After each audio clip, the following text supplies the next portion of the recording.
all you multi-talented, multitasking, multi-everything people out there. Take it away. Find your glory, write your story, fearless feet will carry you. Time you own it, take your moment, be a fire burning through. Hustling from night until morning, grinding it out, it won't be long. Feel your power, it's your hour, you inspire, you are strong. Enjoy your Zoa. No applause? You're all fired.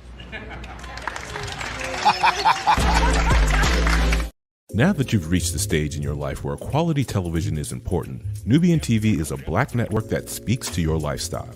Nubian TV is the world's first digital network devoted to the upscale and political lifestyles of black people. Nubian TV's programming includes politics, travel, fashion, food, automotive, arts and culture, civil rights, music, and more. Watch now on Amazon Fire TV, Roku, or watch globally at nubiantv.net. Nubian TV, it's what you want to watch.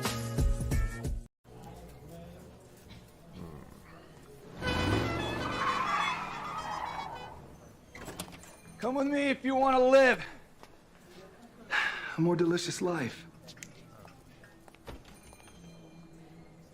Oh, maybe we should get in the van. In this world, we don't get to control much. The past, male pattern baldness. Leggies. Got one right now.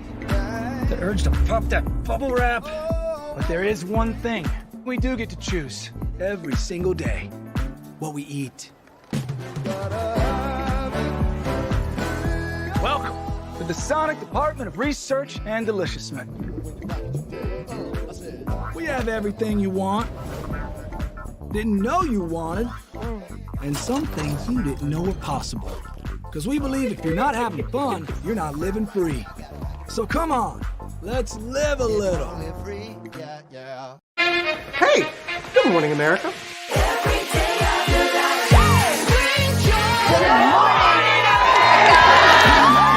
Good morning, America. Good morning, America. Good morning, America. Money! Are you ready? They are ready. Covering the biggest events in the country right now. There's a lot going on here this morning. It's always a good time. That's what the show's about. That's good. Really good. Very good. Coming in hot, Jimmy, coming in hot. It's far from elementary. Good morning, America. I'm not going to try to strut like Michael or anything. I have known George a long, long time. Have you ever gotten him to dance? Look at that face. You don't just see it, you feel it. I'm in. I'm in. I'm in. I'm in too. I'll be here. I am here and so happy. I'm in. I'm in too. I'm in. That tells you something when Snoop Dogg's in. Michael, George, Lara, Ginger. Caesar. Just look at him. Politician. General. Author. Ruler. Man.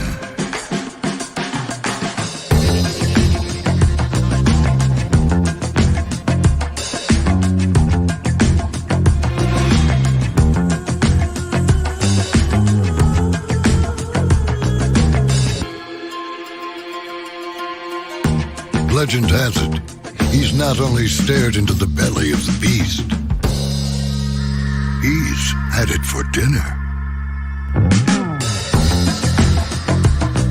Here he's free to relax, or party, or relax, or party, or relax, and party. His is a world of opulence, excess,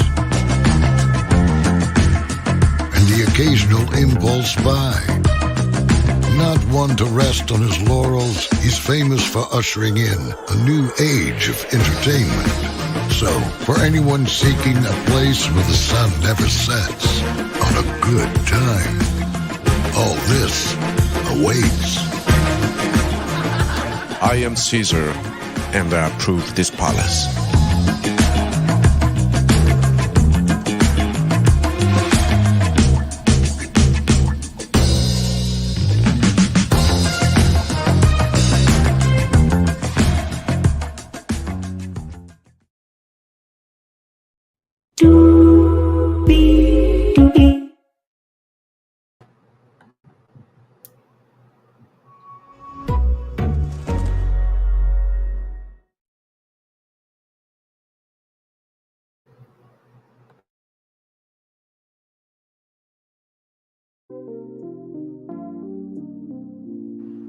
Well, hello to you, and you on a good Saturday morning, everybody. Hello, Divine Virtuous Woman Zero. Good morning to you, Lynette Stiller. Good morning to you, Regina B. Good morning to you. Good morning to the 11 people coming in. Good morning.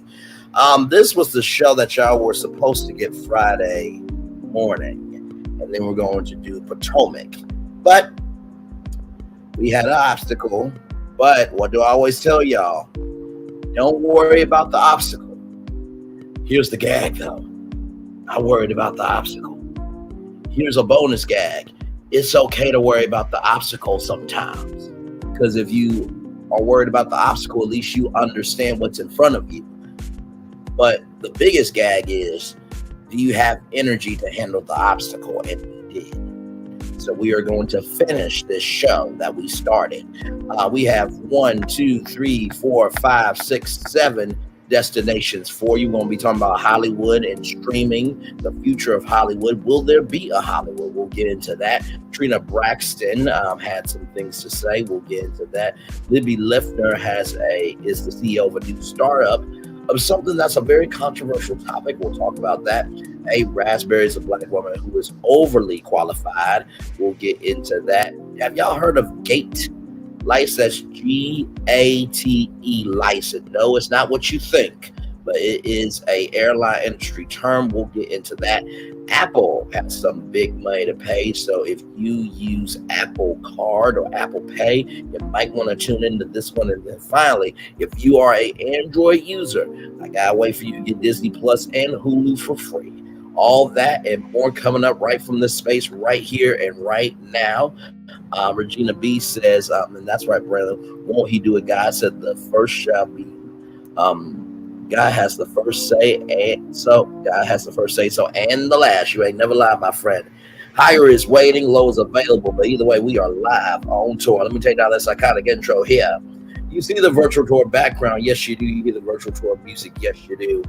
And one thing to know, and two things for sure over here on this channel, a lot happens early.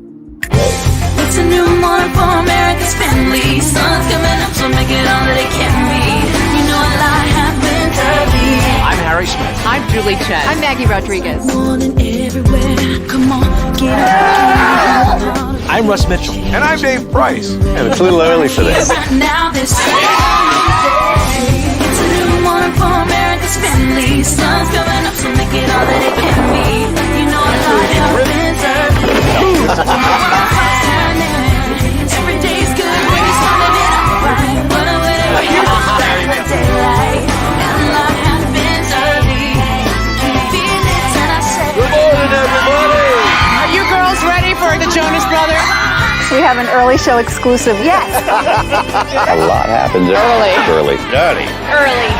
A lot happens early. The Early Show, weekday mornings on CBS. It's a new morning.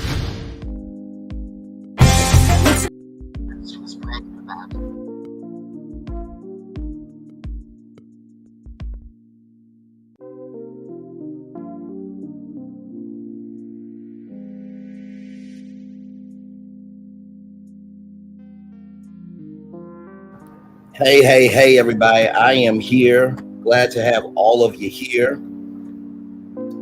And thank you, Sassy. Appreciate you.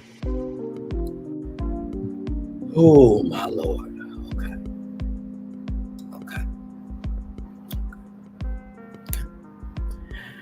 You see the virtual tour background. Yes, you do. You hear the virtual tour music. Yes, you do. And then there is me. Hey, everybody. Welcome in. Glad to have all of you here.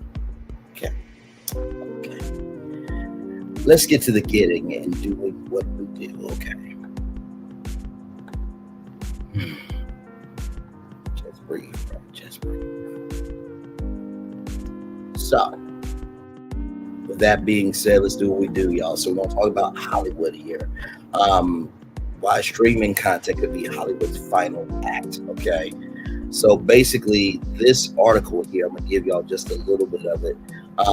The future of Hollywood changed forever in August 1997. Far from the glitz and glamour of Tinseltown, two techpreneurs sat in a cafe in a small California town, Sound Cruise, and came up with an idea for a subscription-based mail or DVD sale and rental business. It went on to become the world's most valuable media company on the face of it.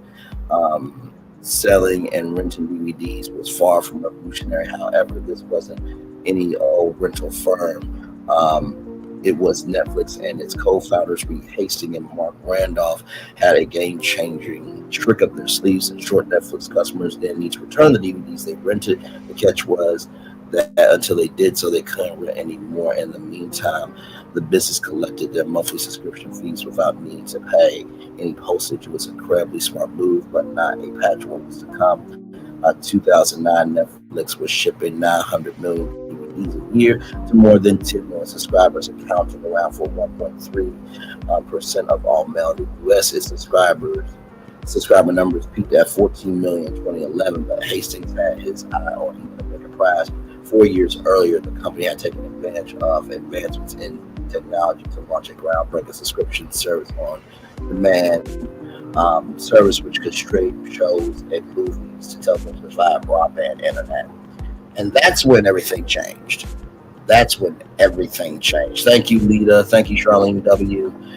Regina B says, I may not always see your lives or be able to hop in, but I'm always going to support because I love your wisdom. To be your age, keep doing what you're doing 100%.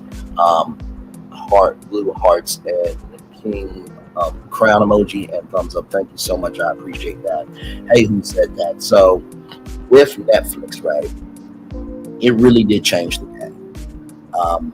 Because honestly, it created a need that wasn't even there, sincerely. So I believe that when Netflix came in, that's when the industry started to change, right? Because we used to go get Blu-ray DVDs. Y'all remember the 3D TVs that, you had to get the glasses and stuff.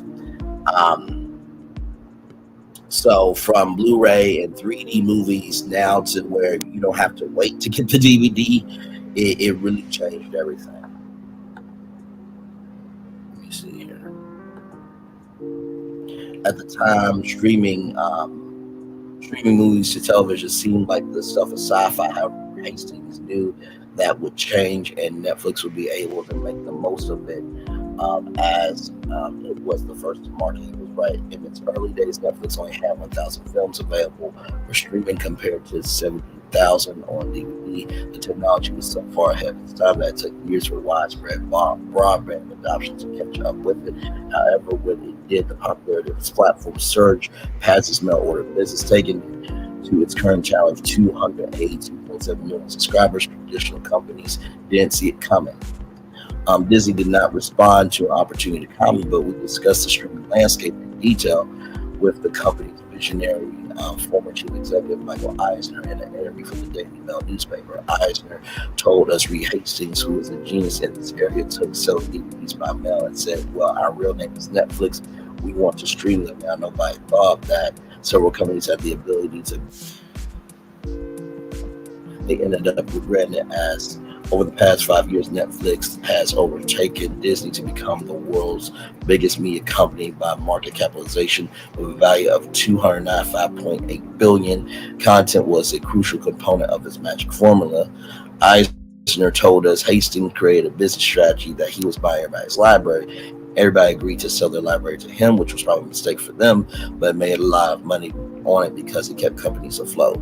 So like I said to y'all before, there was a NFL deal for 11 years for $111 million.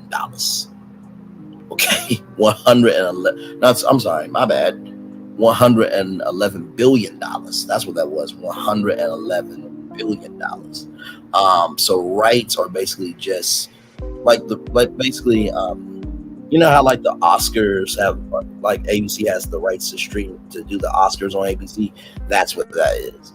So when it came to the content library, those licensing rights allow the companies to stay afloat because they had a way to reach a new audience. So, Divine Virtues Woman Zero, hey, old Braylon, you may talk a little smack, but it's fun. You gotta have a laugh today, but you keep it real. That's where I'm coming from. I love authentic and real. Thank you so much, Regina B. Much love to you. I appreciate you so much.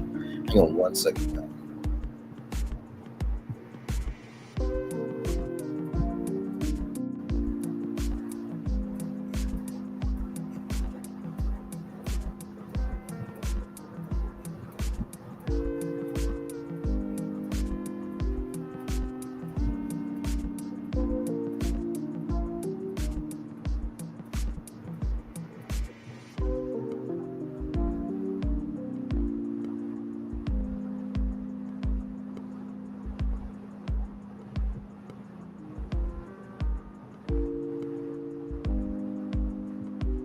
Okay, sorry, I'll just take care of some business, y'all.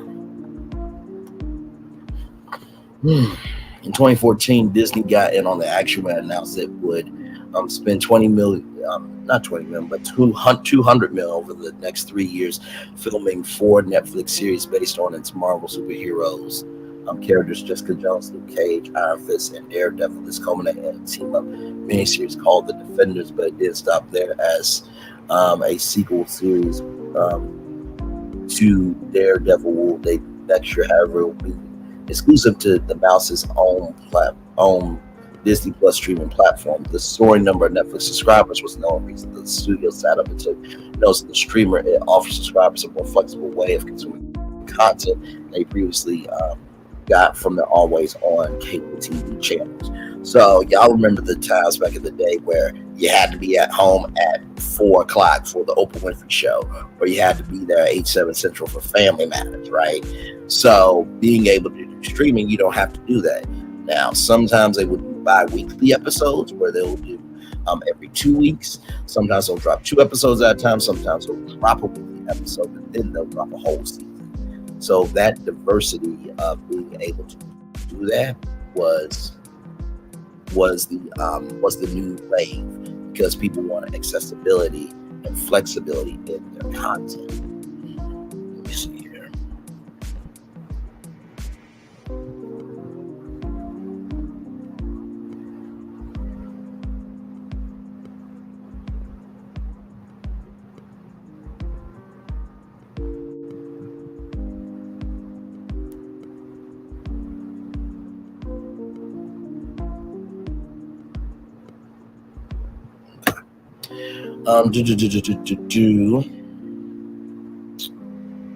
Let's see here. They did have to wait for the next weekly episode of their favorite TV shows as they could stream all of them in one go, causing consumers to coin the term binge watching. That's not all. Movies ushered in a whole new world for Netflix as the platform could stream them direct to consumers without needing to give around 50% of the takings to theaters, as studios would typically have to do. Dazzled by the prospect of retaining all the revenue from their production, studios began to develop their own streaming platforms. Yeah, I read that already. The soaring number of Netflix subscribers was the only reason that studios took notes of the streamer. It offers subscribers a more flexible way of consuming content than they previously got from their own. Yes, okay, I did read that. Instead of tuning to the schedule, Netflix subscribers can pick what and when they want to watch. Their efforts intensified in 2017 as the market value of Netflix surged by a staggering 56.4% to $83.1 billion. On August 8th, 2017, Disney launched that it would end its deal with Netflix and launch its own entertainment streaming platform. Then, just before the end of 2017, Disney's chief executive Bob Iger followed up that bombshell by announcing a $71 billion deal to buy 20th Century Fox. It gave Disney the movie rights, superhero squads, the X-Men, Fantastic Four, as well as control of streaming service Hulu and adult-focused content such as The Simpsons and Family Guy. This diversified Disney content, making it appeal to a wider audience of potential streaming subscribers. So, for those of you who remember Touchstone Pictures, let me bring up Touchstone Pictures real quick. Touchstone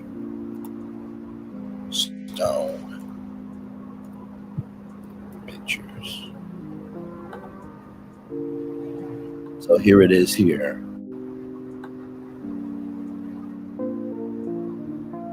As it loads up here.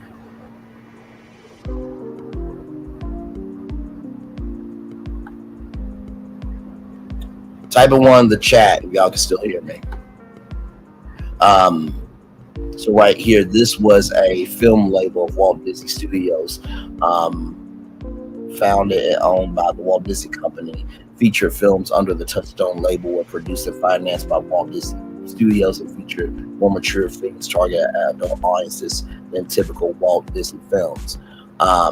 So this was their way of getting into the PG-13 and rated R film. So basically, Hulu is the adult gateway for Disney to be able to do their adult content. Yeah, so honestly, to tell you the truth, when it comes to licensing, I think if Disney did Touchstone Pictures Studios and they were able to license their content to Netflix, to Max, to Paramount Plus, that will also help with cash flow. That will also help with cash flow.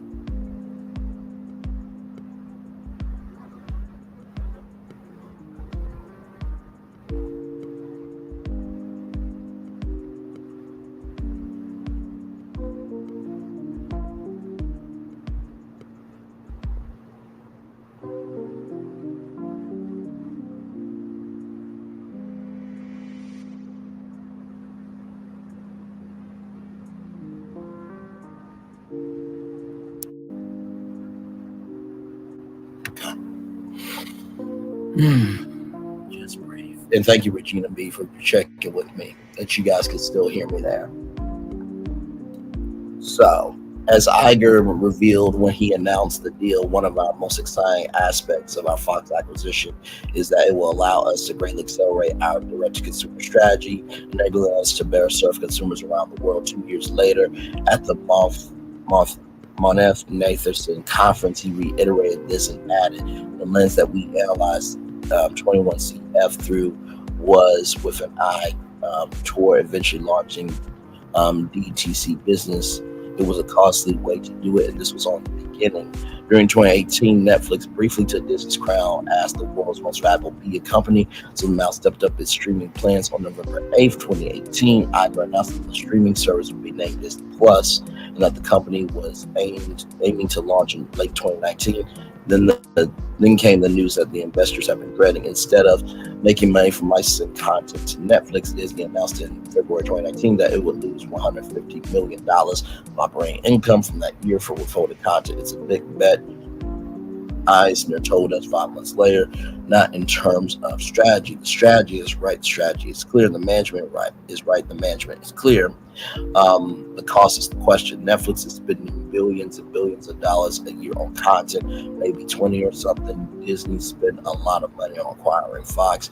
They are spending a lot of money on keeping their products off of their streaming services.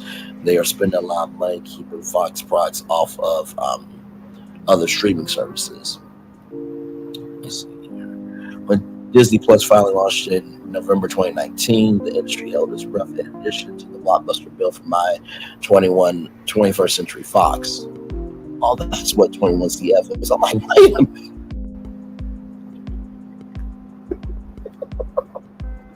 No, I'm good. Because when I read this story yesterday, I was like, is 21CF like a health company? But then I'm like, oh, they just abbreviated. So,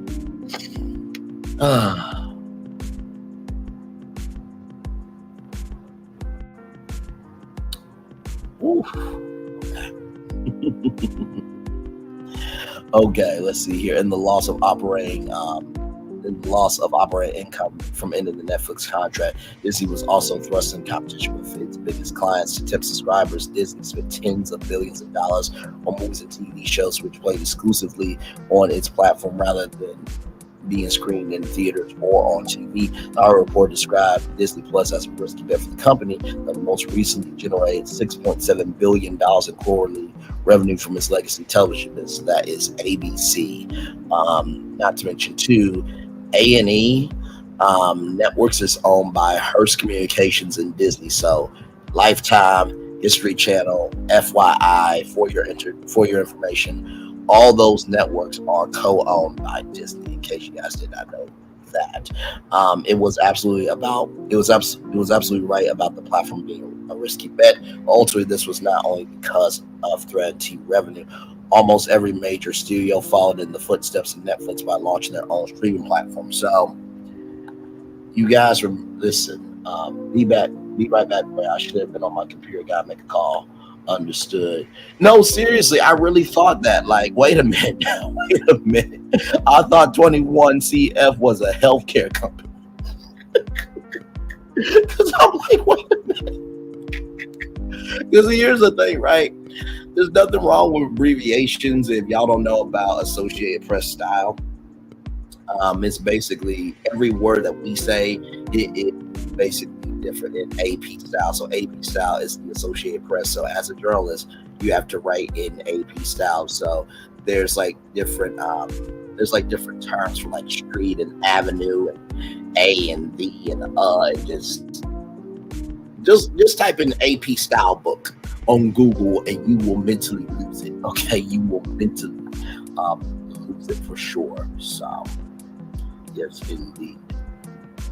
Let's see here. So you had CBS was CBS All Access before it became Paramount Plus. Then you had NBC Peacock. So for those of you who don't know, Hulu was, I think it was NBC Universal, it was 21st Century Fox, and it was Disney. So let me show y'all that.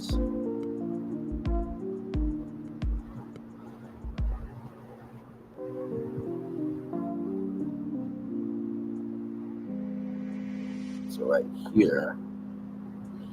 So as you can see here, Hulu was announced with AOL, NBC Universal, MSN, and then MySpace. Yahoo and Yahoo planned as initial distribution partners. And then right here, acquiring 21st Century Fox gave it a 60% majority stake in Hulu. Oh, and by the way, I almost forgot. Warner Bros. Discovery also had a 10% stake. So Hulu was the network's answer to Netflix. For those of you who don't know, because there was a huge story about how, as you can see right here on May 14, 2019, Comcast relinquished its control at Hulu to Disney effective immediately. As a result, the streaming service became a division of Walt Disney's direct-to-consumer and international, with Comcast effectively being a silent partner. Under the agreement, Comcast's 33% stake can be sold to Disney at fair market value as early as 2024. So it was a huge thing that they were trying to sell their stake, because as you can see right here, in March of 2022, NBC Universal decided that it would pull content from Hulu and then move them to Peacock. So yeah, and then of course Warner Media, Warner Bros. Discovery made HBO Max. So that's the context for all of that. Hey, welcome back in, Regina B. Welcome back in. Glad to have you here. So let's see. Let me get back to this. Let's see here. As Disney's chief executive, Bob Iger told the Hollywood Reporter, the risk would have been essentially managing a status quo approach of how we were managing our content. One of the USPs of Disney Plus is the depth of its library, which has more than 13,000 shows on it in 39 languages. The platform seemed particularly well suited to Disney's hit Marvel franchise, which is an interconnected storyline spanning 47 movies and shows. Disney commissioned Marvel shows, which could only be found on its platform, meaning that many fans would have to subscribe to fully follow the plot of its films, which included Avengers Endgame, the second highest grossing movie of all time. Disney Plus initially seemed hesitant as it launched just a few months before the world went into lockdown during the pandemic. Consumers craved new content. Disney Plus was there for them. Indeed, Disney Plus seemed to be such a sensation that Iger retired in 2020, safe in the knowledge that the platform would see the company through the pandemic. With his successor Bob Chapek took over the reins. It did not work out as Iger expected. At starting price of $6.99 per year, subscriptions sold like hotcakes. And Disney Plus had 10 million signs for its first day alone when it launched in November 2019. It far outstripped projections of 14.3 million by the end of the year. The trend continued in that direction, as shown by the graph below. The platform attracted 60 million subscribers after 8 months and 100 million after 16 months, which was more than Disney initially forecast to have within 5 years. Investors lapped this up. Before that, let me show y'all the ride here. So that was Q1 of 2020. As you can see, it just kept increasing and increasing and increasing. Their highest peak was right here, 164.2 million. That was Q4 of 2022. And then, as you can see, it leveled out in the third quarter of 2024 to 153.8 million. Now, that is to compare to Netflix subscribers.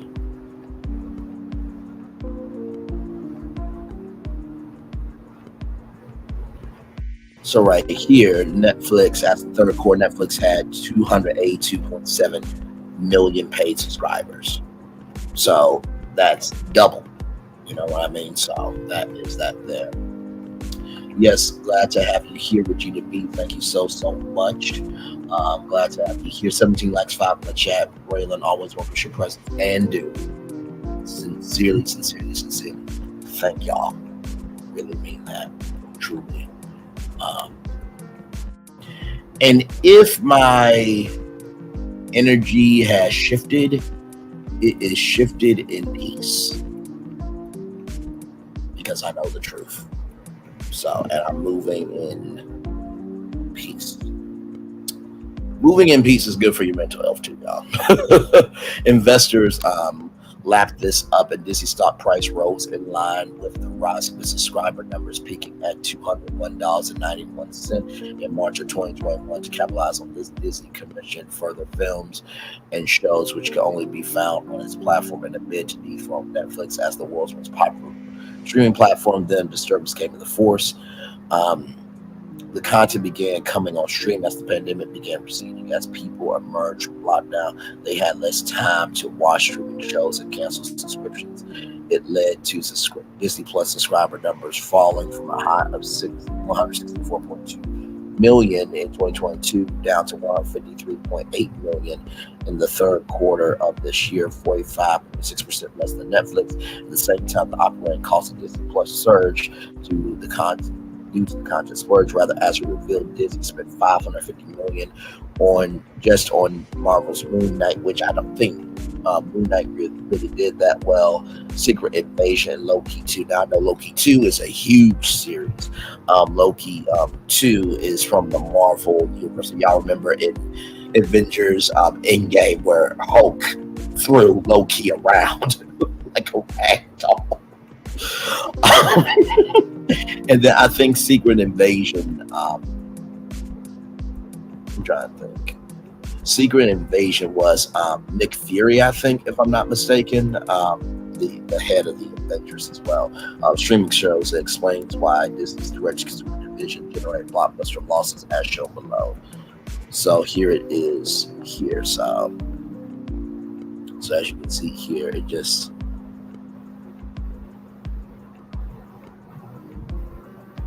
all of that. So they lost $630 million in Q4 of 2021. That right there, I think, is 1,472 million. It looks like these are all in millions, they're not billions. So that is the streaming losses there. This was a perfect storm that was magnified for Disney's flagship franchise. The interconnected storylines, which was previously one of its biggest strengths, suddenly became one of its biggest weaknesses because it could make fans who missed one of the shows more reluctant to watch the next, for they fear they won't understand. This led Disney to have put disclaimers at the start of some shows saying that prior knowledge was not required, but of course by that time it was necessary. Marvel was fighting to bow. Marvel's connective tissue was far from the only problem. Disney Plus isn't just home to the studio's extensive back catalog, but also its new releases, which usually appear on the platform a matter of months after they play in theaters. It's just what Disney did when theaters were shuttered during the pandemic, but also wasn't so appealing for the studio when they reopened. If a family of four goes see a movie at the theater, they like it so much that they return, they need to buy a total of 8 tickets. According to AMC, which has the largest share of the U.S. theater market, the average ticket price last year was $11.23, which gives us total tickets of $89.84 from that one family watching that one movie. Disney gets around 50% of that haul, giving it $45. So now you times that by millions. There you go. However, that same family is prepared to wait a few months for the movie hit Disney Plus. It will cost them $9.99 a month, which is the minimum subscription period. This doesn't just give them access to that movie as many times as they want, but also they also get every other new release that hits the platform during their subscription term, as well as Disney's entire back catalog. Not only was the pricing cheap at $6.99 when Disney Plus launched, but subscribers could even share their password with anyone they wanted. So, in the world of 2024 today, sorry, y'all didn't see that. We're live on tour again. So I read all of this right here. So I read all this right here, all this right here, all this right here, and all this right here. So just to let y'all know that.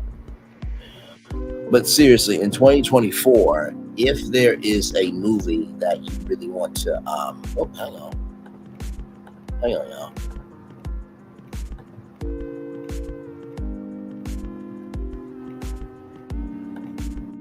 There we go. If there was a movie that you want to watch in 2024, you probably are not going to go to the theater, right? Because by the time you get your tickets and you get your popcorn and you get your drink and then you sit down, it costs a lot of money just to go to the movies. But if you do get that subscription, you have access to all those movies. Now, it's a good thing and a bad thing. It's a good thing because it is accessibility. It's a bad thing because of accessibility. Let me explain. The good news about Disney Plus is the accessibility that you can stream Elemental anytime you want, right? But the bad news is that the accessibility that is good for you also hurts Disney's bottom line. So accessibility is a good thing and a bad thing.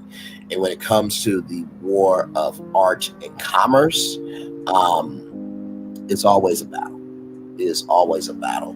Because guess what? Without eyeballs on your content, you can't make any money. Well, without any cash flowing in the business, you can't create any content. So it's always fighting against each other. You know what I mean?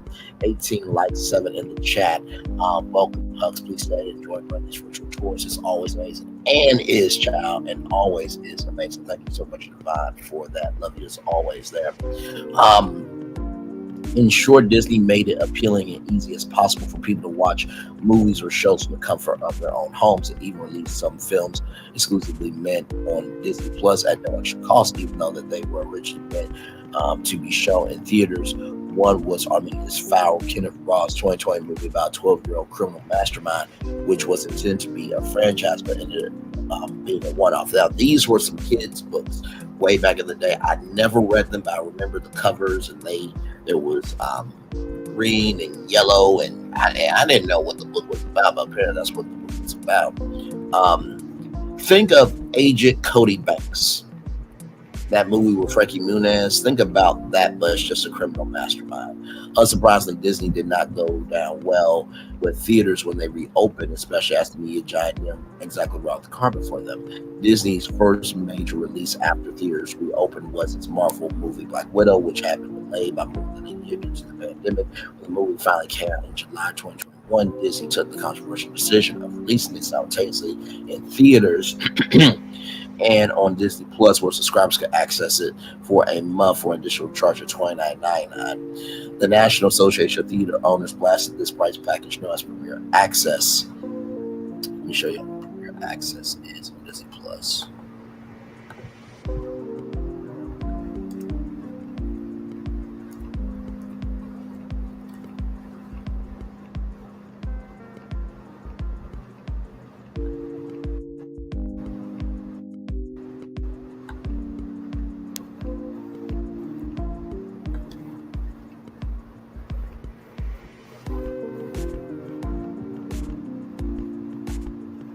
All right, so here we go, y'all. Here we go. This is from Disney Plus right here. Here we go. Let me get Disney Premier Access pulled up here.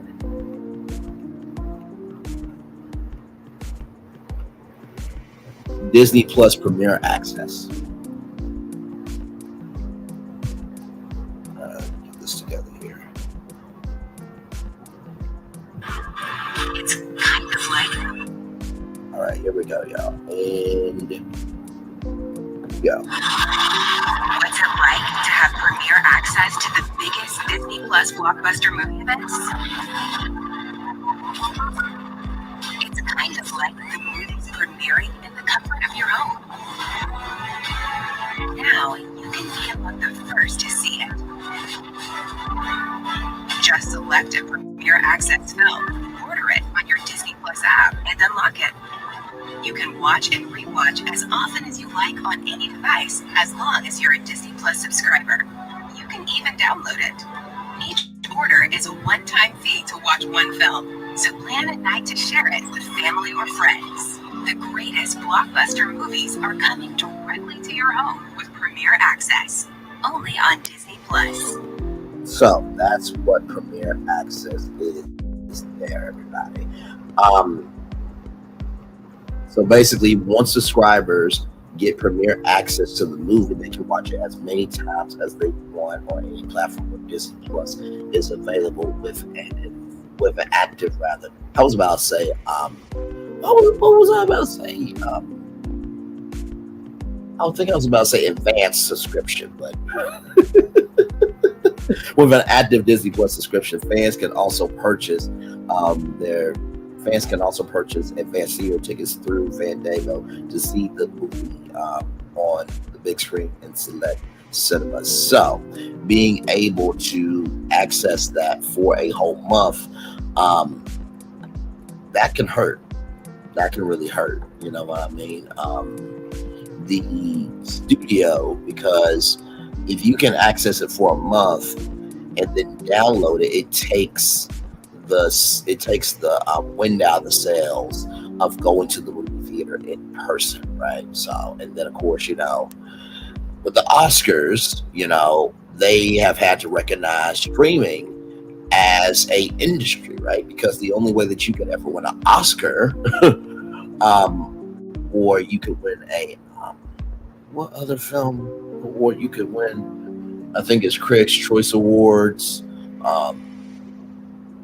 Other movie films, I don't know. Movie Film Awards.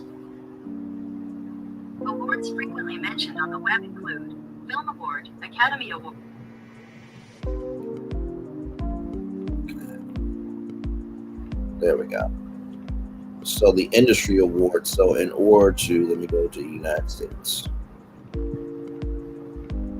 So in order to win a Oscar or a American Cinema Editors Golden Reel or American Society of Cinematographers Golden Globes Golden Reel Award, which is excellence for sound editing and film and television, in order for you to get any of that, right, the movie had to be in theaters. But now with streaming, it neutralizes that, right? Just read the rest of your comment. Sister, my virtuous woman. Yes, I'm feeling so much better after.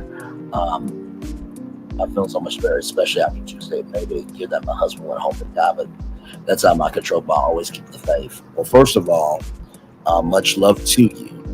It is never easy to lose anybody in life. I remember when I went down home to Arkansas and to support my dad and his grandmother that was like a mom to him. And, you know,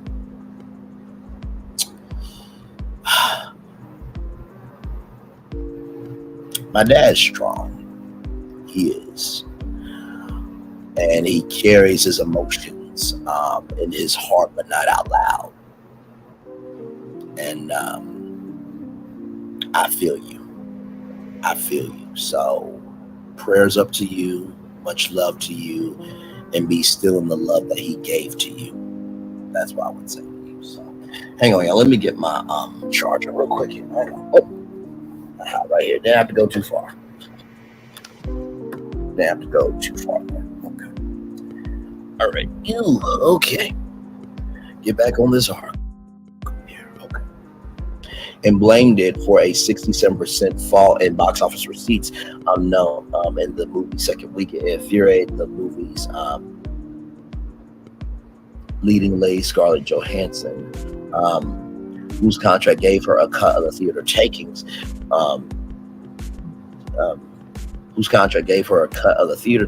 Which were dead by the simultaneous streaming release, and led to Johansson suing Disney. With sources tell the Wall Street Journal she had lost more than $50 million because of Disney's release strategy. Premier Access was put on ice soon after Black Widow was released, but the damage had already been done.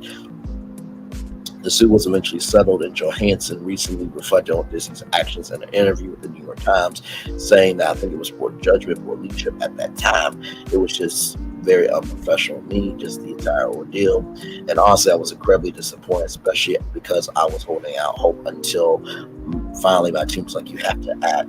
The dispute exposed the damage that streaming could do as it competes directly with movie theaters. Furthermore, as subscribers don't have to pay for access, don't have to pay to access individual shows, and it is impossible to attribute subscription revenue to each one, which makes it harder to calculate when they covered its costs.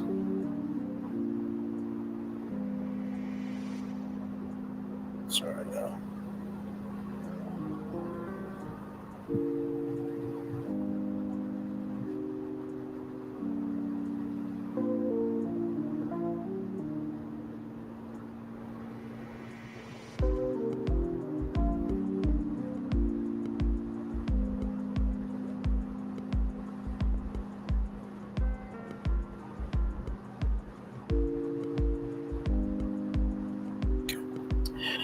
All right, y'all. It explains why actor Seth Rogen told Variety in May of last year that he was personally distressed by not having any sense of how successful these shows and movies were we make for streaming services are. It was a sign of things to come. The streaming losses combined with the strategy of chasing subscriber numbers has contributed to Disney's stock price collapsing and closed on Tuesday at $96.74, 52% off of its March 2021 peak. In a bid to stem the red, Iger was unexpectedly parachuted back in to replace Chapek in November 2022. Bob Iger has been CEO of Disney 5 times. He is let's just say he's the Iron Man of Disney, and so there is a succession plan in place, and they are trying to steer the ship correctly enough that Bob Iger can actually rest in retirement. And the problem is with this, as we get to here, and this happened, replacing Chapek happened in November 2022. After only a few months, he introduced a cost-cutting plan, which has led to more than 7,000 job losses and $7.5 billion of savings. The number of Marvel shows in development was cut. A ban on password sharing was introduced, and an advertising support Disney Plus tier was launched to boost revenues and open doors to individual shows directly generating revenue. So there is a conversation happening with Disney, right? That Disney is getting too expensive for consumers, right? It's getting too expensive for consumers. There is a channel called WW Pro, and there's this content creator named Creole, and they were talking about the Disney Lightning Lane Premier Pass. We talked about here on Virtual Tour Live, but that the Premier Pass is more expensive than the theme park ticket. And we broke down the theme park tickets for, now this was one park per day. This was not park hopper. This was not one park plus more option. This was one park per day. For a family of 4, the tickets cost $3,000. That is not including your hotel. That is not including your flights. That is not including your transportation. Okay, so $3,000 for 4 tickets for 7 days at Disney World, and then you're cutting jobs, right? So for those of you who don't know, Disney got the Reedy Creek District. Hey, it's Take2. Good morning to you, beautiful.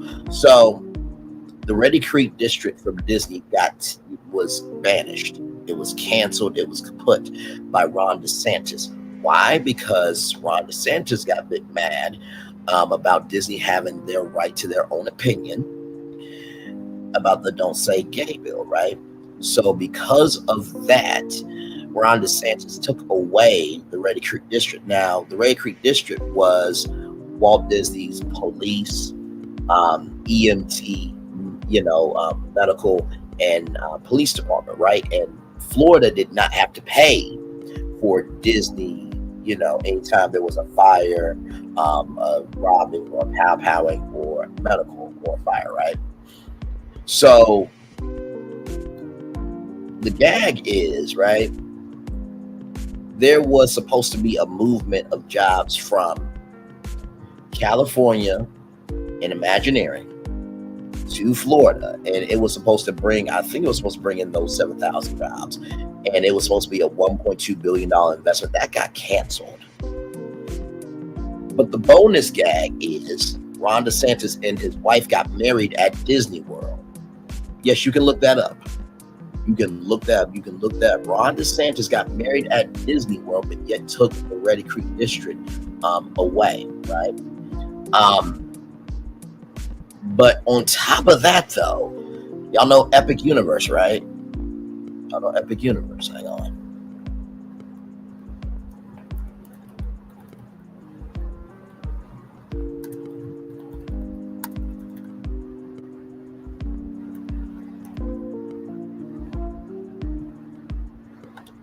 Now, listen.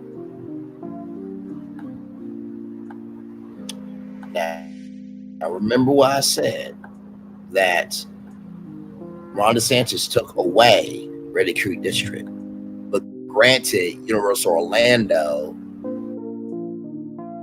their own special district, right?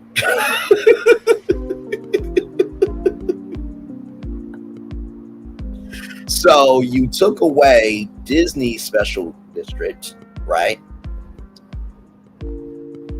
But you gave Universal Orlando their special district. Hypocrisy, no? Oh, my Lord Jesus. It's just... thanks, Brandon, for not only noticing it, because here everybody here on YouTube, everybody is receptive to it. So thank you. More than you know, thank you, Sister My Virtual Swim. We were almost 25 years that happened, right? So much love to for sure.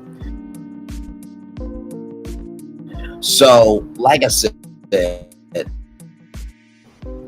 when it comes to media, it's very multi-layered, and theme parks are part media.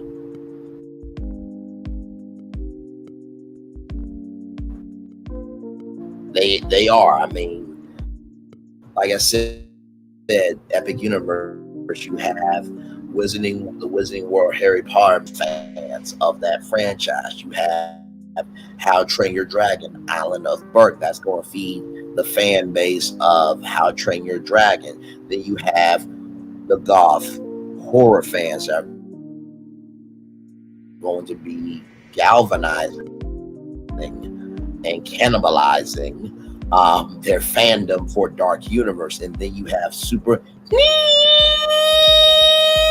Nintendo World, which is basically everybody who grew up.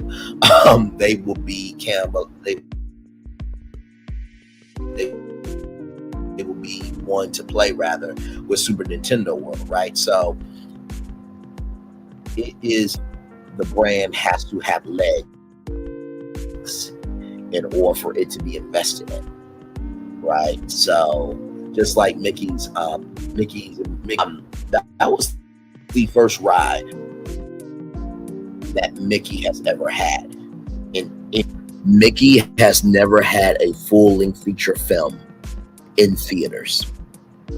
In 100 years, Mickey has never had his own full-length feature film in theaters. Now, I know that there is the Mickey Christmas Carol and things of that energy, but he has never had a full-length feature film in theaters. In 100 documentary, Mickey Mouse documentary, Disney Plus. So Mickey, the Story of a Mouse, it is on Disney Plus.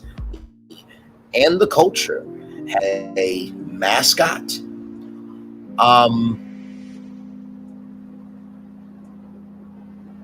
For their brand, but also as a chess piece for culture. And what you'll find in the documentary is Mickey is only able to be moved by the moves that he is allowed to make. And when you watch the documentary and you compare that to your Disney history, it really is mind-blowing. By the way, for those who don't know, Mickey was not the first character that Walt Disney ever had. He was not. It was Oswald the Lucky Rabbit. Charles Mintz bought out Oswald the Lucky Rabbit. It was under Universal for years. There was a woman that was a female buyer of cartoons. She was the only one female buyer of cartoons.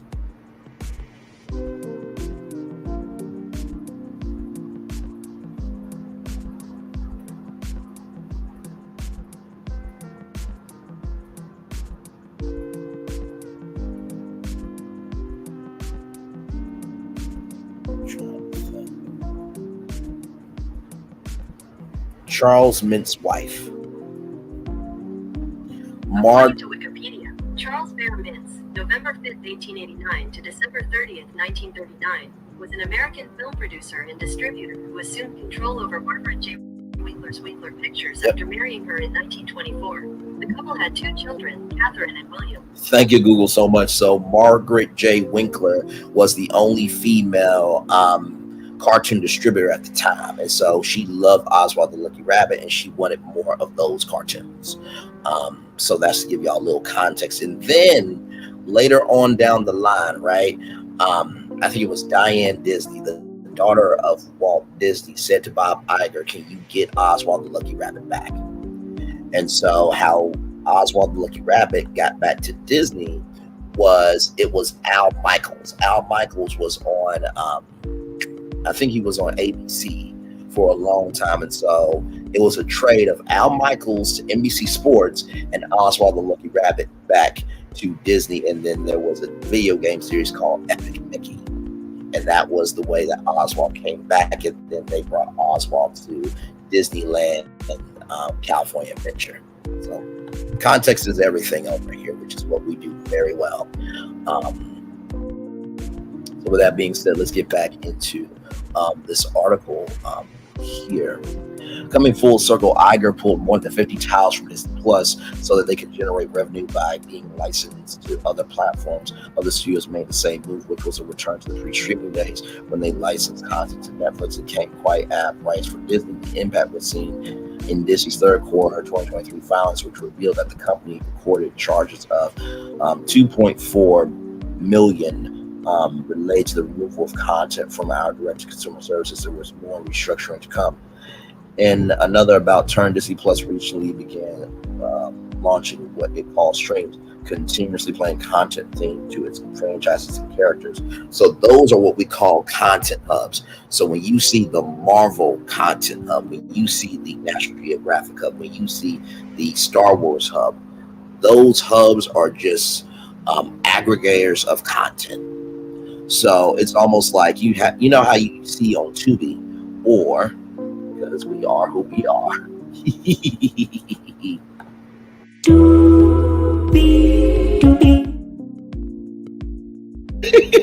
Because we are who we are. When you go into Tubi and you see all those categories of black films and horror and comedy, those are all called hubs. Just to give you guys intel on that.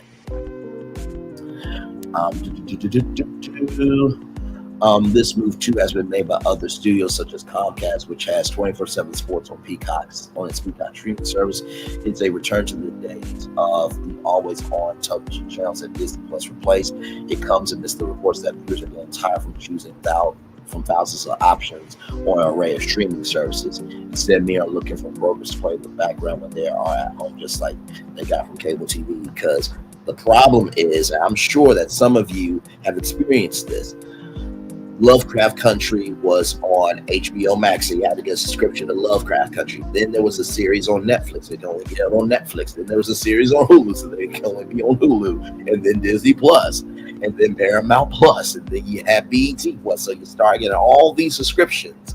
It became this big bill. So people are getting okay, I'll say this. People love the diversity. They don't love how far the diversity is to reach it. So that's what's going on there. Hey everybody, welcome into Brandley's Virtual Tour Live. We are talking about Hollywood right now, and the future of Hollywood is streaming content, the final frontier for Hollywood. So that's where we are. We are about an hour in. I think we're almost done with the article here. Movies are a different matter. People have become conditioned to expect that things will quickly appear on Disney Plus, said Neil Macker, a senior equity analyst for Morningstar Services. The same applies to the titles on other streaming platforms, and it explains why the 2023 global box office of $33.9 billion was 50% down the average of the three pre-pandemic years from 2017 to 2019, according to Gower Street Analytics. This is despite Iger performing another about turn, returning to the model of new releases in theaters with a solid window of exclusivity to protect new revenue stream they generate.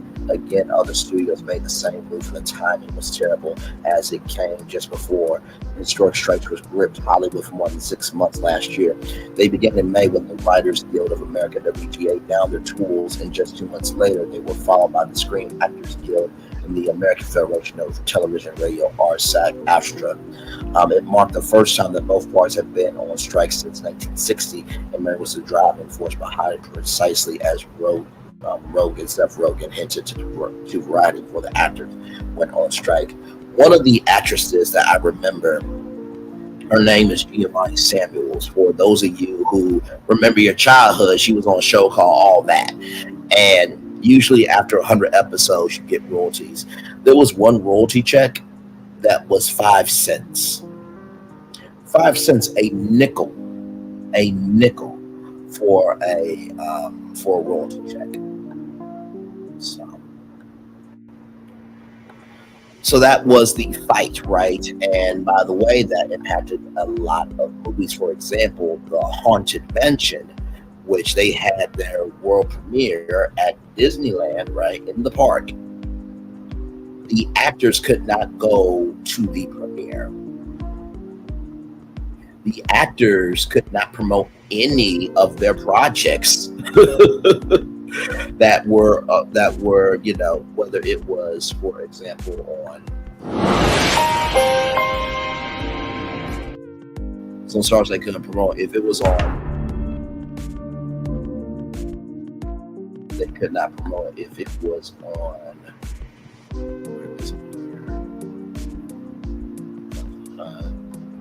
or if it was even on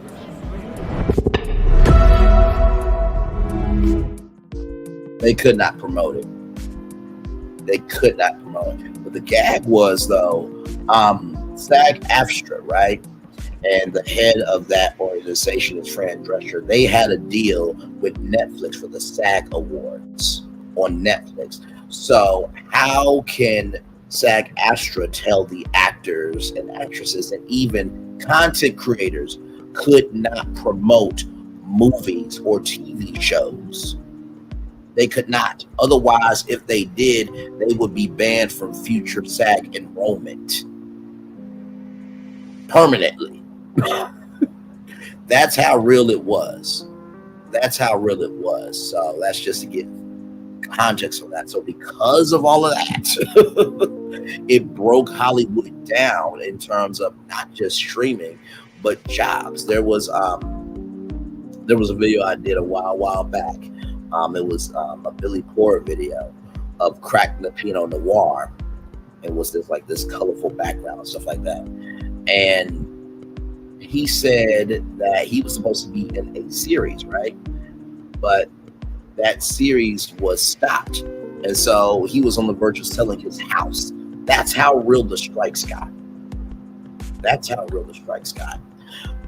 One of the common concerns was residuals, royalties paid to actors and writers for reruns of the films and TV shows they weren't going as well as other airs after the initial release. The basic remuneration structure was developed in the aftermath of the 1960 strike that has since been applied to successful forms of media.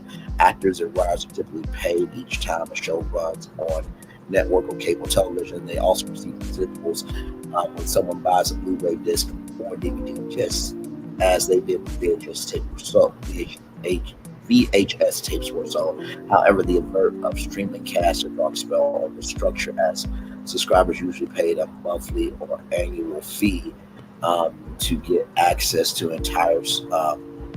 see his entire library rather than having to pay to watch each production. This led to a crash of the residuals, which set the stage for strikes. So whenever you see a reality show get 100, usually get like 100 episodes, that means off-net syndication.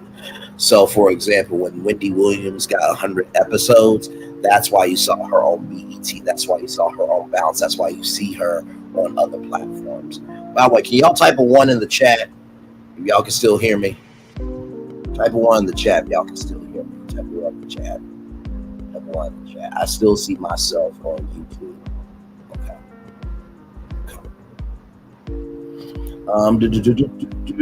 The addiction to streaming have finally brought the current down on Hollywood as production pipelines soon dried up during the shutdown, leading to losses across the entire film industry.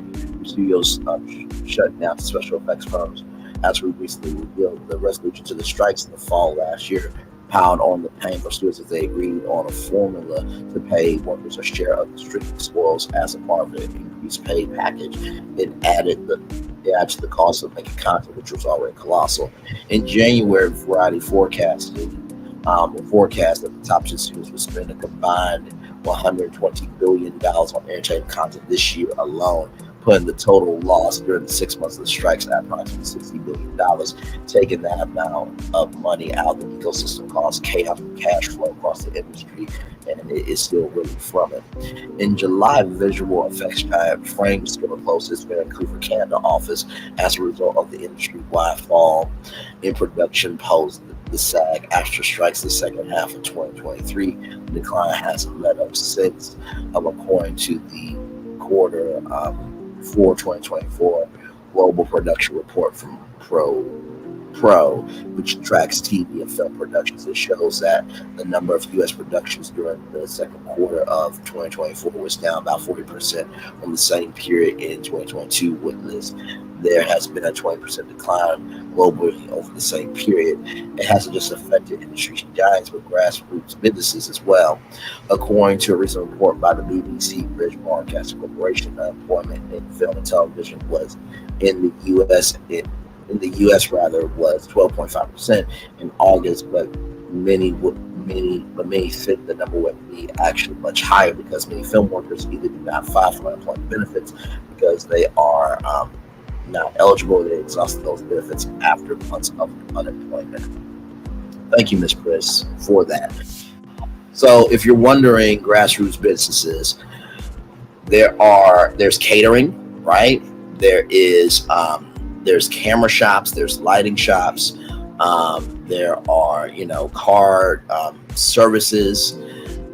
So there are many businesses that fuel Hollywood. So when the strike happened, all those businesses that fueled those productions also got cut. That's how it really got. Like, there were catering orders that their checks, no checks. There were lighting and camera crews that did not get paid. Like, this went to so many people.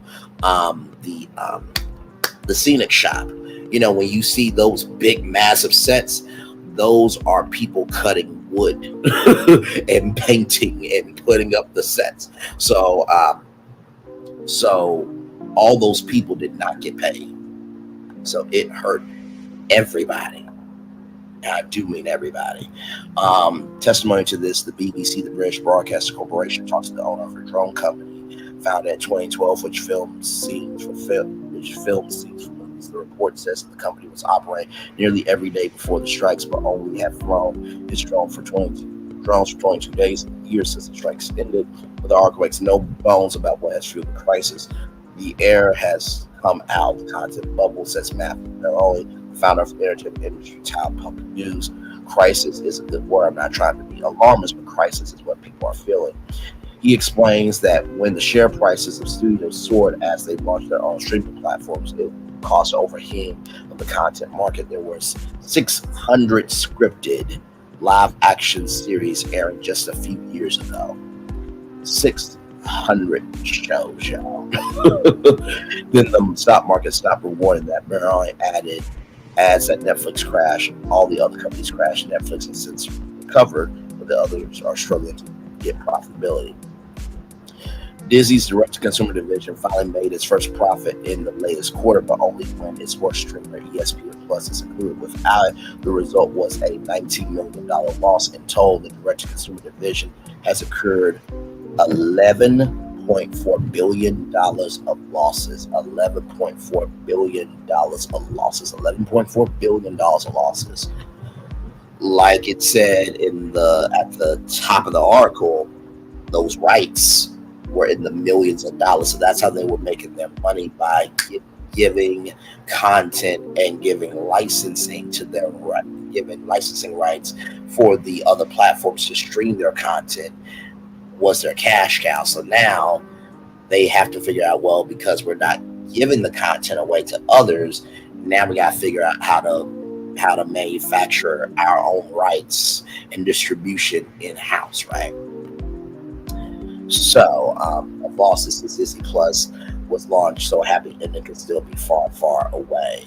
Hashtag Star Wars reference. Indeed, according to Sony Pictures Entertainment Chief Executive Tony Francois, the strikes have done permanent damage in Hollywood. In a speech at the MIPCOM program market, which is in Cannes, France. It is the biggest production conference where it is every nation is there. Every representative from every studio is there. They talk about TV, radio, film.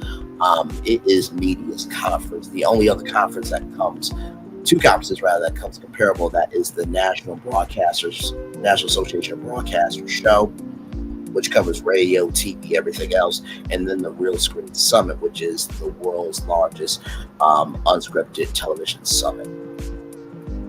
It says here, Vince Cura said that the impact of the strikes on the U.S. industry have become far more severe than has been appreciated. It's really still impacting us, both on the film and television side. He said, explaining that the length of the strikes, as well as the improved contract terms that forced productions out of the United States. We tried to talk to the unions about what we thought would happen. He said, now it's happening. It's pushing production out of the United States. This is compounded by the attractive international tax incentives, which has lured many major U.S. Productions to foreign countries, as we've extensively reported. So whenever you watch a, hey, gorgeous, good to see you. Good morning, Brainly, mods, and fabulous viewers. Love you right back. Just good to see you here. So for those of you who don't know, when you see Made in New York, that is the New York Film and Television Office. When you see the Canada logo with that Canadian leaf, that is that's the Canada Office of Production. There are tax incentives that makes productions cheaper. Now, Anthony Mackie is supposed to be opening up a studio in New Orleans. Of course, y'all know 50 Cent has G-Unit Studios in Shreveport, Louisiana. Tyler Perry has Tyler Perry Studios. In Georgia, there is Treleaf Studios, which, by the way, Treleaf Studios is owned by the Chick-fil-A family. Yeah, the Cathys, they own that studio. And that's where a lot of Marvel productions have been. So the tax incentives help not only the production be cheaper, but also, too, it brings in jobs. So the more space there is for the cheaper the production to be, the more they'll stay in state. But if the deficit outweighs the profit, then they go to Canada. They go to Australia. Context is everything over here. Let's see here. In contrast, California hasn't just, sorry, y'all, right here. This is compounded by attractive international tax incentives, which has lured many major U.S. productions to foreign countries, as we extensively report. The cost of cruise are significantly less outside of the United States, in Australia, in England, in Eastern Europe, places like that. So there's a significant difference. Vince Cura. In contrast, California hasn't just responded to what's going on in the world. He added the incentives and the cost of doing business in California is so high that it's difficult to price out a film. There's a lot of TV productions going on in California, but not as many big budget films, given that streaming subscriptions have declined from the peak, and theater admissions are still far from their pre-pandemic peak. The multi-billion-dollar question is, how many consumers are actually watching content now? The answer might be illegally. According to a report from Bloomberg, revealed that usage of pirate sites have soared since 2020 to more than 140 billion visits from 105 billion prior to the pandemic, according to estimates from the U.S. Chamber of Commerce Global Innovation Policy Center. It is too late to get that genie back in the bottle now. When studios back catalogs of the internet, they could be instantly copied and made to pirates all over the world. Walt Disney must be turning over in his grave. So that is the that is the tea there. Let's see. Eugene B says, "Hey, Sid, you stay to me." They're saying to Regina B, "Hey, sis, I'm working. I'll be back. Just making sure your page was still up." Okay, I'll be back. Okay, gorgeous. I'm right here. Hope to be back, Brandon, before your live is over. Child, we'll be here. Sorry, I'm watching my TV, having to be look up to my phone, respond. I'm up clean. No, you're good. You're absolutely good. Y'all, that was the first hour. Okay. I know that was a lot, but y'all know when we go in a deep dive, we go in a deep dive. So we are going to take just a little commercial break, just a little one. And then we'll be back with another article about Hollywood. Then we got Trina Braxton. Libby Leffler is the CEO of a startup that is a controversial issue for some people, but we'll talk about it. Rasberry is a black woman who is overly qualified, and it goes to show that everybody is struggling somehow. If you haven't heard of GATE, G-A-T-E, GATE Lice, we are going to talk about that. It's not what you think. It's not what you think. You can get 7th Avenue for that, but no, it is a airline industry term. We'll talk about that.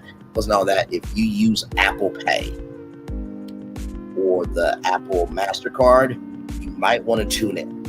And then, of course, if you are a Android user, I gotta wait for you to get Disney Plus and Hulu for free. How? Gotta stay tuned. We're live on tour. Like, comment, share, subscribe. We'll be back right after this. Roll it.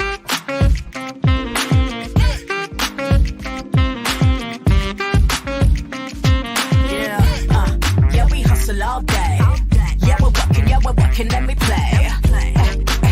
You know me. Work real hard, now we're ready, let's play. Hey, hustle up, yeah. Ready, set, let's go, yeah. Hustle up, yeah. Ready, set, let's go. Turn it up, turn it up, turn it up. Turn it up a little louder. Now get low, come on, yeah. Drop it to the floor. Turn it up, turn it up, turn it up. Turn it up a little louder. Now get low, come on, yeah. Drop it to the floor. Turn it up, turn it up, turn it up. Turn it up a little louder. Now get low, come on, yeah. Drop it to the floor. Turn it up, turn it up, turn it up. Turn it up a little louder. Now get low, come on, yeah. Drop it to the floor. Turn it up, turn it up, turn it up. Turn it up a little louder. For Ramirez, Wingstop's triple meal deal. 6 classics, 6 boneless, and 2 tenders with 2 dips and a large fry for just $17.99. Get yours delivered today at Wingstop, where flavor gets its wings.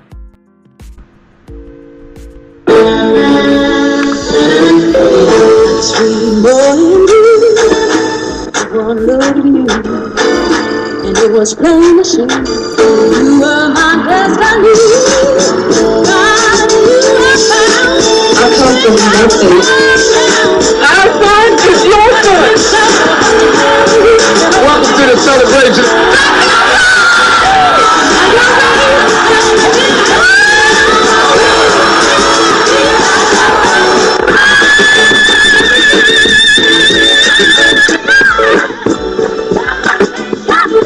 We all we got.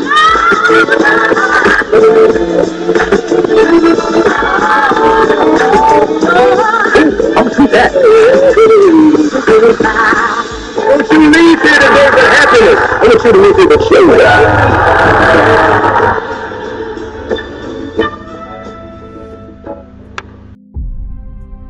Open your eyes. Think of the one place you've always wanted to see.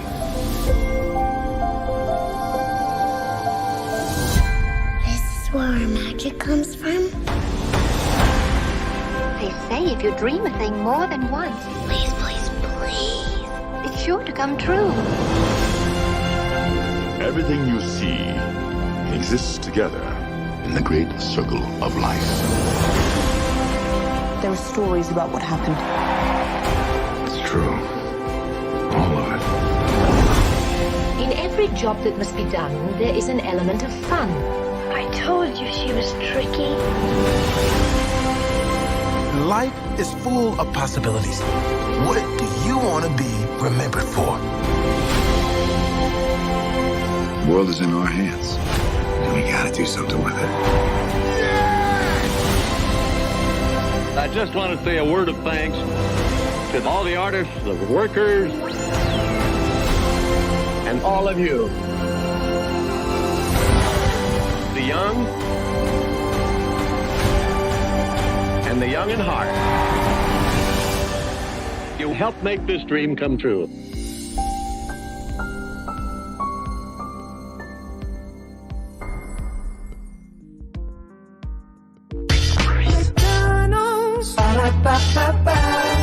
I'm loving it. I'm loving y'all right back. Welcome back to the Brainley's Virtual Tour Live. We just got done covering is streaming The Final Frontier for Hollywood. I don't think it's the final frontier, but I do think it is a sign that the final frontier is coming. And that something new needs to shake for Hollywood to exist. So, speaking of that, by the way, here it is here from the Hollywood Reporter why Los Angeles is becoming a production graveyard. As the number of movie and TV shoots approaches historic lows, insiders are lobbying for fewer restrictions to help bolster Hollywood's place in the city it calls home.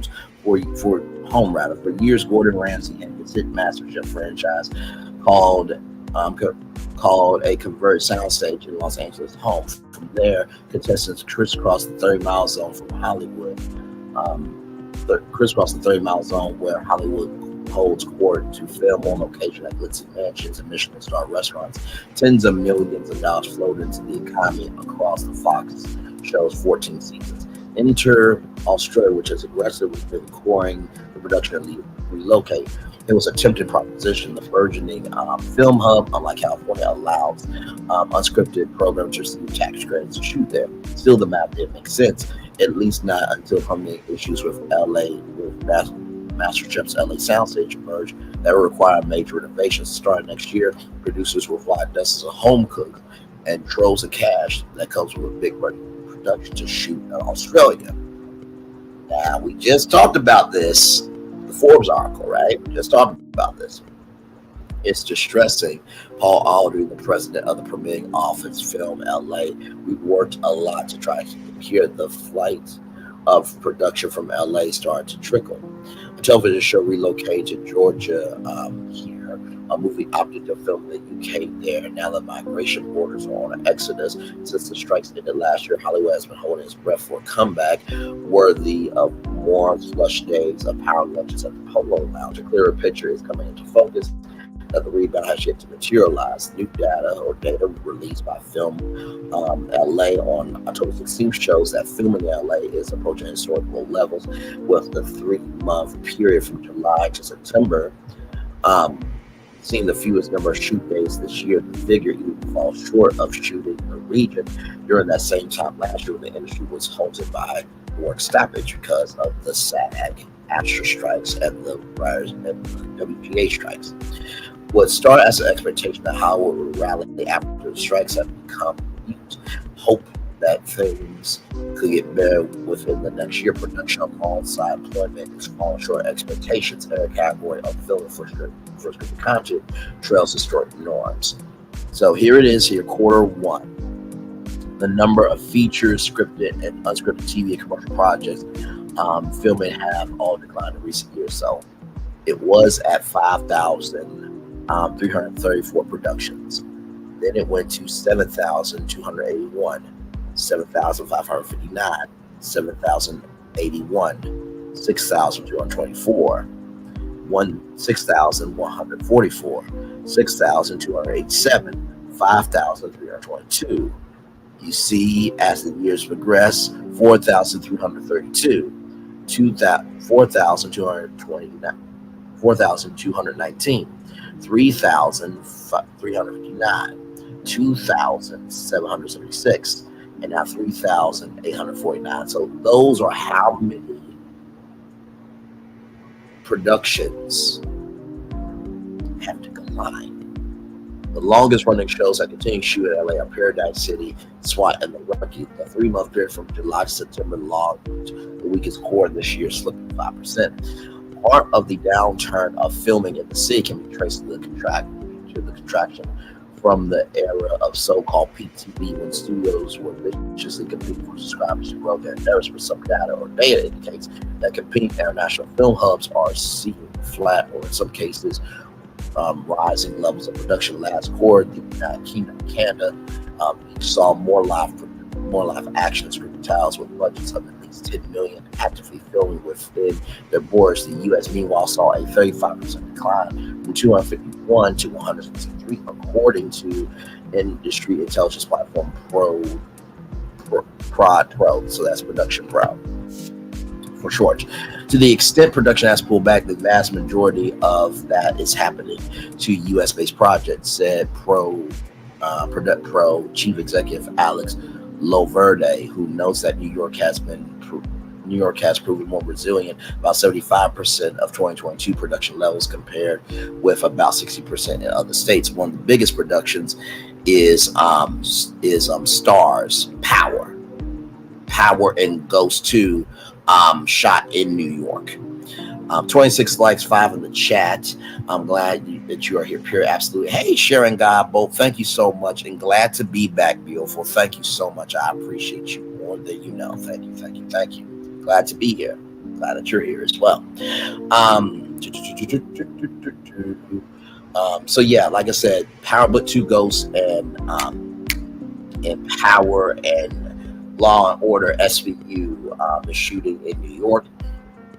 Of course, talk shows are in New York. There is Tamron Hall, who is in New York. There is Sherry Shepherd, who's in New York. There is The View, that's in New York.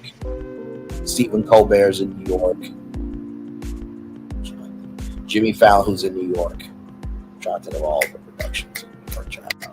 But they've been able to stay resilient because they have, weekday programming that keeps them on throughout the year. Now, the Tonight Show just recently was the last late night show to go from 5 days a week to 4 days a week. So it only airs now Monday through Thursday. It doesn't do a Friday show anymore.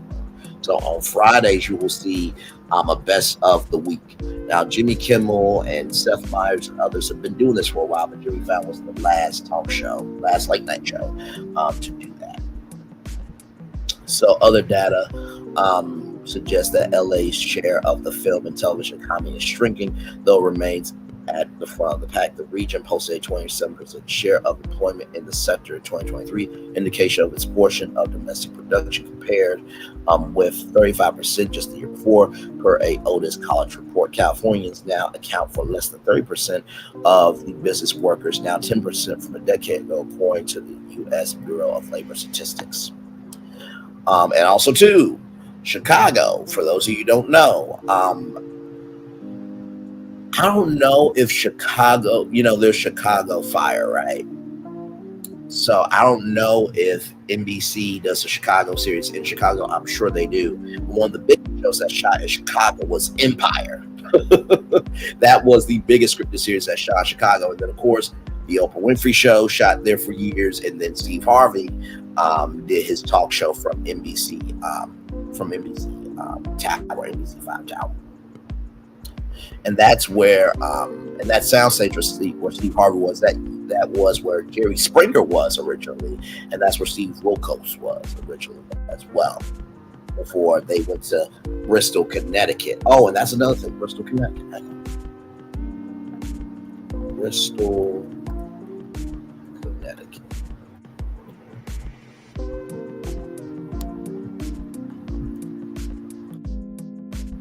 Connecticut TV Studios.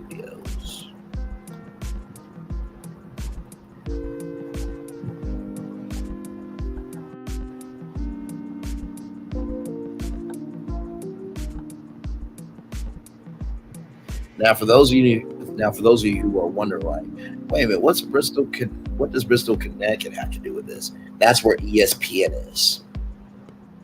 Okay, that's where ESPN is. That's the headquarters there. But also, too, I think, if I'm not mistaken, Who Wants to Be a Millionaire? Oh, here it is here. Here it is here. So this is where Maury shot. This is where Steve Wilkos shoots. This is where Karamo shoots at Stanford Studios there. Now let me do Who Wants to Be a Millionaire.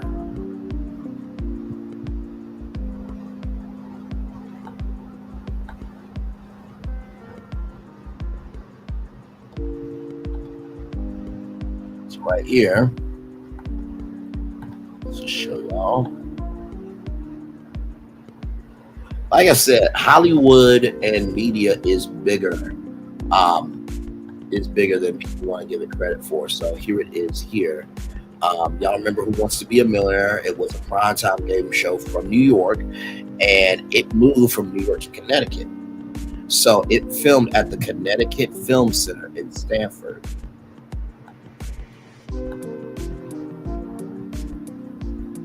So here it is here. Right here. You can see photos right here of Who Wants to Be a Millionaire. So they shot Who Wants to Be a Millionaire in Stamford, Connecticut. So I am not doing anything out of the way. This is all public information. But yeah, those studios right there. And then don't forget LA. Y'all remember Caesar's Palace, right? You know, not one to rest on his laurels. He's famous for ushering in a new age of entertainment, right?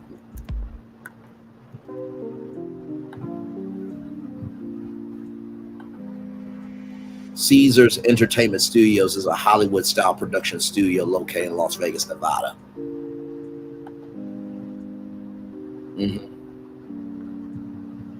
Yeah, that is located in not Los Angeles, but that's located in Las Vegas. And I think, if I'm not mistaken, I think Warner Bros. Discovery is about to build a studio out there. So there are going to be other sound stages in Vegas.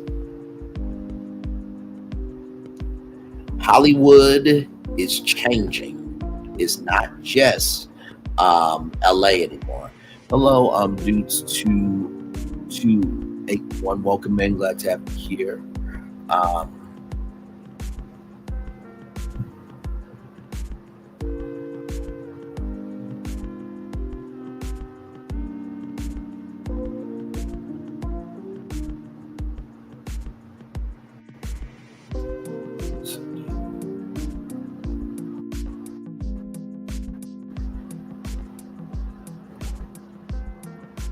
By the way, shout out to Sassy from AO3, y'all.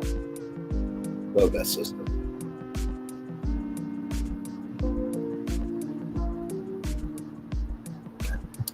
So, like I said, Hollywood is changing. Now, back to this article, just to give y'all some content. Oh, almost forgot. Hang on 1 second.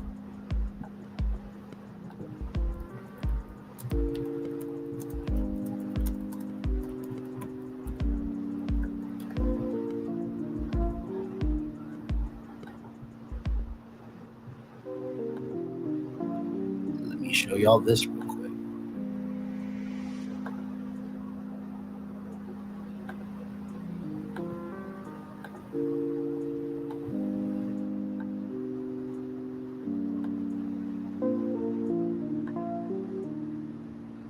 Okay. Get this back up. Okay, I see y'all. I see you. Here it is here. Pause it.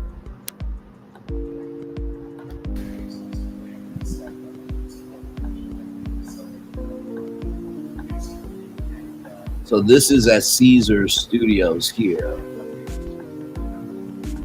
So this is the virtual reality 360. So this is the lobby of it.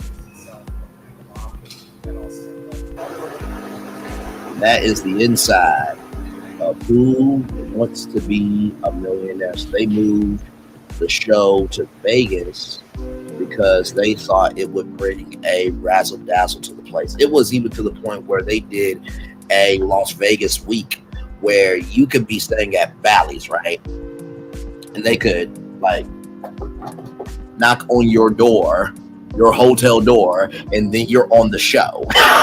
So they wanted to liven it up. So when I tell you that Hollywood is as massive as you want to believe, it is that massive. So Hollywood is combating with the fact that now other states want to get in the game. And I think there was supposed to be a studio opened up here in Ohio. And I'm sure Arkansas won't be too far behind in production because there was a film called Mud with Mary J. Blige in it, that filmed in Arkansas. You can look that up.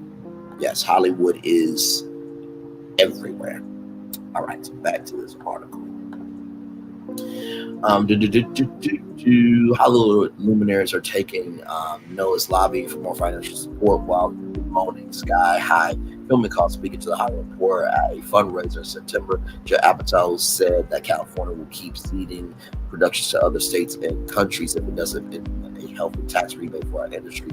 It is heartbreaking to watch it happen because it's people tying their belts. They are very few situations where people can just stay in town because they want to, said the director, who has filmed more than half of his movies in the state. A production executive at a major studio stresses that pressure on budgets is at the highest level it's been in 10 years amid this financial austerity. He says there's been a lot more scrutiny in considering alternative locations to ensure production tax credits are maximized. We want to be getting as much return as we can. The executive adds it's rare to do a show without some question about the incentive aspect. It's not just scripted, but all the way down to unscripted and documentaries now.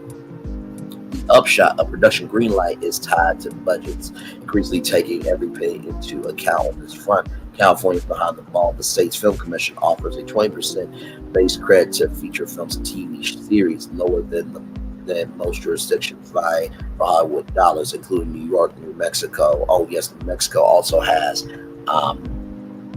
film and television production office as well. And the United Kingdom has a $330 million cap on the program.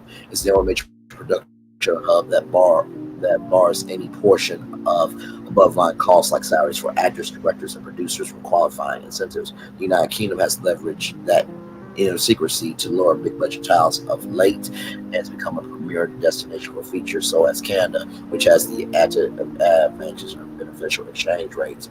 So for those of you who are Power fans, right, there is supposed to be a spinoff.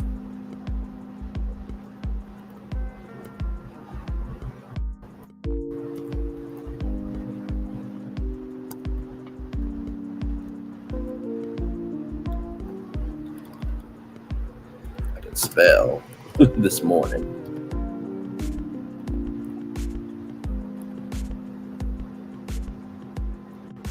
So right here,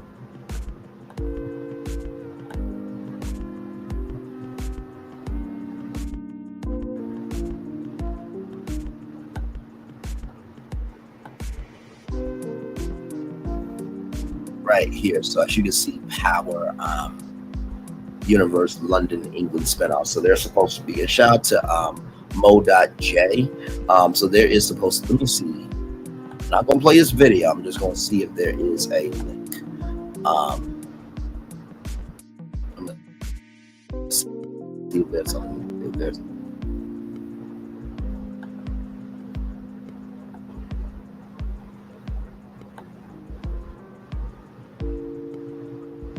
no, there's not a link. Damn.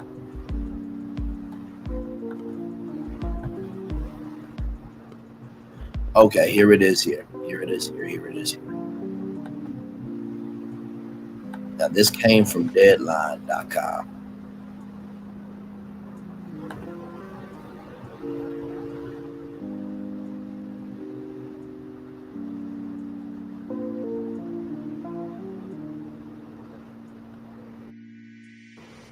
Right here, as y'all can see, but could a London spinoff take its place? According to Deadline, there are plans for a London-based Power spinoff, a project Catherine Busby, president of original program stars, one commented on. So there is a potential for a London-based Power spinoff. So when I tell you that production is moving overseas at a very rapid rate, it is. Back to the article here, the Hollywood Reporter. And while LA has long retained a stranglehold in unscripted, his grip is quickly loosening. There is 1/3 the number of shooting days for reality TV last quarter compared to the highs of 2022. It may not return to the reach at the same levels as before work stoppage. Other states and counties, not counties, but other states and countries are making it increasingly attractive for the likes of Selling on Sunset, The Golden, Bachelorette, and 90 Day Fiance, which is on TLC. In June, Illinois Governor J.B. Pricker signed a bill expanding the state's tax credit program to include game, talk, and contest-based shows, among other types of reality TV. Georgia allows the format to qualify. So, if y'all remember Steve Harvey's show here, let me see here.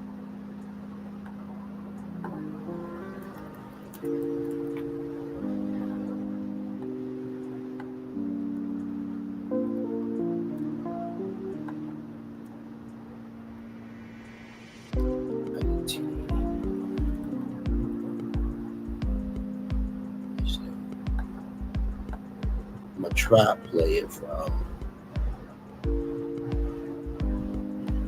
Okay, here it is here now. This was when he was at NBC5 in Chicago. Let me show y'all this here. Here we go. Shout out to Aaron Special Needs, a content creator here. Here we go. Steve Harvey and Ask Steve if him stitches. That's the funniest thing I've ever said to me. Then, a 60-second fit-burning workouts. Plus, when it comes to his family, he's tuned out. How did you forget Christmas? What you think that tree is over there for? It ain't Easter. And a powerful thank you surprise. I'm here to help you.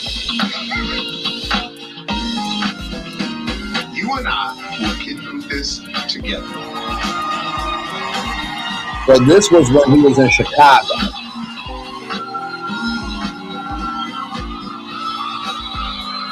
So there's a tower there's a NBC5 tower.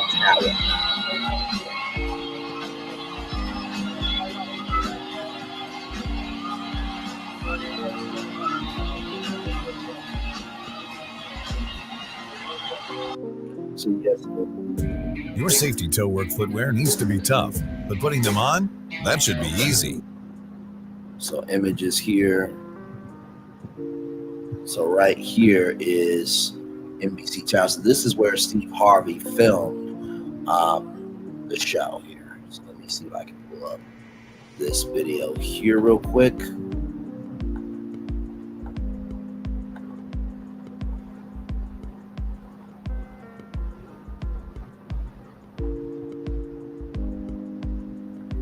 Skip ahead just a little bit. So there is NBC Tower. This is one windy city. That might be a good name for it. Just kidding. I know it's the nickname already. Just joking. Just jokes. Shout out to Ginger Adventures here. So yeah, just 1 second. I'll take you guys inside. See you in a bit. So going through the turnstile. Nicest places. Chicago understands how to do things right. It's just nice green marble, white marble, some travertine it looks like. Just learn what that is. It's like porous, a little bit softer of a marble / granite. I think they're related. They must be cousins. Anyway, pretty darn cool. Always feel a little fancy when I get to go on these nice buildings. Stay tuned for some more. So that's the lobby of NBC 5 there. And Judge Mathis also taped his show in Chicago as well.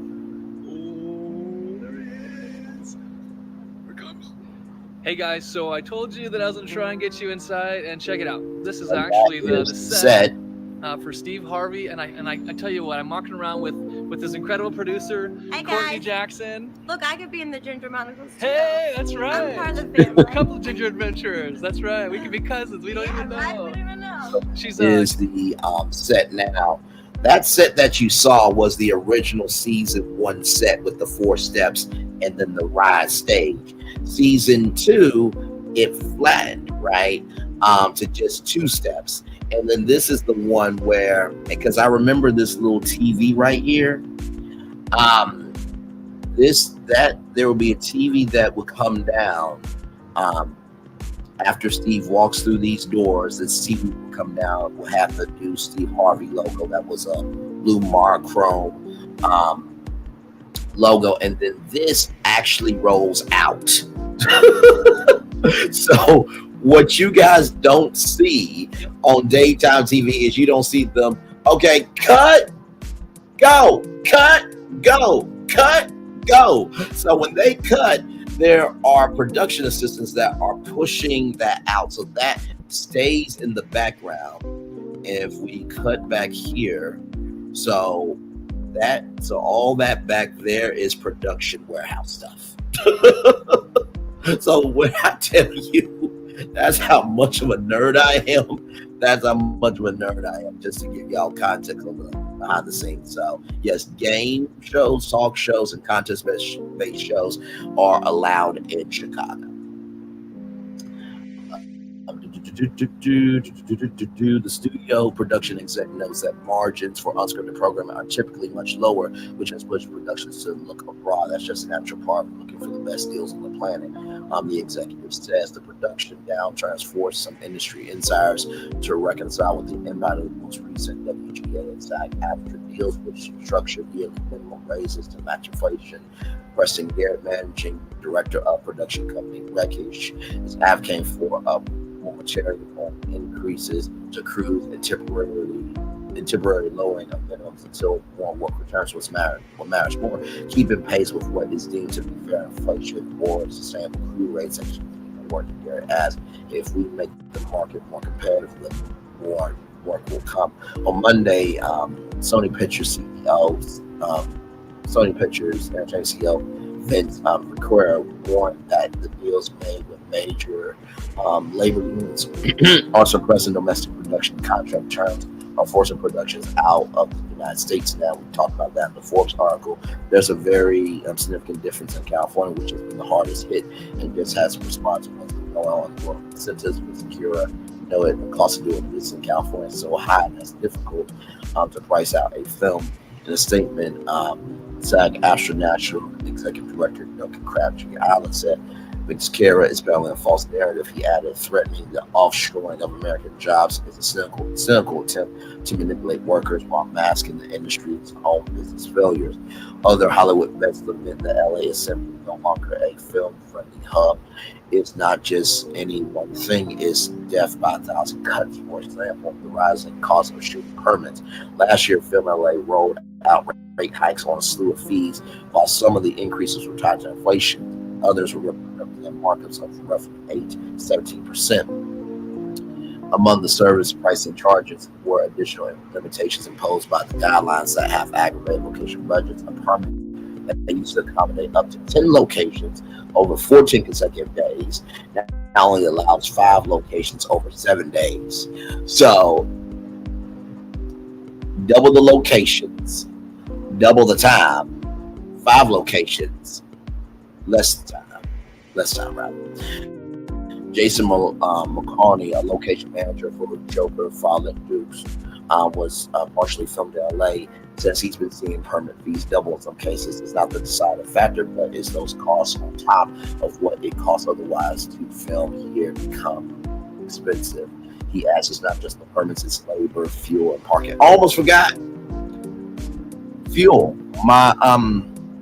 One of my family members who's in the industry, they do transport. They do transport for celebrities and things like that, and they would tell me how much it costs for fuel and how much it costs for vehicles alone just to get back and forth to set. Like, it's that. Actor and producer Luke Barnett, faith-based Lucky Day, says he realized Los Angeles was in trouble when he saw the price tag for a permit to shoot for a single day. The fact that it costs thousands of dollars to shoot on property you own, that's hard to justify if you can't do it somewhere else. Still, there's a reason for fall season or break the year. Our data or data indicates that the filming slowdown has bombed out, with a number of productions starting in the U.S. steadily climbing. Well, hopefully that will continue to grow. I think at this point, though, you need to open up the doors to more independent artists and content creators, because let me tell you, if for example, when Tay Talks, Brown Skin Girl dropped the mic in front of a live audience and building a set and put in 300 chairs is a lot more cost effective than shooting Empire, which cost about, I think, $3 million an episode. Yeah, it costs $3 million an episode to produce one episode of Empire, okay?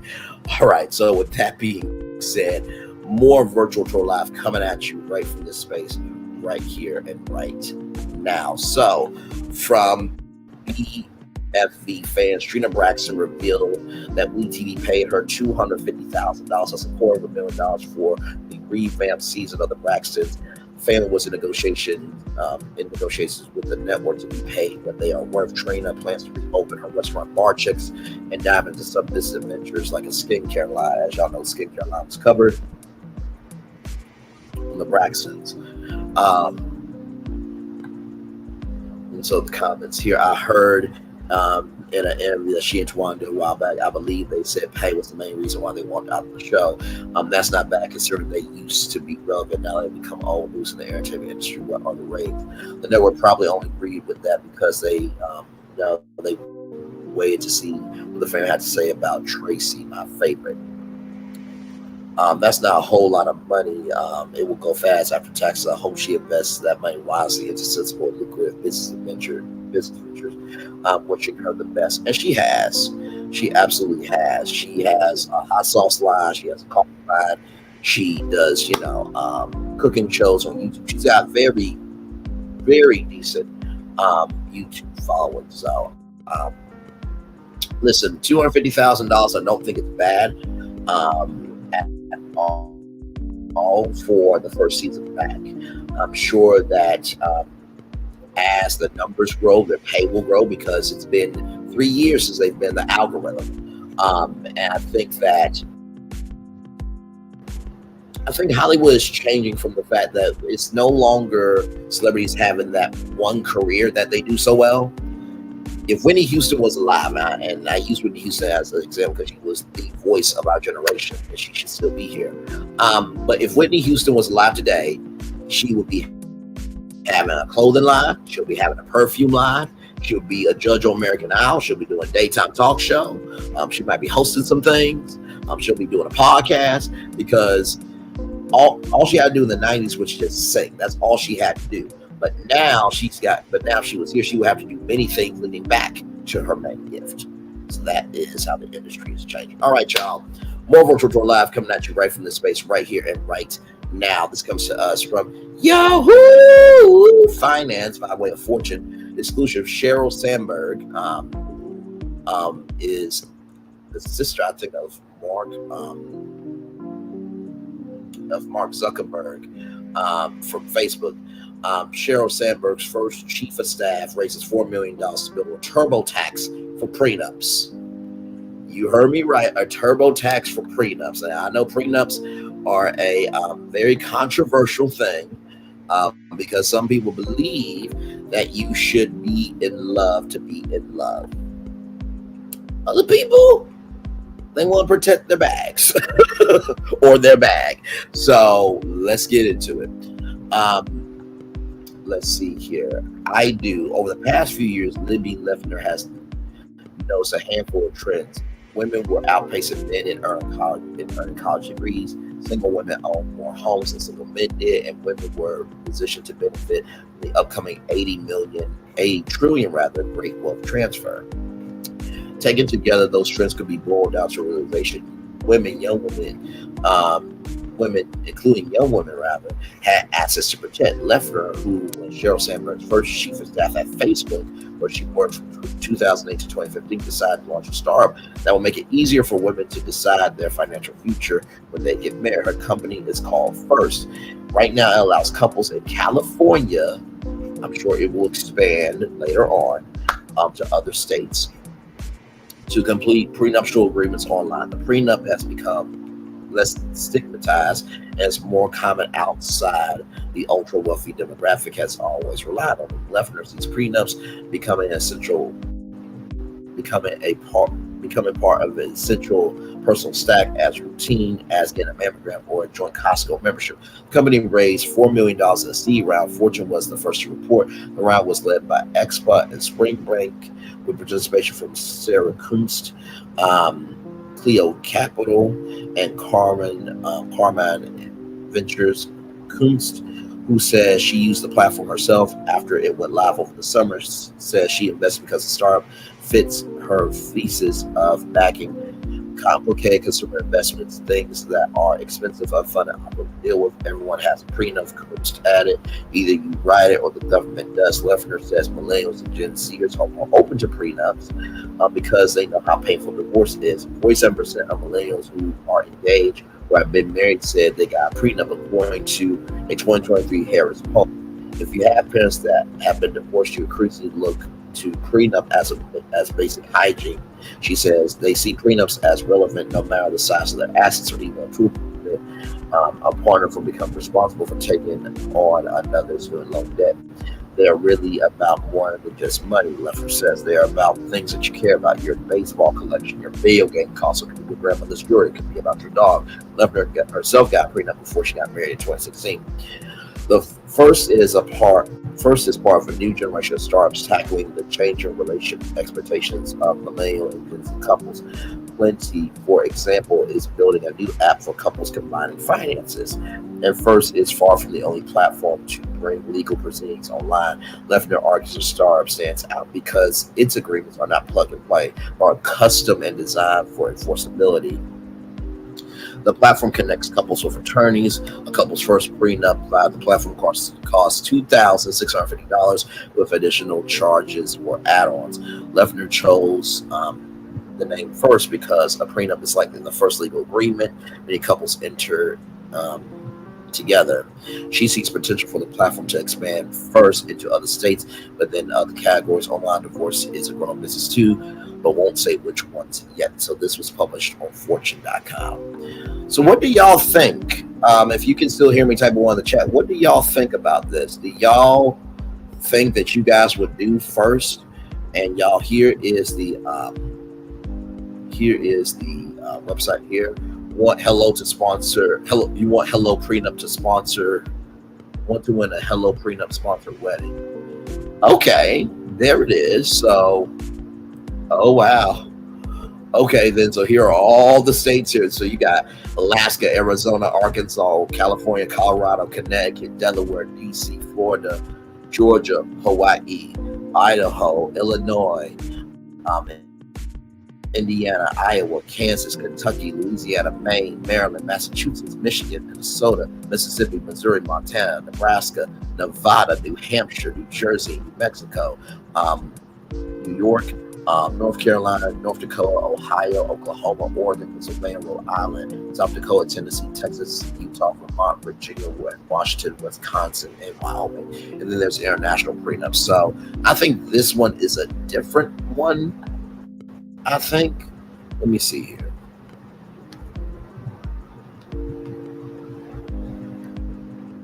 Hang on, y'all, because that's not First. But that is another prenup website there. Okay, so here it is here. So this is First.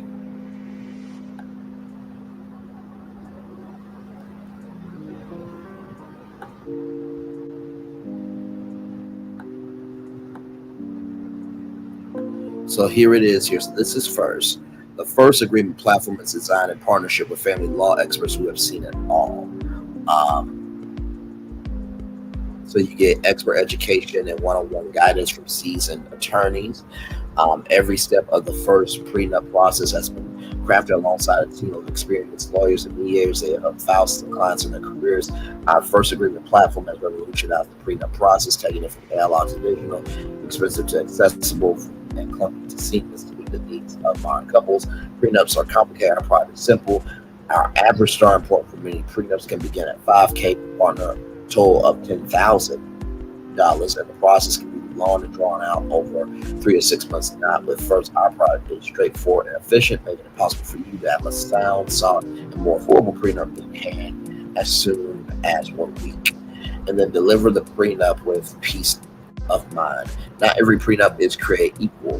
When a prenup is lopsided or contains elements that are not legal in your state, there's a risk it won't hold up down the line. First is your partner every step of the way to ensure you know exactly what you can and can't include in your sound and enforceable prenup. So old-fashioned way, endless PDFs to read through, and going in the office to read the paperwork, and it's almost like NBA, NFL, MLB contract negotiations.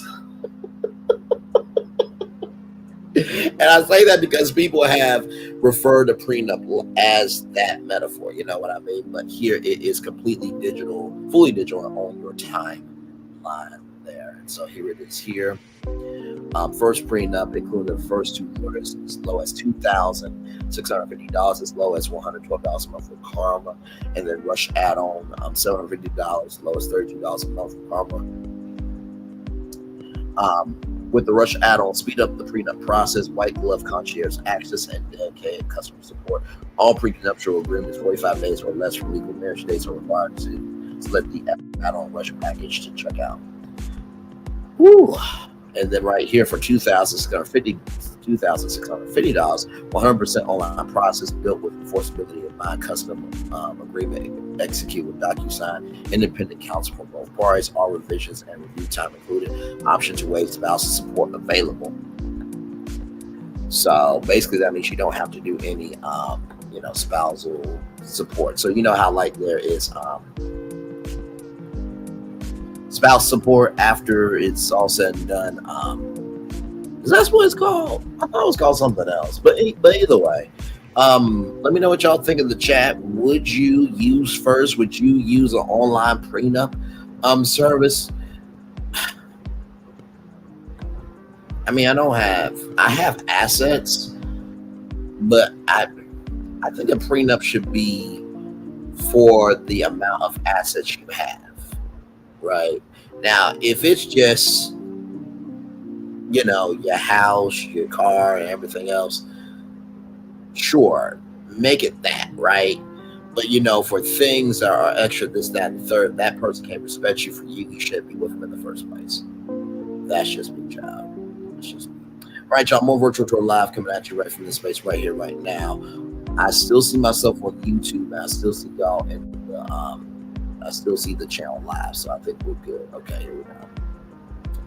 All right, y'all, from blacknews.com here.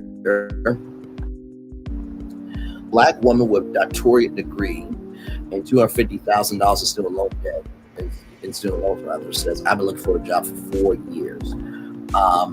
Rasberry, a 38-year-old African-American woman from Virginia who has long valued higher education, now regrets the path that she took despite earning a bachelor's, master's, and doctorate in business administration. Congratulations, first of all, on that. That is huge.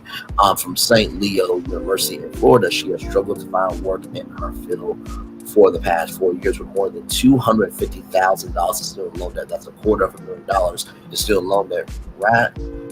Rasberry has been forced to pivot her career to make it meet. According to Business Insider, Rasberry has applied for various business roles since completing her doctorate, but with little success.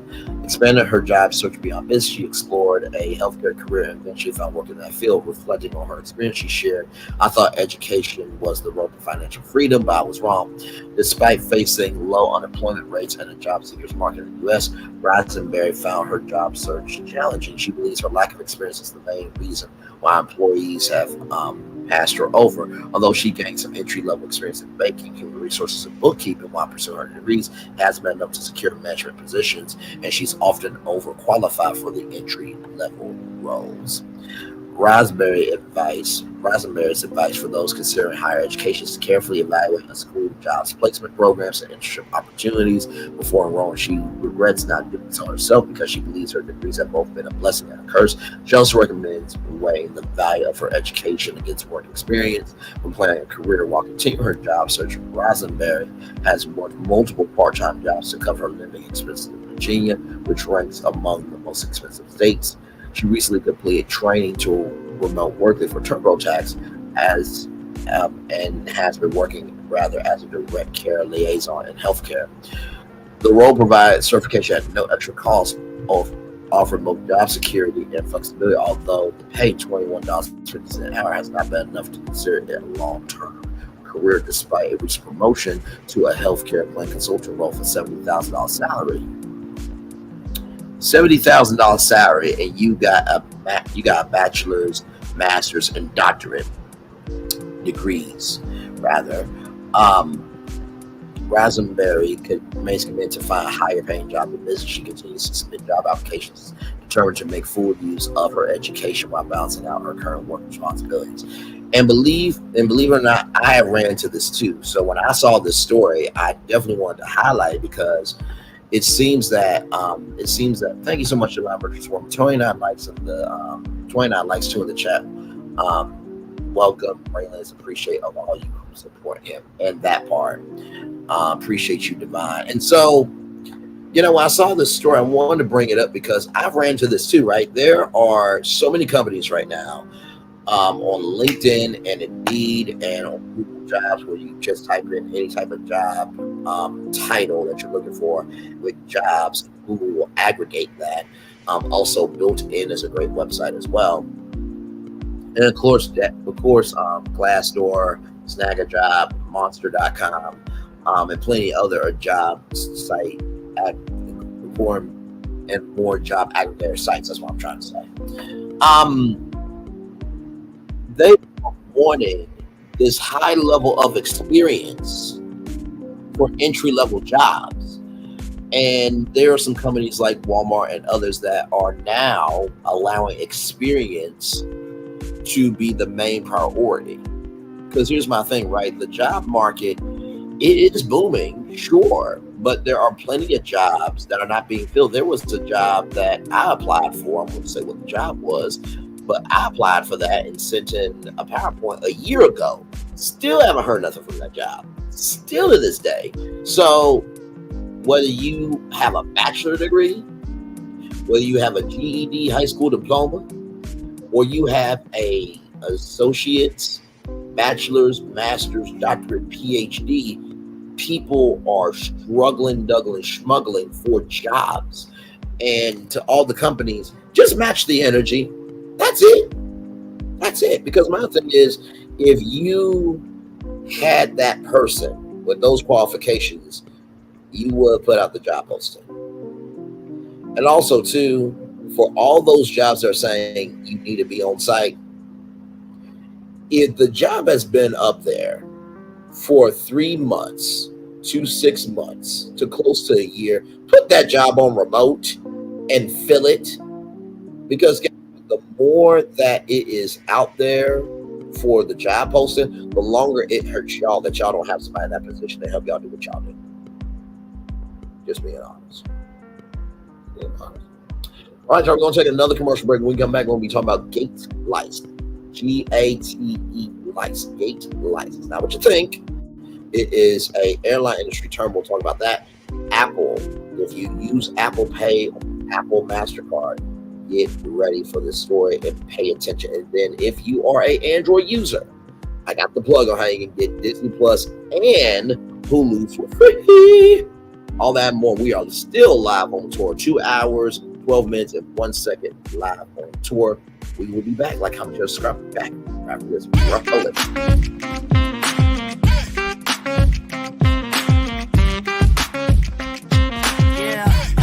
Yeah, we hustle all day. Yeah, we're working, let me play.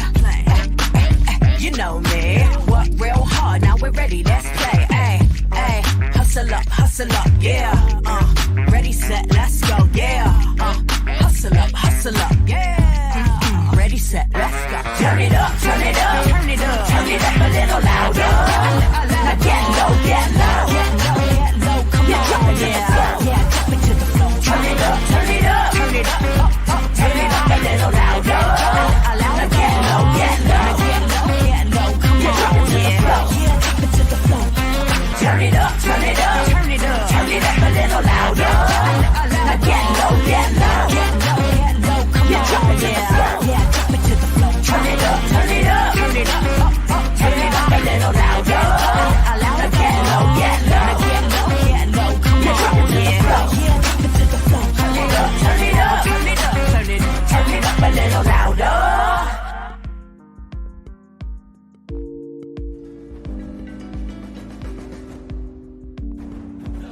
When we start a project, we always start with story. That story is key. So we began with the story of the Waturi people. The myth of the Waturi people is that long ago, they set out on their outrigger canoes looking for a new home. There was a legend that said they could only find this new home with the help of this mini golden-finned fish called kanuku. And they searched across Pacifica and Polynesia, and they visited all these islands. They went to Bali and Tahiti and went as far as Rapa Nui, Easter Island. Along the way, they made friends, collected sort of the culture, and they sailed on and on and on, and they almost to the edge of the world. There, to their amazement, was Kanuku. And she turned to the people and said, "You are ready." Turned and swam away. They followed, and within a day, they caught sight of this smoking mountain on the horizon, which was Volcano Bay. And it was pristine, beautiful, lush, everything that they would want in a home. And that's the backstory that informs everything we do in our design. The idea here is to create the best experience. We know what our guests want. They want the thrill and excitement of our theme parks, but they also want a place where they can relax and chill out and feel pampered. Nobody wants to stand in line. And so we said, let's get rid of them. Nobody wants to carry rafts up a ride tower all the way to the top. So we said, let's do that for you. Exhilaration and excitement and relaxation. That's what you're going to get at Volcano Bay.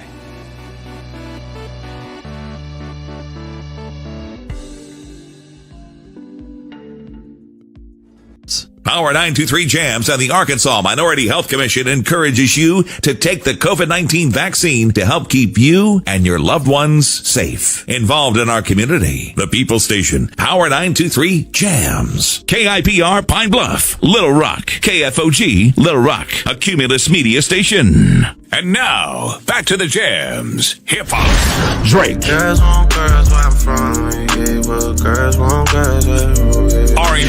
J. Howell. Just 'cause I love you and you love me. And now, bumping back-to-back continuous music with another fresh new jam. Heard here first on the People Station, Power 923 Jams. Power 9. Welcome to the scene, it's 3 with the team, we ain't keeping it clean. Sipping hot, pinky out, you know what I mean? Sassy P dropping bombs, get ready to scream. Little Paulette, she in between like the middle sister or the referee. Last but not least, we got Braylon Lee, he in the mix, taking us on a virtual spree. Love, laugh, talk, it's a whole new reality. Get ready for the vibes, cause this party's a masterpiece. That's right, it's 3 with the team.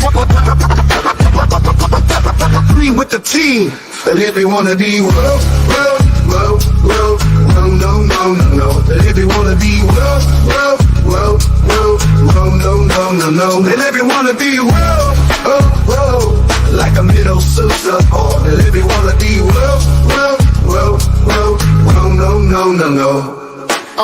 Hey, it's party time. Welcome to the scene. It's 3 with the T, and we ain't keeping it clean. Sipping hot, pinky out. You know what I mean? Sassy T dropping bombs, get ready to scream. Little Paulette, she in between like the middle sister or the referee. Last but not least, we got Braylon Lee. He in the mix, taking us on a virtual spree.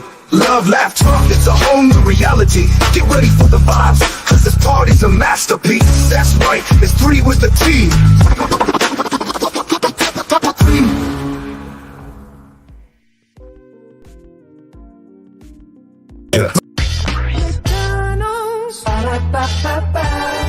I'm loving it. I'm loving y'all right back. Welcome back into Braylon's virtual tour live. Glad to have all you here. We kicked off the show. We're talking about Hollywood and it's streaming the final frontier for Hollywood. Then we talked about LA production and how most production is now leaving the United States. For example, MasterChef will no longer be in the United States. They are going to fly every contestant, the staff, the crew, Gordon Ramsay, and the judges to Australia. Yes, that is happening. Trina Braxton got paid $250,000 for the Braxtons on WeTV, and she is wanting to reopen up Bar Chicks, which I think could be a huge, franchise. Because think about it, we got Hooters, right? Bar Chicks could be a huge thing. And Trina, if you need a brand manager, I'm available, child. I'm available. Listen, you have not because you ask not. Then Libby Leffler has a company called First, which is a online prenup service. And then this woman here, Rasberry, is a woman who has a bachelor's, master's, and doctorate degree in business administration from St. Leo University.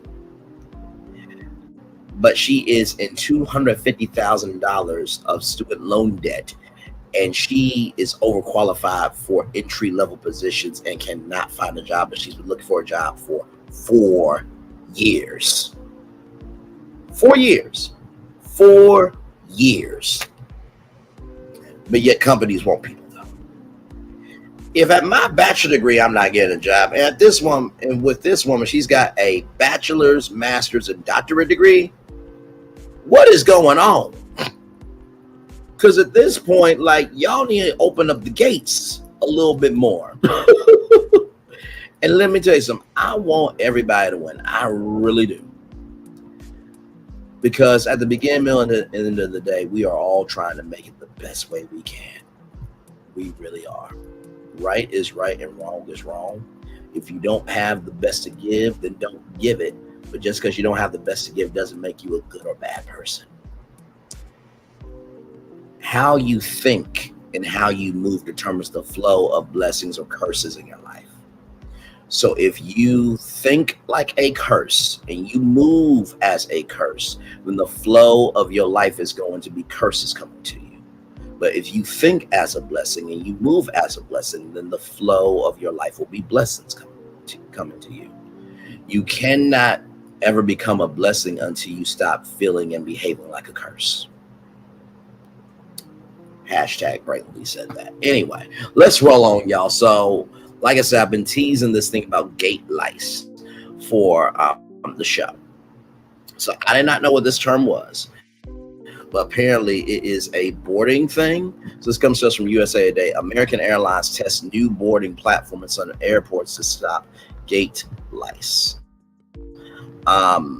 With the holiday season quickly approaching, American Airlines is implementing a new platform that will stop the reoccurrence of gate lice. Gate lice is a term to describe passengers who block the gate, anticipating to board the plane prior to their route being called.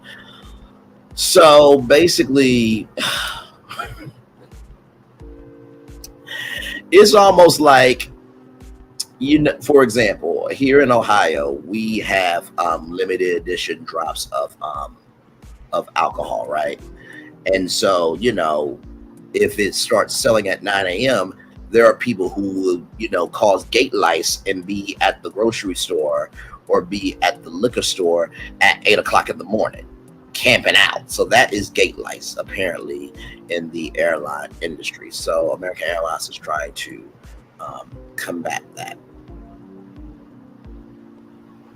Let's see here. While American Airlines does not refer to their passengers as gate lice, the airline has implemented a new platform to improve the boarding experience for their passengers and staff. We're always looking at ways to make the boarding experience easier for our customers and for our team members too, Rachel Warner, an American Airlines spokesperson, told USA Today. There's so much that a team member has to do at the gate. So we're constantly looking at ways we can use technology to make that easier for both groups, she said. Here's what you need to know about the new American Airlines boarding platform, rather. First of all, I'm glad that happened to American Airlines. You should not mistreat disabled passengers. You really shouldn't mistreat any damn body. Rolling on. Where has American Airlines started testing the boarding platform? Warner explains that currently the platform is being tested at the following locations. So Albuquerque International Sunport, Tucson International Sunport, Ronald Reagan Washington National Airport. It went really well in Tucson and in Albuquerque, Warner said. We recently rolled it out to DCA, and we'll see where it goes from there. So when did American Airlines start doing this? Warren did not tell USA Today an exact start date for the platform, but she did say that it started a few weeks ago. We've been pleased with the results of the test so far. American Airlines' new platform will improve boarding experience. Warner explains that passengers are American Airlines' top priority. Improving the boarding process is a part of a positive flight experience. It's a privilege that comes with where a customer may be sitting on the plane or with their advantage stats, or if they're a credit card holder, she said. We want to make sure that our customers are getting the opportunity to board in the order in which they should. So there you go. So you didn't know about gate lights before, now you do. So if you see people are basically, you know, blocking the gate, to board the plane prior to your group being called is called gate lice. It's GATE lice, LICE, gate lice. I had no idea about it before this story. You didn't know either? Now you do. So y'all, here it is here. Now, remember what I told y'all. If you are utilizing the Apple Card, you might want to pay attention to this one. This is a big one. From Engadget.com, Apple and Goldman Sachs fined $89 million for misleading Apple Card customers. I'm going to say that again. Apple and Goldman Sachs fined $89 million for misleading Apple Card customers. One more time. Apple and Goldman Sachs fined $89 million for misleading Apple Card customers. The Consumer Financial Protection Bureau found Apple failed to send tens of thousands of disputed transactions. Okay. Now, for those of you who don't know, there is a Cash App settlement as well, where you get $2,500 for disputed transactions as well. So what this goes to show is that whether your money is in the bank physically, or it is with the chip, or if it's a digital currency like crypto, is anything safe? That is the question that we're going to try to explore here. The Apple Card has landed Apple and Goldman Sachs in hot water. In a press release spotted by The Verge, the Consumer Financial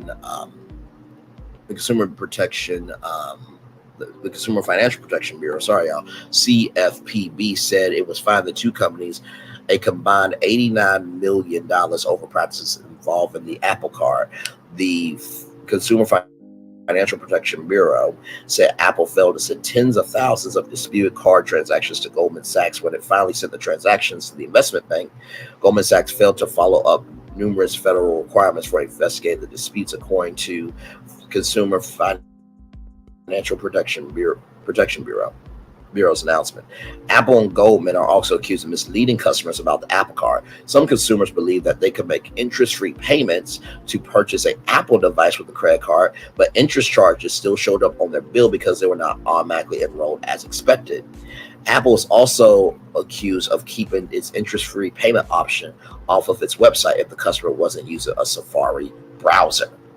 So you know how if your StreamYard does not work on one browser, you got to go to another browser. Usually when you're doing any piece of, when you usually do a product or service, it needs to be on every browser. Just like how most apps are on iPhones first before they go to Android. Usually, eventually, all apps are on Apple and Android. So that is that there. Let's see here. The Consumer Financial Protection Bureau also says Goldman Sachs misled customers about the application of some refunds that racked up additional interest charges. The Consumer Financial Protection Bureau has ordered Goldman Sachs to pay at least $19.8 million in redress funds and a $45 million civil money penalty. The company is also required to present a credible plan to comply with laws before launching any new credit card products. Apple also received a $25 million civil money penalty that will go to the Consumer Federal Protection Bureau's Victims Relief Fund. Let me pull that up.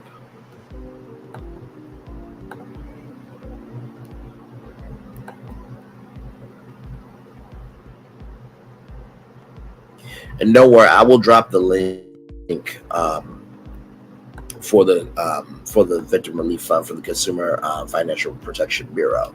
Apple and Goldman Sachs introduced the Apple Card in 2019, advertising it as the product that can help consumers lead a healthier financial life.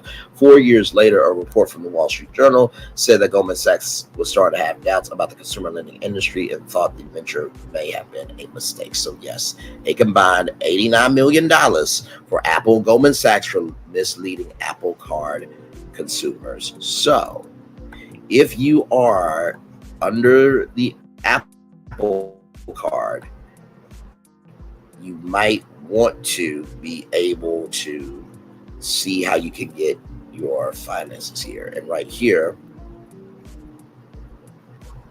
this is from The Verge. So let's see here.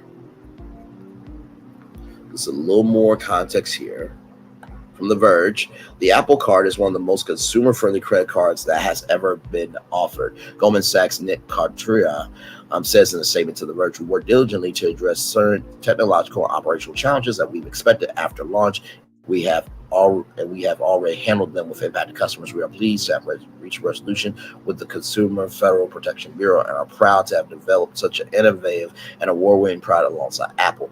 Apple did not immediately reply to a request for comment. The company shared a statement to Mac Rumors, attributed to an unnamed Apple spokesperson. So wait a minute. So wait a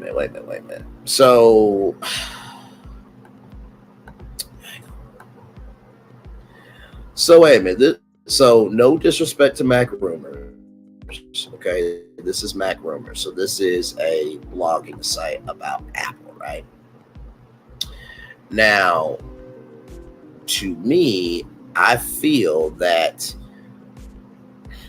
this should have been on the Apple website, not by some blog. No disrespect to Mac Rumors at all. Right here, it says here, Apple is committed to providing consumers with fair, transparent financial products. Apple Card is one of the most consumer-friendly credit cards available and was specifically designed to support users' financial health. Upon learning about these inadvertent issues years ago, Apple worked closely with Goldman Sachs to quickly address them and help impacted customers. While we strongly disagree with the Consumer Federal Protection Bureau's characterization of Apple's conduct, we've aligned with them on an agreement. We look forward to continuing to deliver a great experience for our Apple Card customers. The company had reportedly attempted to end its partnership with Goldman Sachs to operate the Apple Card and has had recent discussions with JP Morgan Chase about taking it over.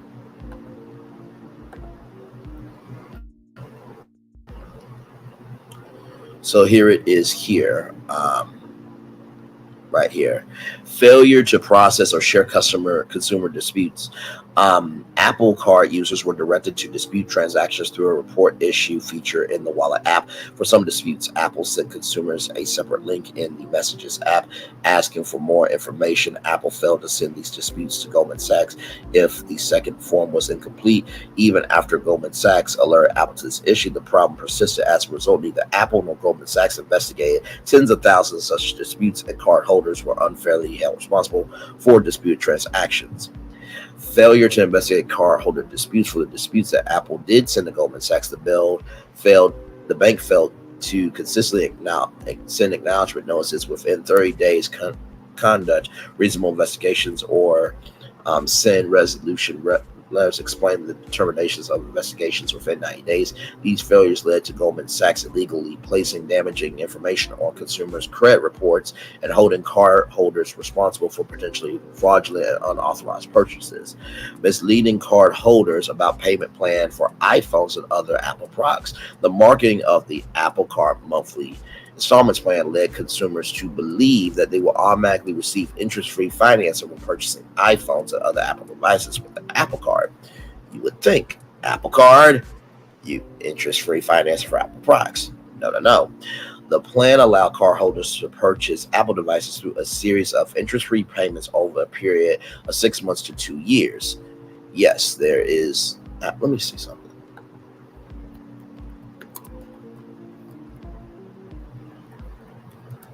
Now, there is a product, okay, called Apple Vision Pro. Y'all, this product right here, as you can see, costs $3,499. Okay? Now, I actually have worn this. It is probably one of the greatest pieces of technology I have ever put up on my face. I'm not going front. But $3,499. I would assume if you are using an Apple Card to pay that off and you were not able to have a payment plan through your Apple Card, you would be pissed. However, many card holders were unknowingly charged interest because they were not automatically enrolled as expected. They also faced confusing checkout options about enrolling in the plan for online purchases. Apple only presented the payment plan as an option to consumers using Apple's own Safari browser.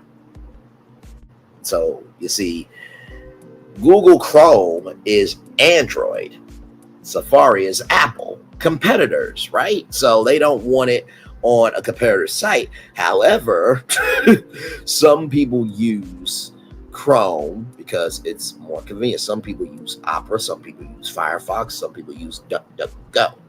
That's another server as well. And some people use the Cake server, not server, but the Cake browser. Due to Apple's and Goldman's actions, instead of making interest-free payments, thousands of card holders purchased Apple devices on interest-bearing revolving balances and reoccurred interest charges, misleading card holders about refunds. Card holders with an Apple Card monthly installment payment plans had 2 card balances, the plan balance and their interest-bearing revolving balance. For more than 10,000 card holders, Goldman Sachs misled customers about how it would apply certain funds between the 2 balances. Contrary to Goldman's representations, portions of funds for unrelated purchases were applied to the interest-free plan balance instead of the interest-bearing revolving balance. As a result, consumers incurred additional and unexpected interest expenses. And so that statement there was shared with Mac rumors, not the Apple website. So and here is the website for the civil penalty fund right here. So I will drop the link. And by the way, that story and all the destinations are in my description box below. So if you know anybody that has had or is using an Apple Card, let them know about that story. All right. So who wants to know about Hulu and Disney Plus for free? If you are an Android user, come in close. I got you. So Disney Plus and Hulu are now available with Google Play Points. Gold, Platinum, and Diamond members can now get Disney Plus and Hulu. Now, they have been doing different perks for a while. So earlier this year, we leveled up Google Play Points to connect members with rewards and experiences they love. Since then, our members have a lot of exclusive perks and VIP experiences at some of the hottest events in summer, like Comic-Con and Zed in the Park. Now we're collaborating with top streaming services to bring members even more perks. Starting today, or starting on October 24th, so 25th, 24th. So starting 2 days ago, right?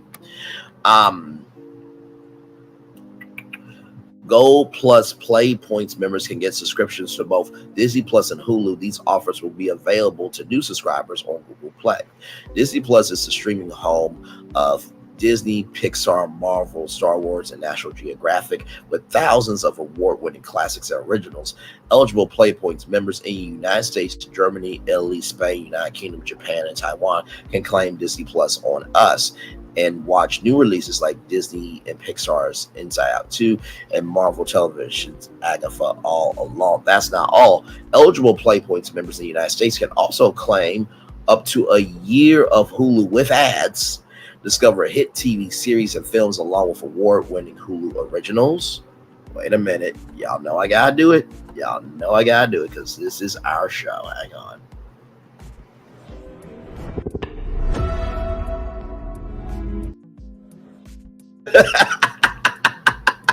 I love doing that so damn much.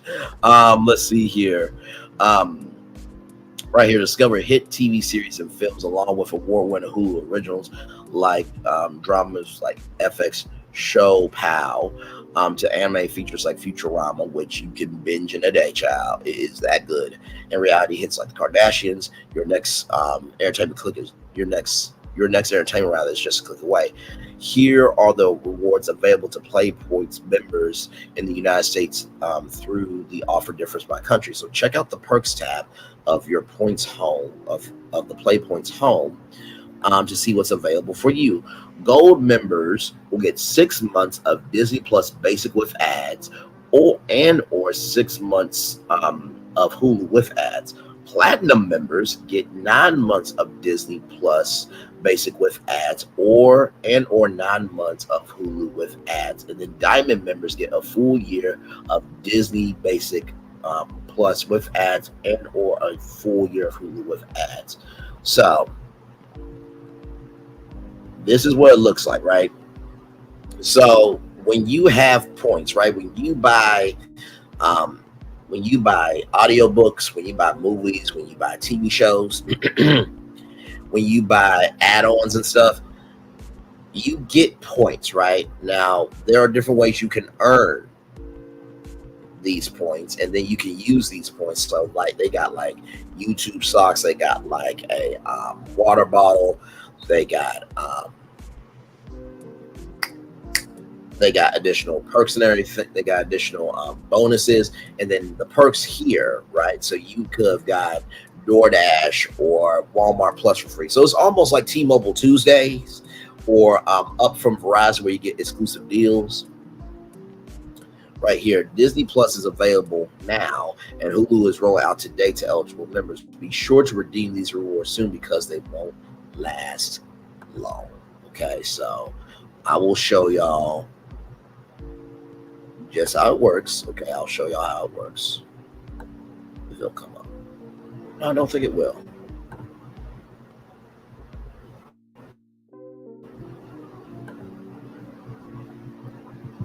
Okay, so it's not showing me that. It's not showing me that, but I'll show y'all this. So here we go. So right here will be like different ways to earn. So obviously you're not seeing that, right?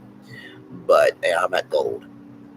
But here are how you can use your perks here. And so you have until that specific date, whatever your gold, platinum, diamond, right? So dice streams, you can use your points for $40 off coupon, 750 Rose coupons. That's dice streams. That's a game roll match. You can also do a Google Play credit, so you can use that credit to buy things. So as you can see, those are just some of the many things you can do with your Google Play points. As you can see, it's rolling on and rolling on and rolling on and rolling on and rolling on and rolling on. Y'all know we always try to get y'all a good deal over here, and it's still going. It's still going. I think that was that Candy Crush? No, I don't think that was Candy Crush. No, it wasn't. Okay, but still going, still going, still going, still going. Yeah, it's, so you can use all of these things, right? So then we go back up. Yeah, it's that many. Is that many? And then here are the perks. And so you can get a weekly prize that can go to yourself there. And then let me see, level benefits. Let me see. So right here, so this is what you will have here. So 1.2 play points for every dollar spent. So earn points when you buy apps and games, including in-app and in-game items, books, and subscriptions with Google Play.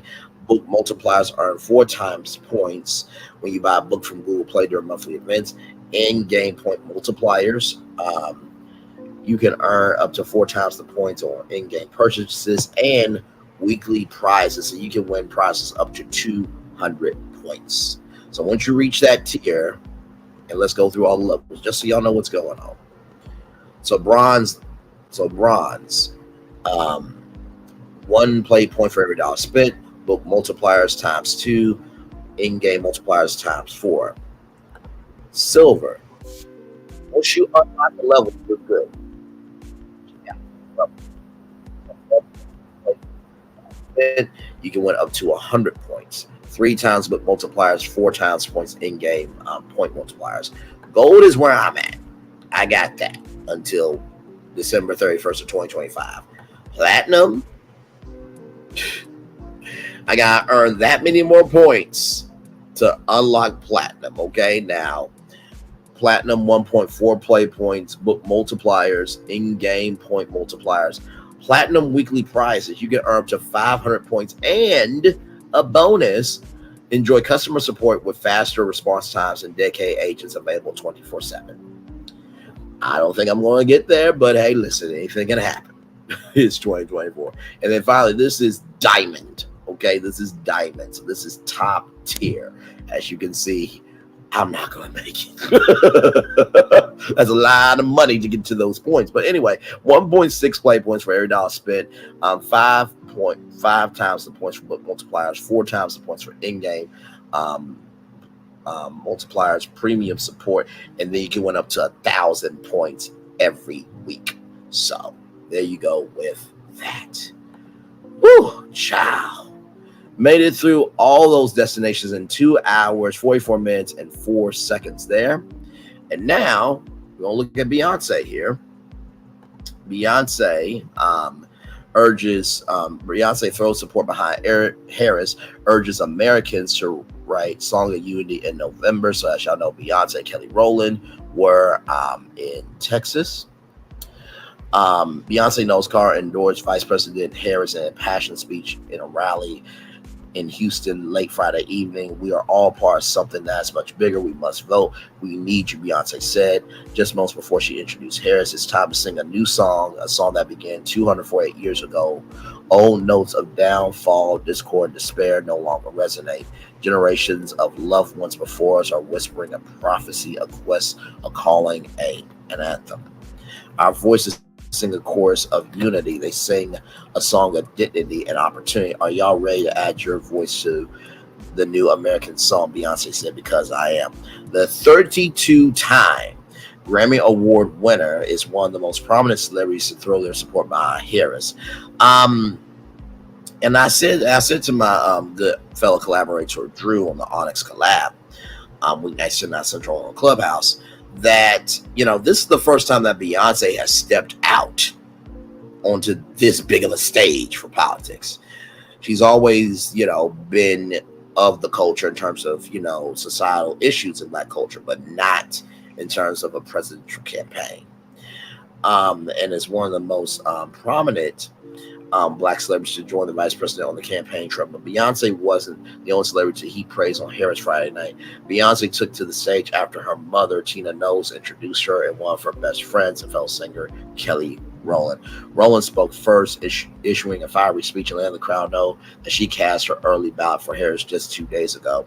Houston, we are grabbing the back of the pen and forging a new path for Kamala Harris and Tim Walz. Rowland said, we are grabbing the back of the pen to write a new American story of community, equity, strength, kindness, and hope. Houston, y'all have already had a hand creating destiny. Nicely done. That was good, Kelly Rowland. That was good. Rowland added, referring to Destiny's Child, the band she and Beyonce were part of throughout the 90s and early 2000s. Of course, Michelle Williams as well. So what do you do? And do the same thing again? Her words elicit cheers from the audience, but the noise came deafening as Beyonce took over the mic. We are at the precipice of an incredible shift, the brink of history, Beyonce said. She added that she wasn't there as a celebrity or a politician, but as a mother who wants to ensure her children have the same freedoms that she and her own mother had. I'm here as a mother who deeply cares about the world my children, all of our children live in, a world we have the freedom to control our bodies, a world we are not divided, Beyonce said. We need you. Your voice has power and magnitude. Your vote is one of the most powerful, is one of the most valuable tools, and we need you. Your freedom is your God-given right, your human right, she added. We all have a role to play to make this a reality. Beyonce's appearance followed by an August rumor that the Texas Hold'em singer will make an appearance at the Democratic National Convention, though that actually never happened. So for those of you who may not remember, the fourth night of the convention, right? The fourth night of the convention, there was this, hey, my thoughts. Hey, hello, Brandon Chad Mods. Stepped in and hit the button. Now I'm off to do some shopping. Have a wonderful day, all. Much love to you. This is just a bonus show to just finish out what we were trying to do Friday. But good to see you. Glad to have you here. But yeah, so for those of you who remember the Democratic National Convention, because we covered it here, it was a great time. There was this black current, and Rick Klein from ABC News saw the black current. He saw the celebrities coming in and out, and they put the black current up, and it was supposed to be this big celebrity yesterday. Everybody thought it was Beyonce. Turns out it didn't happen. And Beyonce's rep said that it wasn't even scheduled. So that's where that came from. But Beyonce's support for Harris isn't all that surprising. The Houston mayor had already given Harris permission to use Freedom as her campaign song and threatened to send a cease and desist to 45 after his team posted a video using the song. In 2020, Beyonce endorsed President Biden. In 2016, Beyonce and her husband, award-winning rapper Jay-Z, headlined a concert for Hillary Clinton. She was also an ardent supporter of former President Obama during both his campaigns. He even sung at his inaugural ball. I think that was the neighborhood ball in his inauguration in 2013. But I don't think Beyonce has ever stepped onto the actual stage like this. So that is your first bonus story. And then an update. As y'all know, Epic Universe will be opening May 22nd, 2025. Your tickets, the way to get your tickets and packages open up on October 22nd. For those of you who are annual pass holders, you can get your single day passes now, and then as it gets closer to the opening, more passes will open up for single day tickets. Okay, just so you can go to that part. But there is breaking news here from the Disney food blogger, excellent content creator on YouTube, an excellent source for Disney intel. We began hyped about the grand opening of Universal Orlando's new park, Epic Universe, opening in 2025. We learned a lot about the park's five themed lands, as well as got details on when tickets went on sale. It's now, people. Tickets are on sale now. We also learned about Special Park. And Universal Orlando annual pass holders will begin when it comes to Epic Universe, which I think it is the single ticket sales. We even learned recently about the 3 new Epic Universe hotels, including opening dates. However, we recently discovered that just one of these hotels' opening dates got pushed back. Although we had made a reservation for the Universal Terra Luna on its opening day, February 25th, 2025, we were recently informed that the opening date for the hotel that has now been pushed back a whole month to March 25th. 2025 by a whole month. That information has been updated on the hotel's official website. So right there, it has been changed. We're told that Terra Luna's sister resort, Stella Nova Resort, will still be open up on time on January 21st, 2025. We were given the choice to either move our reservation to that hotel or have a reservation move for the Terra Luna to the new opening date, March of 2025. So if you have booked a reservation for earlier than March 2025 for Universal Terra Luna, you may be notified soon that you'll have to change that reservation. Note that the Universal Helios Grand Hotel is not scheduled to open until May 22nd, 2025. So that's also when Epic Universe opens. That hotel is actually inside the park. As of now, reservations are currently available for that date and beyond. And I am sure that they are booking up fast. For sure. So right here, right here. However, if you want to purchase just a one-day ticket, you'll have to wait a little longer unless you are a Universal Orlando annual pass holder. Universal Orlando annual pass holders will have the chance to purchase one-day tickets beginning October 24th, which was 2 days ago. This is before one-day tickets will be available to purchase for the general public. Note, Universal has not released prices for these tickets or whether annual pass holders will get a discount. So there you go. Woo! What a show, child. What a show. I'm going to turn my camera now because we've done the whole show for over 2 hours. Oh, Jesus be a fence. Jesus be a fence. Oh, almost a 3-hour show. Man, oh man, oh man. So I think the story that really intrigued me the most, I think, was a Rasberry. The fact that she is that qualified. I think the fact that she is that qualified, but she hasn't been able to get a job is crazy to me. It is absolutely crazy to me. You know what I mean? So it's just, I hope jobs do better. I hope jobs do better at recognizing that that there is room for everybody at the table. That there is room for everybody at the table. So I think that's the one that really got to me the most. And I hope that that does change for her, because that has to be incredibly frustrating. You doing all you can, going to college, doing the right thing this, that, or the third, just to be in $250,000 worth of student loan debt, and you can't even get a job that can even meet $100,000 job. That's quite ridiculous. Libby Leffler, I think it's interesting about online prenup. I think if I had more assets, I think I would consider it. Or maybe you do a prenup of, okay, when we get to this level, how do we handle this? And then that's in the prenup, maybe. But I think that's an interesting subject matter, because I remember there was one episode of The Nanny, and it was Mr. Sheffield. I would say Mr. Sheffield. By the way, The Nanny is one of the greatest sitcoms of all time. Ray Charles was a part of it. For those of you who don't know, that was a huge deal back in the 90s. But in one episode, The Nanny, this was when Fred and Max were trying to get married, and Fred did not want a prenup because she was like, I've been here for years as your nanny. I've taken care of your kids, this, that, and third, that, you've got the milk, the butter, and everything else, but you're not wanting to purchase the cow. And so, Maxwell Sheffield wanted Fran to sign a prenup because of his grandmother and, protecting the family assets and stuff. And so then,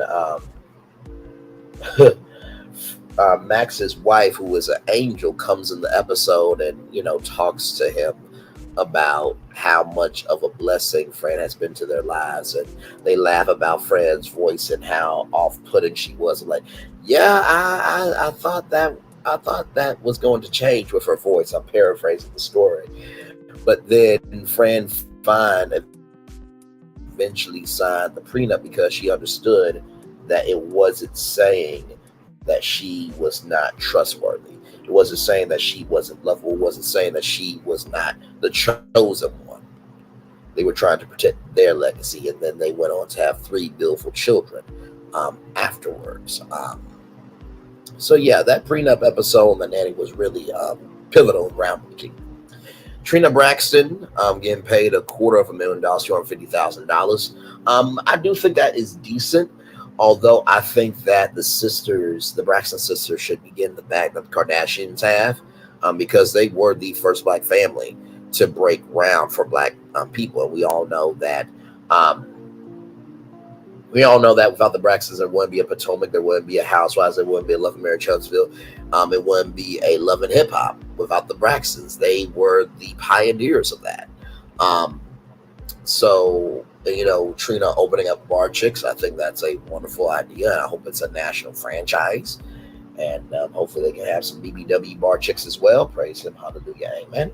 And then talking about Hollywood, and it's streaming The Final Frontier. I don't think it's The Final Frontier, but I do believe that it is a sign that The Final Frontier is coming, and that they are circling the wagons, and it is hitting a roadblock. And how do you navigate that roadblock? American Airlines and gate lice, never knew about it, but now I do know about it, so I'm guessing that they are having them sit down, I guess, now, and actually wait their turn. Otherwise, it might be penalties. I'm just guessing. And of course, that $89 million payment from Apple and Goldman Sachs from not being transparent about their services. Listen, y'all might want to check on Apple, because y'all do realize that they force you out of your old iPhone. They don't give updates anymore. Y'all do know that, right? But with Android, it is customizable to any Android phone. You can buy a used Android that's no longer available, but as long as it can update itself, Google is adaptable to basically any Android smartphone in the current Android system. And then Google Play, the fact that they are teaming up with Disney Plus and Hulu is not surprising to me. I remember that Verizon Wireless, they did Disney Plus, Hulu, and ESPN Plus on us, right? So they had the same thing. You could get Disney Plus or Hulu, or if you got the unlimited play plan, you got all of it for free. And now with the My Plan from Verizon, now you have to pay for Disney Plus. I think it's Netflix and HBO Max that are combined now in that package, right? If you are on Cricket, and you can let people know, if you have people who are on Cricket, let them know this. They have free HBO Max for free with their plan, depending on the plan. There, of course, is the one with ads, but it is still free. Then if you get Walmart Plus, you get Paramount Plus for free. So it's interesting that these streaming services are combining with other platforms to get more subscribers. And of course, Beyonce stepped onto the stage. I think sometimes we forget in this world that we live in that celebrities also have a brain as well. They also have a perspective. They also have a soul as well. So, for Beyonce to come out and say, I'm not coming here as a celebrity or a politician. I'm coming as a mother, really going to the soul of America. And I remember that she was at her Renaissance concert. I think it was a video, somebody captured it. She said, I love every role and every fupa. And I'm like, Beyonce is fupa gang. I ain't mad at it. Listen, she knows what it is. She knows what it is. She knows what it is. Child Jesus. She wore that Cowboy Carter outfit. Child, she be a fence every day. Tackle me down, drag me to the end zone. Y'all remember that Super Bowl commercial with that black kid, running through all those different situations, and they said, "Take it to the house, kid." And then he ran onto the field live during the Super Bowl. That's what Beyonce do. Drag me from here, there, and everywhere, and take me to the Super Bowl in that house. Oh my God, child! Why am I extra, y'all? Why am I extra?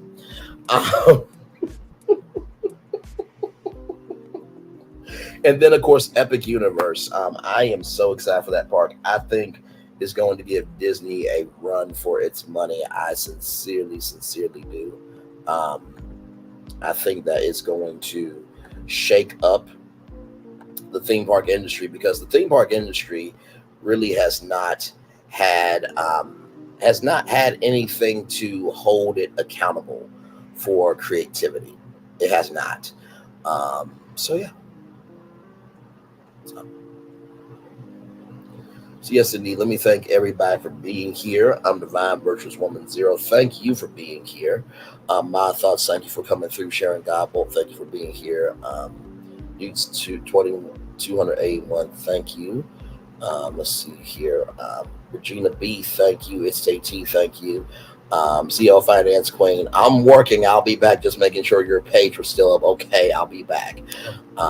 Good morning, Ting. Brand Lee mods and fabulous viewers. Absolutely, we are fabulous for sure.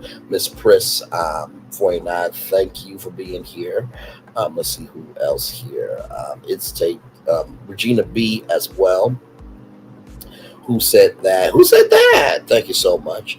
And Lita, thank you so much as well. And Lynette Stiller, thank you so much as well. And Charlotte W, thank you so much as well. And while we are thanking people, let's thank the Father, Son, Holy Spirit, that we have this energy. I thought I should tell you, they've been talking about you. Yeah, they've been talking about you. They've been talking about the fact that they've done everything they could to stop you. and everything they could to block you, but you still win. They've been talking about the fact that they have undermined your success and they have tried to sabotage your seasons, but you keep winning. They've been talking about the fact that even though they don't like each other, they get together to try to kill you, but you keep winning. They've been talking about the fact that you were voted least likely to succeed, but like cream, you keep rising to the top. They've been talking about how they tried to burn your world down, but like the phoenix, you rose from the ashes. They've been talking about you. And you know what they say? Oh, she's just lucky. He's just lucky.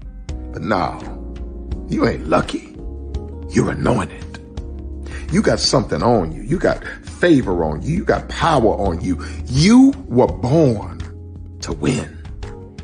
Now they can call it luck, but it's grace. They can call it luck, but it's favor. But whatever they call it, it doesn't matter, because you know what God calls you?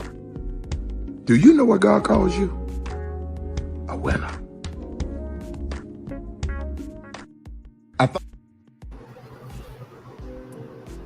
Very thankful that we have that type of energy over here. Welcome in, everybody, to bringing this virtual tour live. We are just chilling out this morning.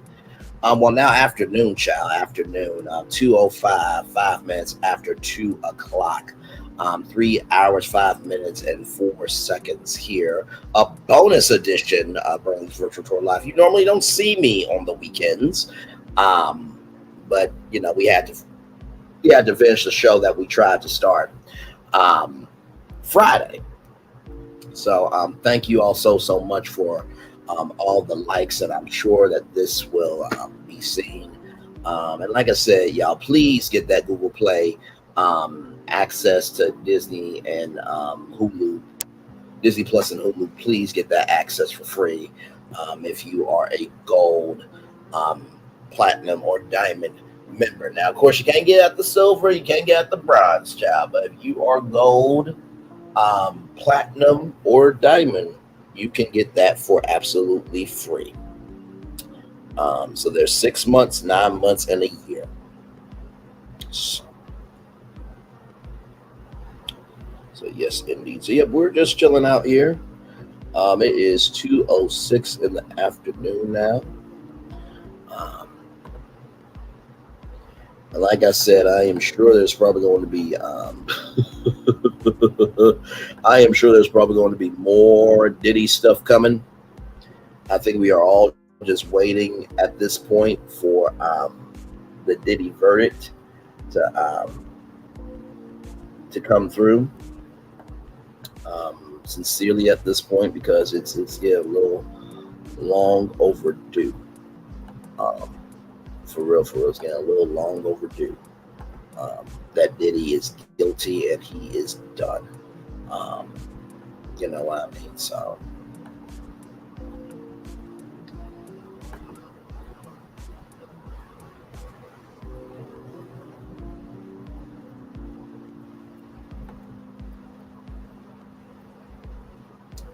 yes, indeed. So yep, we are just chilling out here. Glad to have y'all here. I'm trying to see if there's anything on media takeout. Oh, okay. Well, here's something.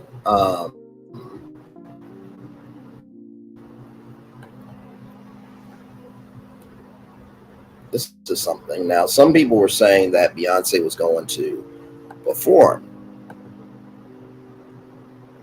Turns out that may not be the case.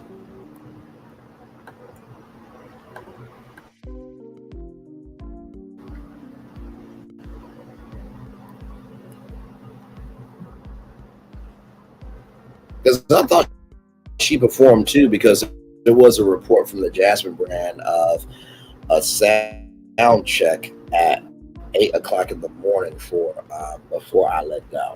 I did see that on the Jasmine brand.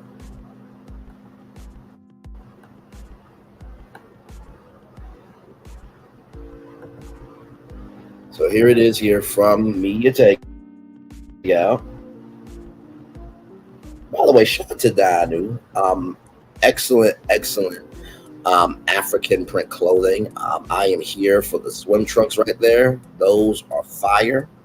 Definitely want to get those. And so they got men, women, children, but it's called DIYANU.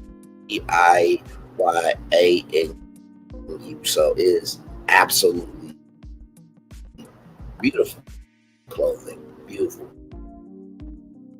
clothing. Shout out to them. Great. Refresh this.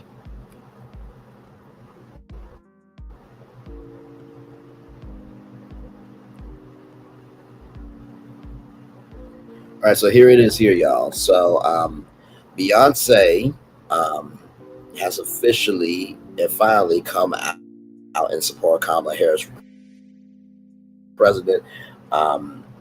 Mia Takeout confirmed that there has been a long back and forth between Kamala's team and Beyonce for her status she would not perform at the event. In Philadelphia, since Pennsylvania is a swing state, to help get the crucial vote, to help get out the crucial vote in a pivotal state, rather. Beyonce's team decided against the idea, and both sides compromised.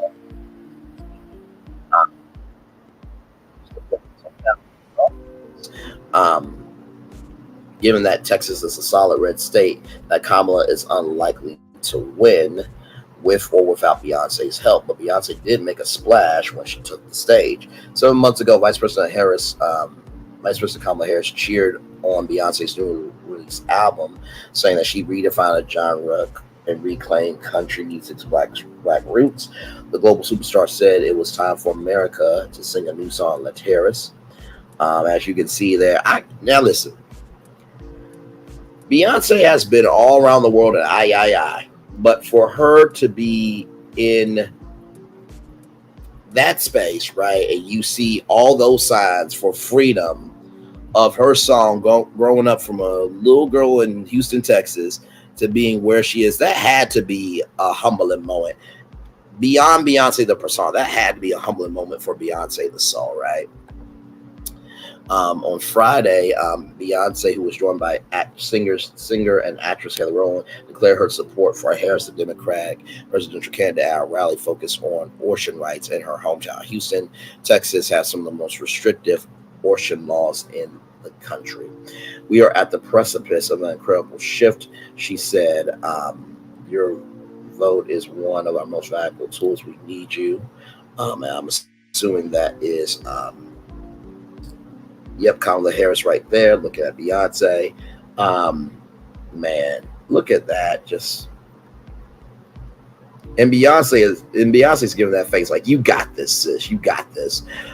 Our moment is right now. It's time for America to sing a new song. Beyonce added a song that began 248 years ago. While Beyonce's speech was good, it wasn't exactly what fans were expecting. Most fans was expected some sort of performance from Beyonce, not political speech, but unfortunately Beyonce chose not to perform. And that's all right too, you know what I mean? Because here's the thing, a free concert, it takes some time, because you gotta pay out the venue, of course, then you gotta pay Beyonce and her team, then you gotta pay lighting, audio, everybody in between, then you gotta pay for promotion, and then of course the tickets, they're gonna be free, but they gotta buy the tickets to give away the tickets. So it's a lot of variables. But listen, I don't know though. When Mia Takeout said that, that Kamala Cake went Texas with or without Beyonce support, that beehive is a hive, okay?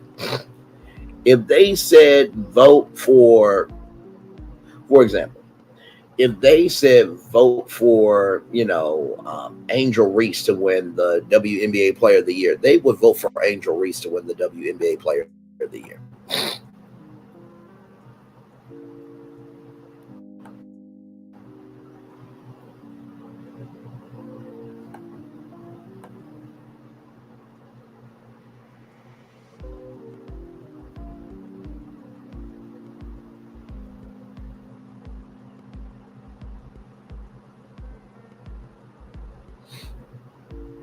My Lord.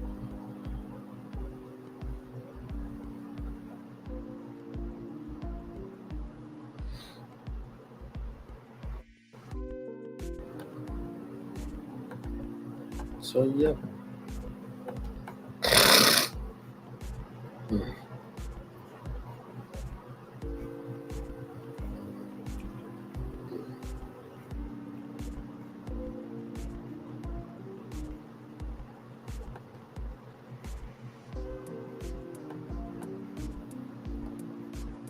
So yeah. A lot going on, y'all. A lot going on.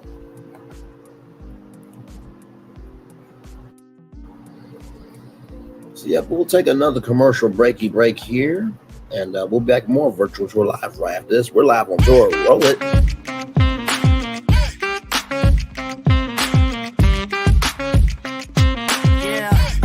Yeah, we hustle all day. Yeah, we're working, let me play. You know me, work real hard, now we're ready, let's play. Ay, hustle up, yeah. Ready, set, let's go, yeah. Hustle up, yeah. Ready, set, let's go. Turn it up, turn it up, turn it up, turn it up a little louder. Now get low, come on, yeah, drop it to the floor. Turn it up, turn it up, turn it up, turn it up a little louder. Now get low, come on, yeah, drop it to the floor. Turn it up, turn it up, turn it up, turn it up a little louder. Now get low, come on, yeah, drop it to the floor. Turn it up, turn it up, turn it up, turn it up a little louder. Now get low, come on, yeah, drop it to the floor. Turn it up, turn it up, turn it up, turn it up a little louder. For Ramirez? Wingstop's triple meal deal. 6 classics, 6 boneless, and 2 tenders with 2 dips and a large fry for just $17.99. Get yours delivered today at Wingstop, where flavor gets its wings. For Ramirez.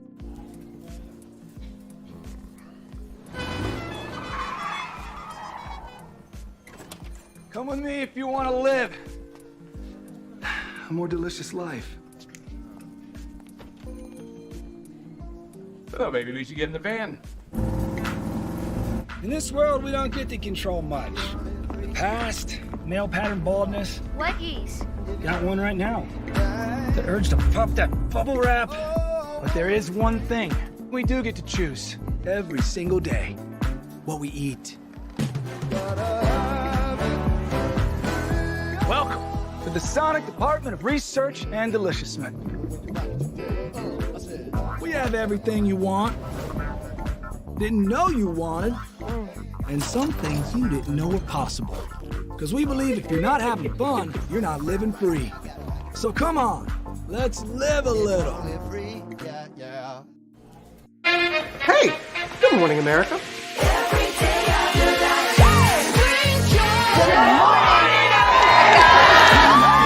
Good morning, America. Good morning, America. Good morning, America. Money! Are you ready? They are ready. Covering the biggest events in the country right now. There's a lot going on here this morning. It's always a good time. That's what the show's about. That's good. Really good. Very good. Coming in hot, Jimmy, coming in hot. It's far from elementary. Oh. Good morning, America. I'm not going to try to strut like Michael or anything. I have known George a long, long time. Have you ever gotten him to dance?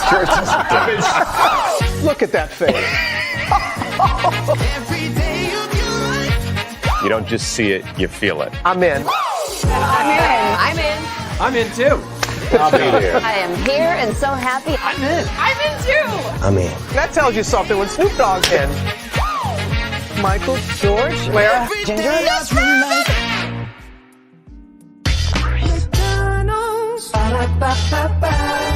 I'm loving it. Y'all right back. Welcome back in Brainley's virtual tour live. Y'all stay right there. I'll be right back. I got something to show y'all. Hang on.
All right, y'all still here with me? So I got another. I'm going to be showing you another black package. Now, it's interesting because I was on the TikTok live. By the way, I hope you use the code winning because it is now what did she call it? What did Melody call it? Not disarmed, but not discontinued. What did she call it, child? Disabled. That's what she's gonna call it. She was gonna call the code disabled, child. Oh, it's got some sticky hickey glue on here. Okay. So listen, I did get the revitalizing body oil. Hang on. Okay, so I got the cap off here for this one. But there's the body oil there. And listen, I just thought, oh, wait a minute. Ooh, oh my God, that smells amazing. So it's a little bit of oil on my it's a little bit of oil on my thing. I'm gonna just rub the oil in on me. Oh my God, that smells really good. Oh my God. Hang on, let me see. I gotta break the seal, child. I gotta break the seal. But wow, this looks really nice. Oh my God. This looks really good. Now, I ordered one body oil, right? I ordered one. But then I see an extra one. So I'm assuming that Melody put in a extra body oil for me. Thank you, Mel. Appreciate you. And then, of course, I have the cards here. The card, rather. I don't think I have the... Now, the only thing I don't have is the body butter. I think that's the only thing that I don't have. Like I said, I'm new to this self-care game. So, like I said, we're going to help each other out along the way. But that was cool, though. That was cool. So I'll be using my products. Trying to do more self-care. So, listen. So yeah, I need some ashwagandha gummies. I need some ashwagandha gummies. Actually, first I need some apple cider vinegar gummies. Mm-hmm. By the way, sugar-free is not bad. At all. And of course, I need these here to relax me, child.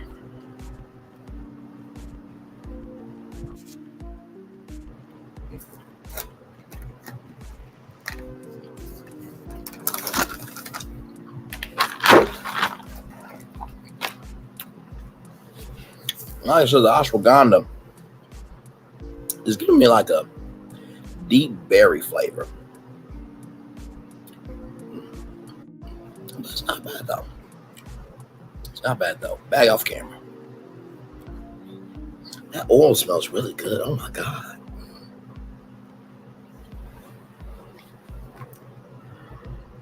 So yes, indeed, y'all.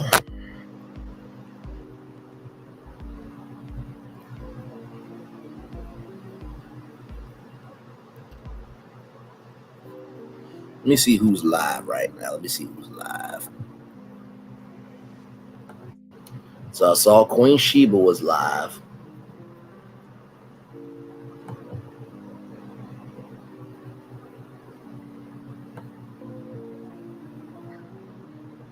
Sassy was live. Oh, I hope she's still live because I wanted to go. Oh, it's still live. Awesome.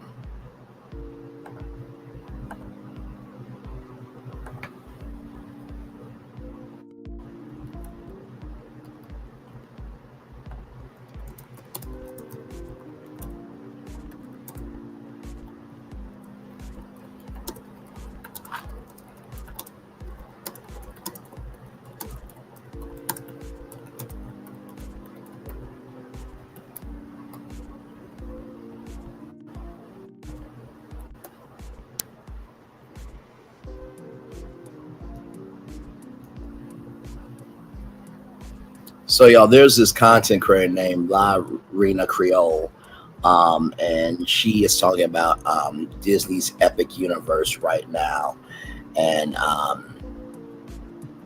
yeah, so I have been following her for a good while. Love her content, and she's in the theme park sector. So y'all know we follow theme park news over here quite often. So yeah, so I'm just trying to wait to see if I can come up. I probably won't be able to because she doesn't know me that well, but I am sure.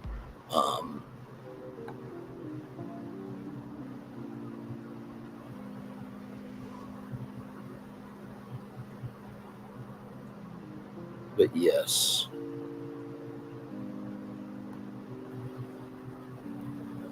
But yes, indeed. So.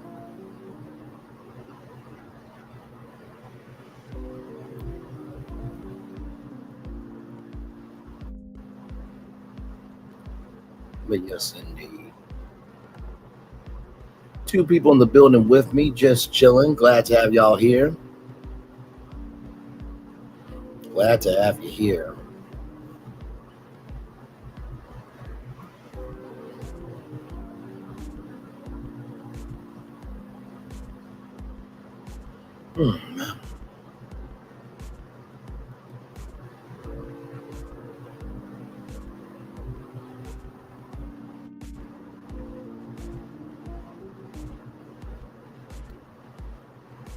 Yep.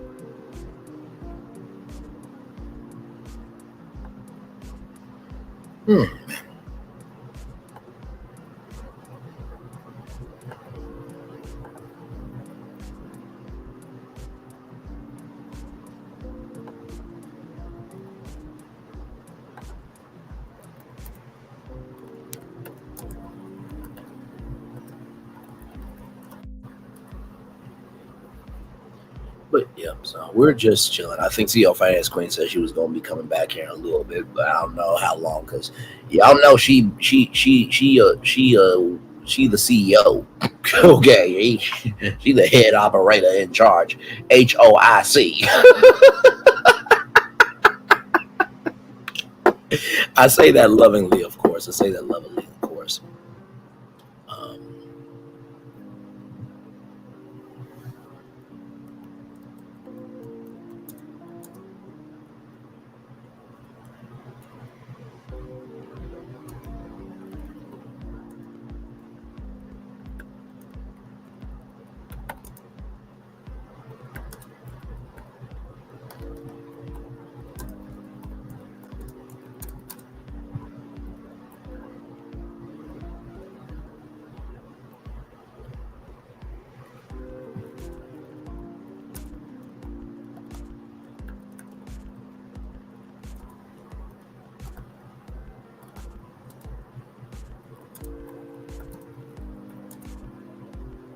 Thoughts to Epic Universe.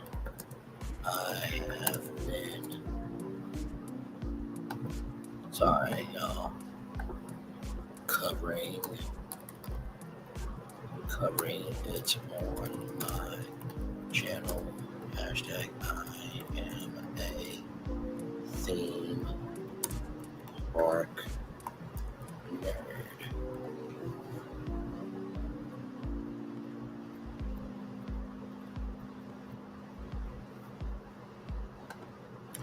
So yep, what are y'all gonna be doing this Saturday? Hopefully you'll be out about, enjoying the weather. It looks good out today, so I may go out for at least a little bit. It's probably the only live I'll probably do. Somebody and me said we're doing 3 with a T tonight. I don't know. We'll see. I'll probably get a text message on it.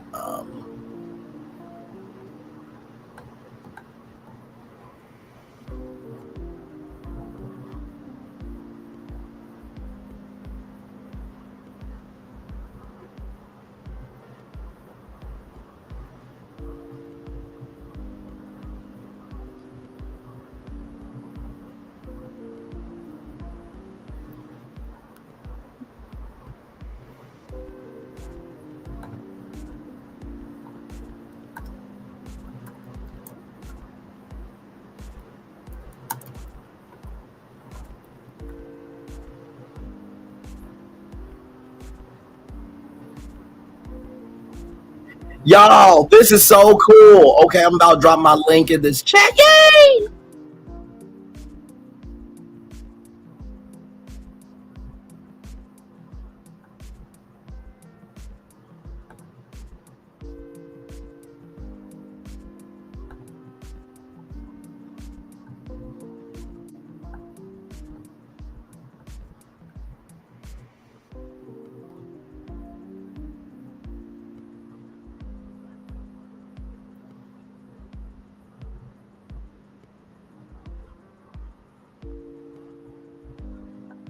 That is so cool! Yay!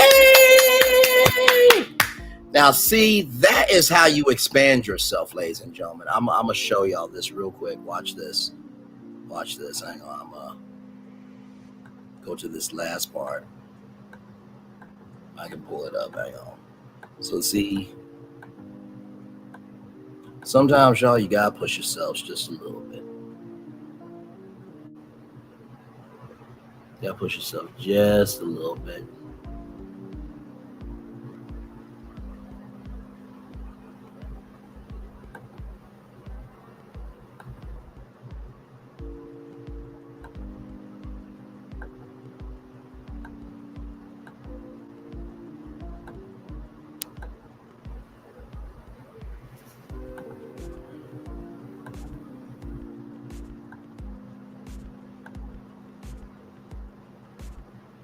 That is epically amazing. Like, I'm not even sure.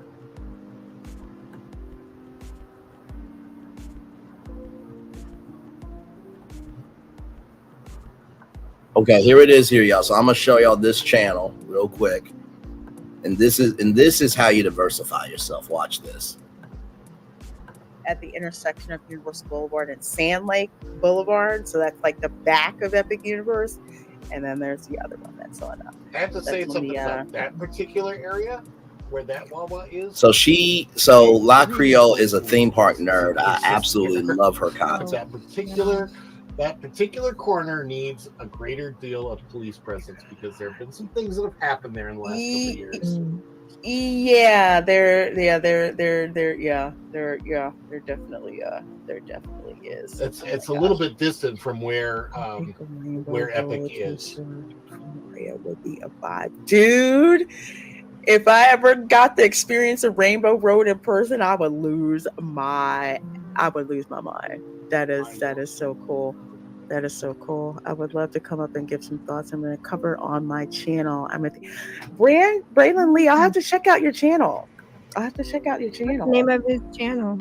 I am a theme park nerd. Is that hashtag? Hashtag I'm a theme park nerd. Is that the title, Braylon? Let us know so we can look up the channel. Raph and I love following theme park nerds, especially the international ones when they go to the parks around the world. Those are always fun to watch. Absolutely love those. No, but I can drop link in the chat. You can't you can only drop links if you're a mod. So if you just give like your YouTube channel ID, like your handle, we can look you up. We can look you up that way. And I would love to check that out. Boom. So that's how you do that, y'all.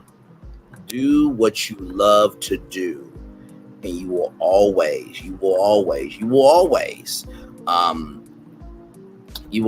get blessings coming back to you. And y'all know we've been covering Epic Universe here.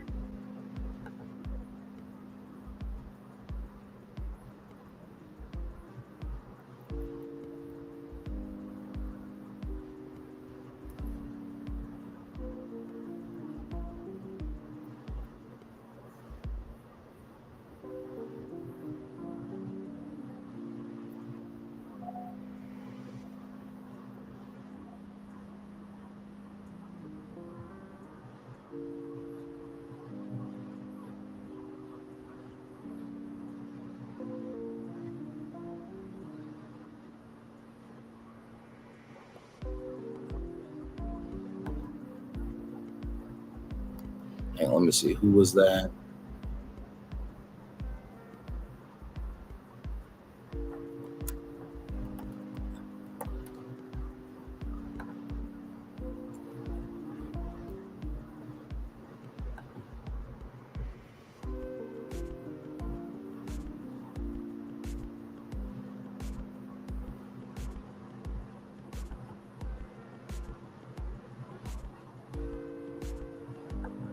That is really, really cool. That is really, really cool. I love what we do over here. I really do. It's diverse, it's expressive, it's bold, it's in your face, and it is as imaginative as we want it to be over here. So yeah, that's really cool. So I do hope that she checks out my channel, and I hope that she enjoys the Epic Universe coverage. Y'all know we've been covering it. We've been covering a lot of it. I mean, from the D23 Expo,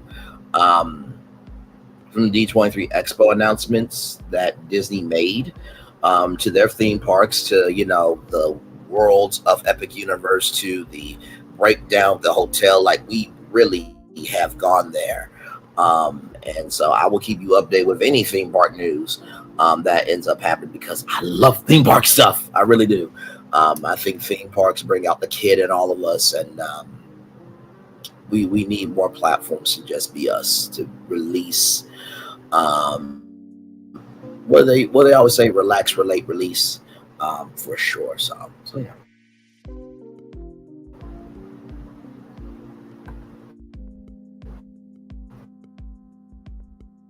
So yes, indeed. So it's good stuff.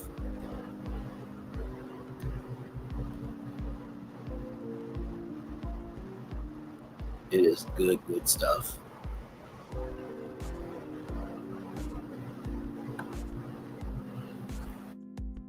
Oh man, I'm still right here, y'all. Hang on.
All right, y'all. Sorry about that. Had to respond to somebody.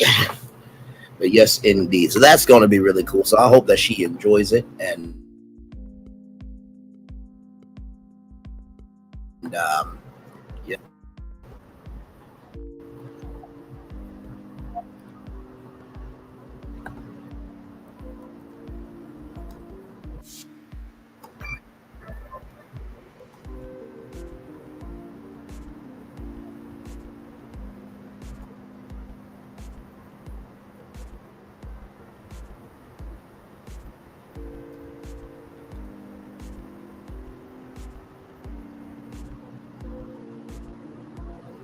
So yes, indeed, that was so cool. I just got one of the content creators just subbed to me. So thank you so much. Follow the Bradley's Fun. Thank you so much. That was awesome. And then who? Oh, and ERKIA. I think I spelled that right? There we go. So, like I said, hopefully they'll enjoy the content, and yeah, we'll see. So that's the good thing about YouTube. There are different sectors you can move in. And the more diversity you have, the more of a cavalry you have. So it's all good. It's all good. So yeah.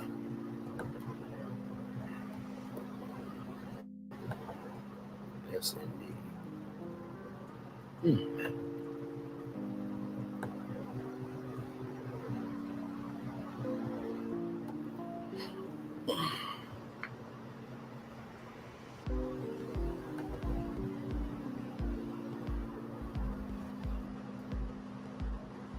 Let me see something here.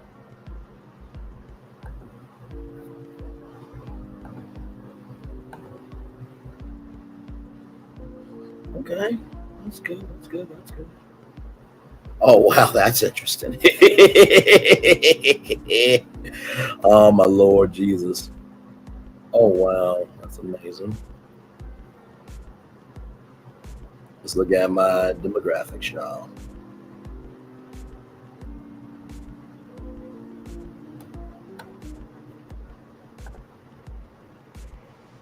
Yeah.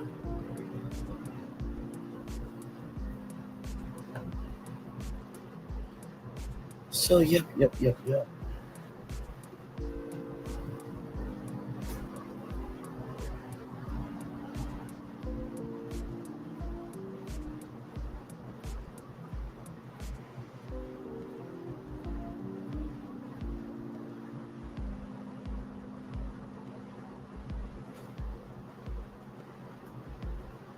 Oh my Lord. Okay. 3 people in the building. Thank you all so much for being here. Thank you.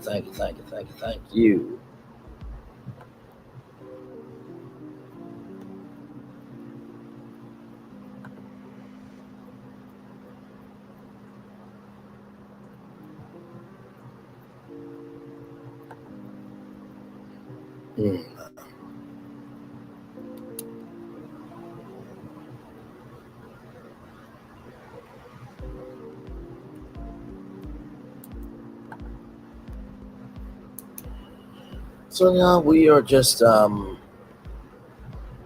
resting and chilling out, enjoying the vibe, y'all.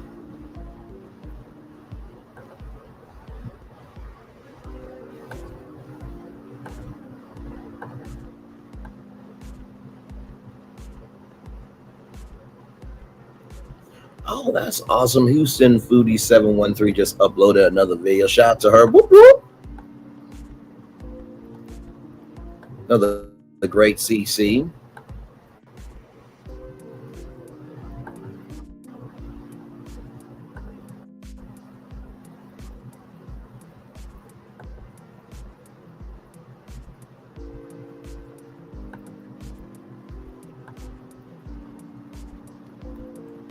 Another great CC indeed.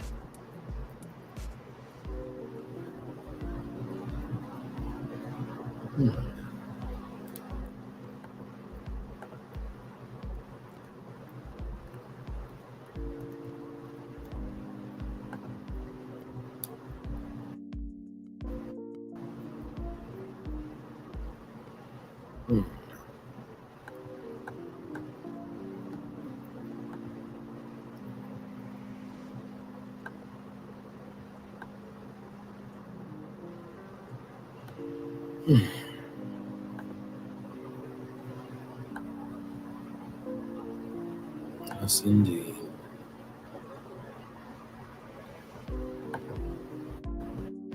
How long have we been here? Oh my God, 3 hours, 44 minutes, and 7 seconds. Oh my God. We've been here a minute. We've been here a minute. But this was a great take two. A great take two. So, yeah, now we're just chilling.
My Lord.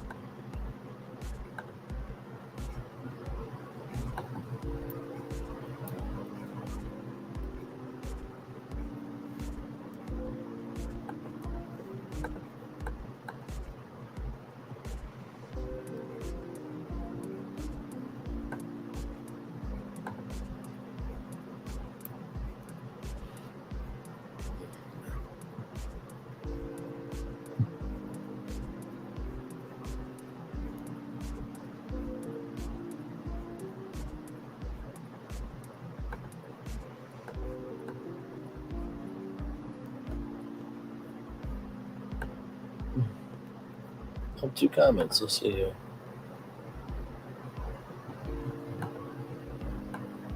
Hang on, let me see. 2 hours later, and got the loan submitted. Child, I know you be working. Still right here, gorgeous. Still right here. How are you? Hopefully, all is well. Yo schedule. I listen. Women and men who can pull off that type of energy, well done to you. I know that energy's in me too, but good damn. But yep, we are just chilling out here. I'm glad to have you here, gorgeous. We talked about Hollywood is streaming Hollywood's final act. I called it the final frontier, to use an old school Hollywood term. And then apparently production is leaving LA because MasterChef is not going to be filmed in LA. It's going to be filmed in Australia. Trina Braxton got paid $250,000 for the Braxtons on WeTV. It's going to try to open up the restaurant, Bar Chicks again. Wait a minute, this lady was 90, had a good iPhone, but no idea how to navigate. Oh, hang on. You know what? Hang on. Let me see if my phone is charged up. Hang on. Yeah, it is charged up. Hang on. Because y'all know me in a skit. I'm good for a good skit. Hang on.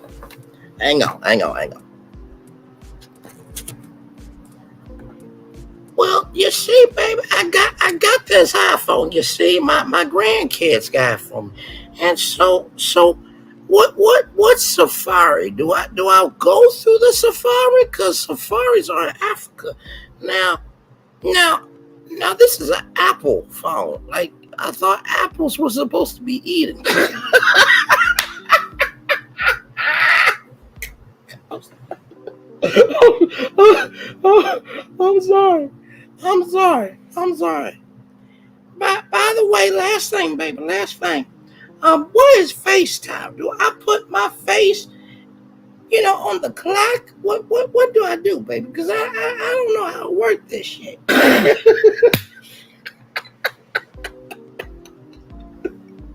It's all in love, y'all. It really is. I promise you. Oh my God.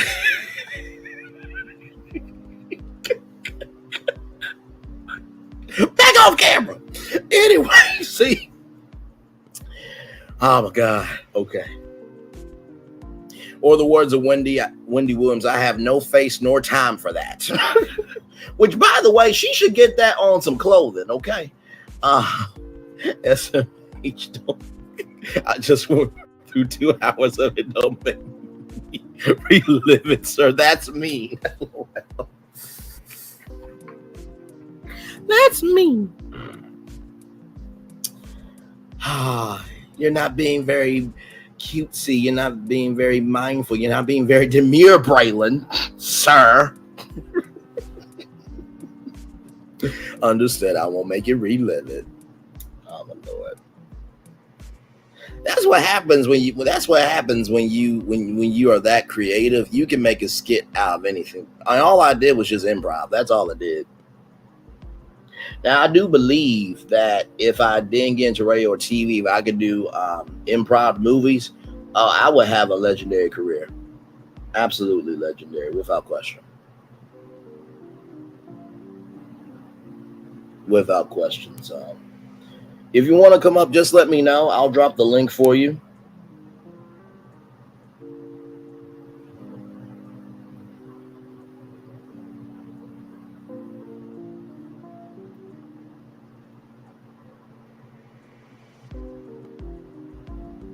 But yeah, then after that, there was a black woman who got a back. Okay, hang on, I'll drop it just in case you want to come up. I know you're working, child. I know you're working, gorgeous. But listen, life it can come up sometimes too. But anyway, that's neither here nor there, y'all. But no, seriously, a couple of other stories. Libby Leffler did this thing. You might want to check into this because this might be a business. It's a company called First, and they do something called online prenups, right? And so it's only available in California, but it's basically a digital prenup. So you don't have to do PDF downloads. You don't got to go in the office and sit down and negotiate like you a celebrity over what you want and stuff, but it's all online. Then Rasberry is a black woman who has a bachelor, master's, and doctorate degrees in business administration from St. Leo University in Florida. She's in $250,000 worth of debt, student loan debt, that is. And she has been struggling to find a job for 4 years because she's overqualified for the entry-level positions.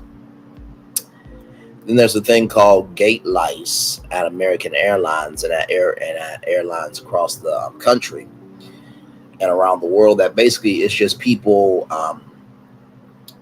It's people blocking the gate early before they get on the plane. Then you have Apple and Goldman Sachs. They have to pay $89 million because apparently they were deceptive to customers about the Apple Card and the payment plan for Apple products. And then if you have Android, you can get not Google Play, child, for free. You can get Disney Plus or Hulu for free. Gold is 6 months Disney Plus or Hulu for free. Then you have if you're platinum, then it's 9 months Disney Plus or Hulu for free. Then you have Diamond, which is a year of Disney Plus or Hulu for free. We talked about Beyonce in Houston. Very good speech. She did sing though. According to me and Takeout, they said her team have been talking for months. And they want Beyonce to do a free concert in Philadelphia to get the vote out, but they compromised on a appearance and a speech in Houston. And so then we talked about Terra Nova Resort. It was supposed to open up on February 21st of 2025, but it's been moved back to March. Make sure I got that right.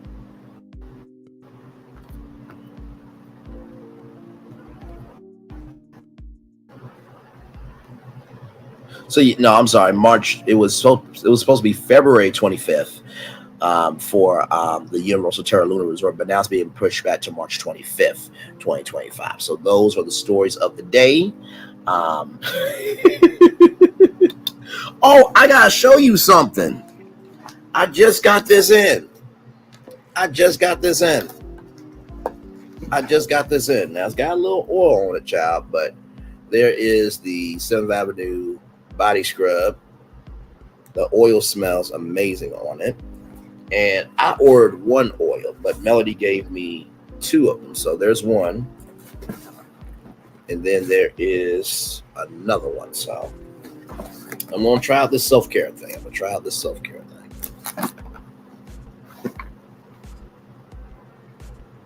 So there we go. Back off camera there.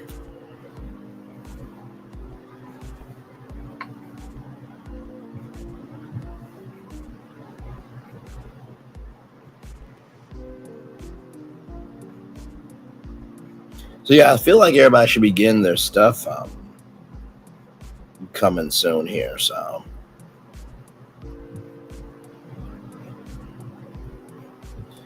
besides that, client, how's the rest of your day going?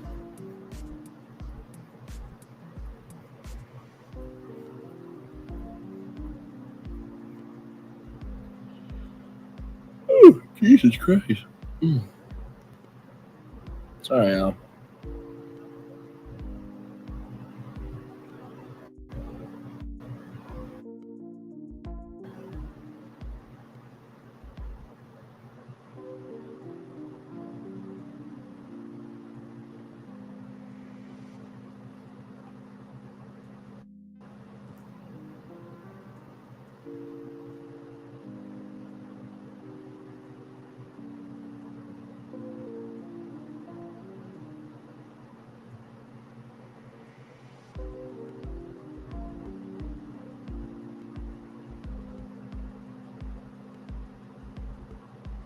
Yep, we are live on tour. Just chilling. CEO Finance Queen is here. I think Divine Virtuous Woman is still here with us as well. And we are just chilling. Almost at a 4-hour show, child. Almost at a 4-hour show.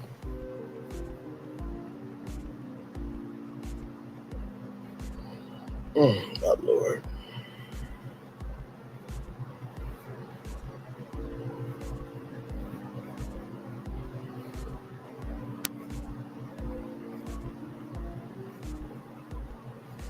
I turn back all those good times.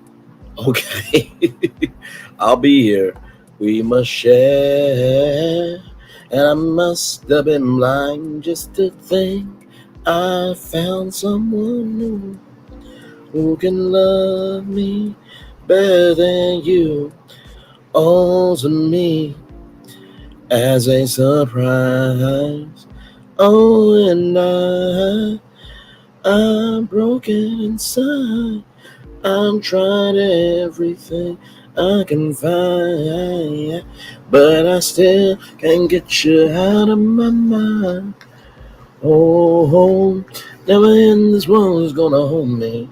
Never in this world is gonna love me, baby, like you do, baby. I don't know with someone I don't wanna, but run back to your arms again. And no one in the world can love me like you do, baby. Oh, please take me back. And baby, can't go on. Trust me, y'all will never have to worry about me being on American Idol, okay? I really do love that song. I love old school music. I really do. My dad, he grew me up on it. On Power 92 Jams in Little Rock, Arkansas. And it would be old school. It would be old school Sunday with Uncle Jam on Power 92.3, and then it'll be All Blue Saturday on KOKY. I'm trying to remember. Let me see if I can remember the commercial. They say that the DJ sure know how to party on a Saturday, and then they go through all the artists. I've been waiting all weekend long to get to the weekend, y'all. We're all blue Saturday, y'all. I just want to listen to the blues and want to dance all day. 1021 KOKY, lock it in, baby. Leave it alone. All Blue Saturday is on the grown-up choice. Little Rock's 1021 KOKY. That commercial has not changed in many years. I verbatim. Because, you know, when you grow up in your hometown, you know, everybody's got that hometown station. Everybody's got the hometown radio station, rather, hometown TV station. You know your hometown restaurants, you know your hometown bars, you know your hometown school. Like, there's just certain things that you know that is your town. So having those two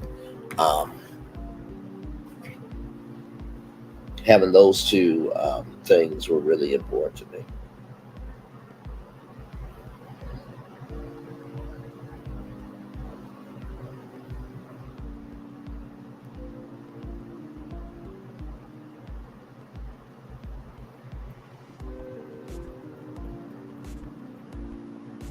We must share. I must have been blind just to think I found someone new. Oh, there's a remix to that too. Oh, and shout out to all the amazing artists on YouTube. Like, some of y'all remixes are fire. And I wish we could play them, but we can't because YouTube don't want us to be creative. Because I cannot tell you how many times I've wanted to do a music stream. Just to chill.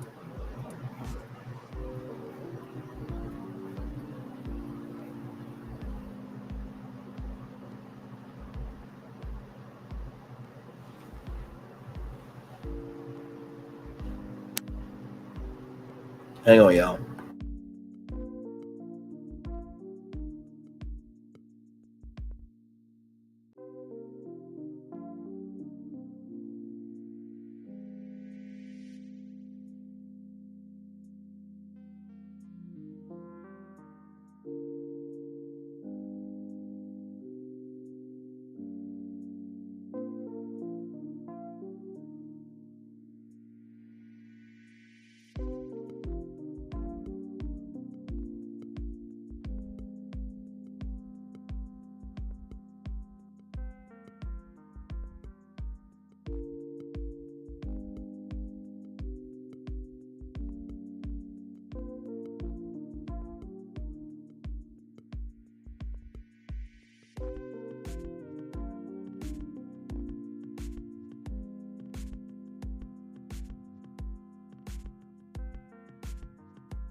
Hey, everybody, still here with y'all.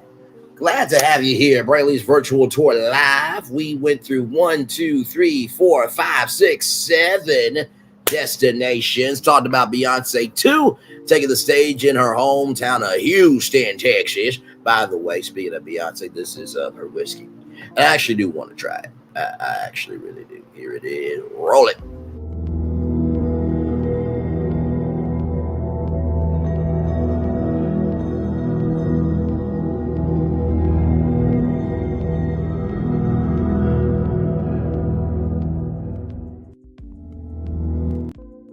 So that is Beyonce's whiskey there.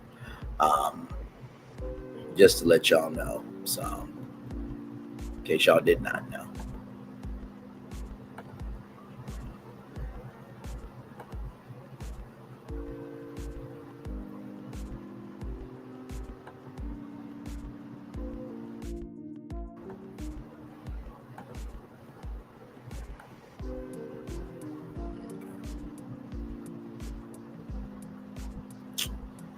All right, y'all. Shay Renee is still down.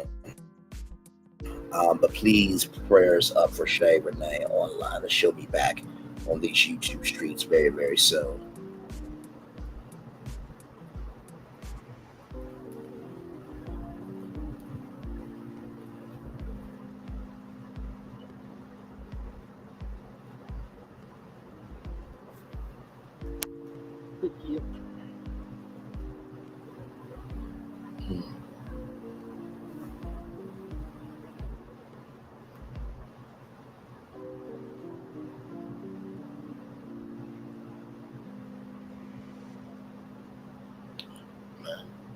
So far, not a lot going on in terms of lives, which is good, I guess. It's quiet.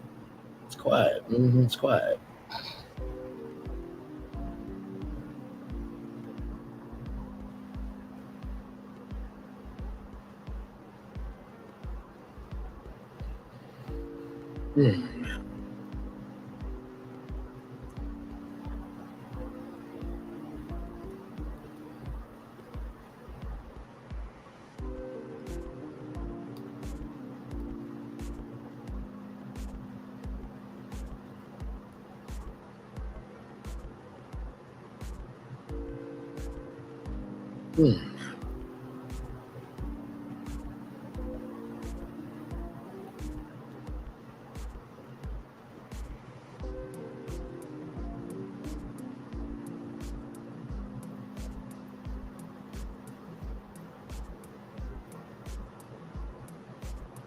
It's almost Halloween. Y'all gonna do anything for Halloween?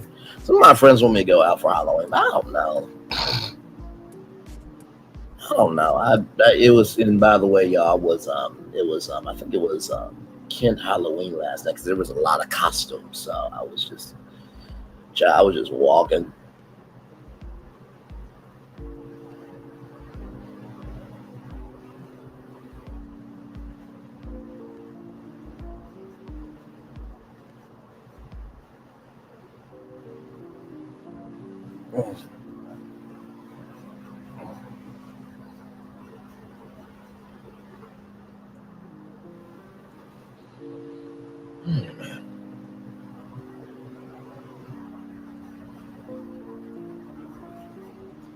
Check something real quick. Check on the board or something.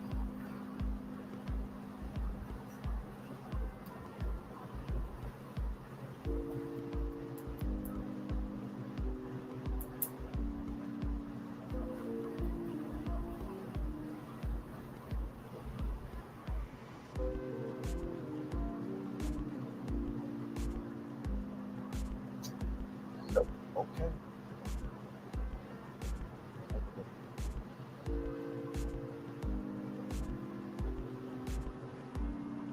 What?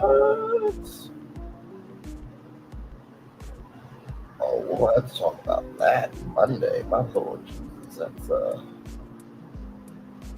y'all be careful with these companies out here, child.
Hey, three people just chilling out here.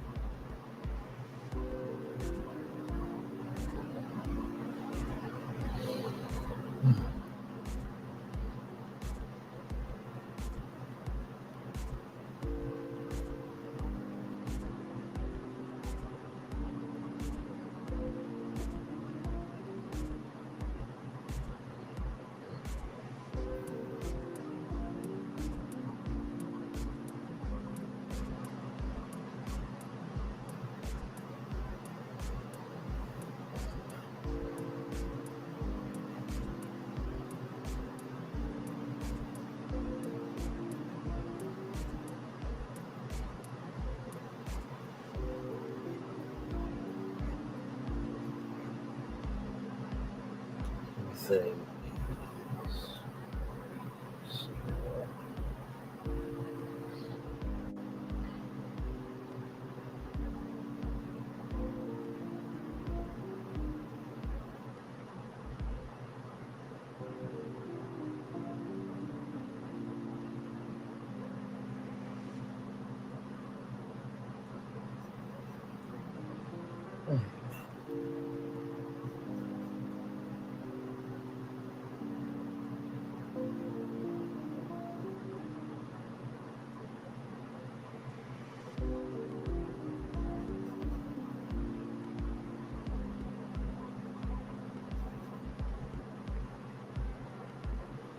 What?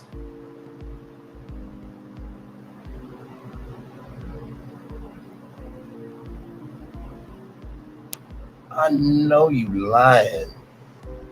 Y'all, Chronicle Speaks. Shout out to Chronicle Speaks, a great content creator, by the way. Chronicle Speaks just said that he's got 80 new suits added to his 120. Attorneys upset about tapes leaking, blames the government when no, the government has a federal case on your ass. That gives them the right to do whatever the hell they want to do to you. So let's oh my God, so that's what 120 plus 80. He's got 200 lawsuits now. Shit. Might as well give his net worth away. Like, damn. At this point, Jesus. 200 lawsuits.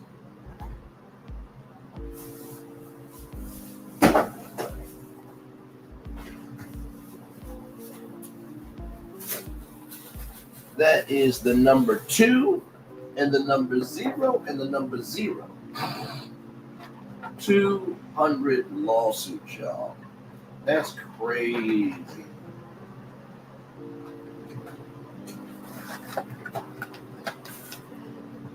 I mean, after 200 lawsuits, if you're still saying free P. Diddy, you gotta be out your ever-loving mind. You got to. You absolutely have to be out your ever-loving mind if you really do believe that he's innocent.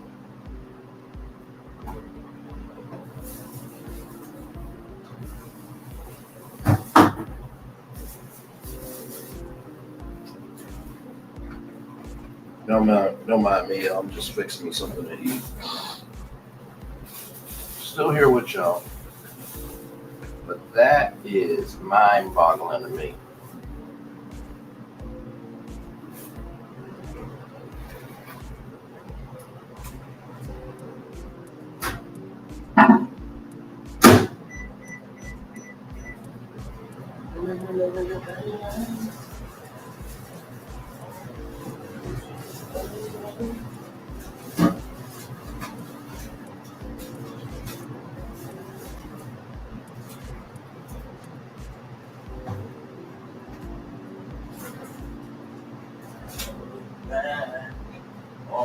those good times we must share. And I must have been blind. But yeah, like 200 lawsuits. Like, bro, what are we doing here?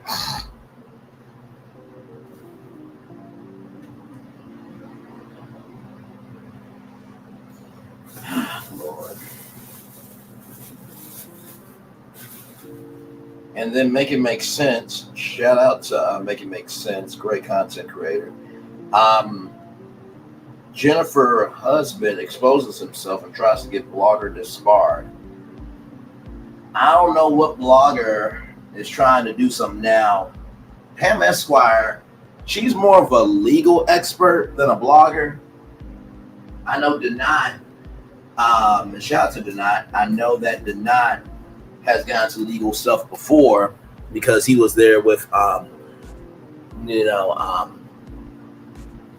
who is it? Blueface's mama and daddy. He was down there at the courthouse and stuff. I don't know what blogger is recovering. I do not know. So that's interesting.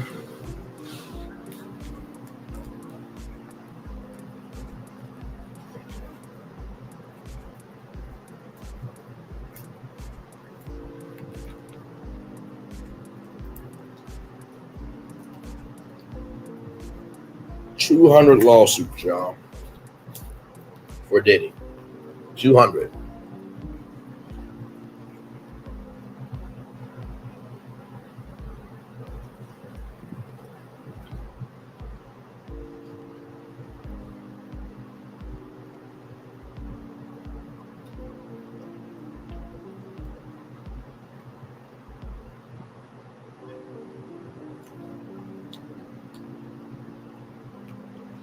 That's crazy.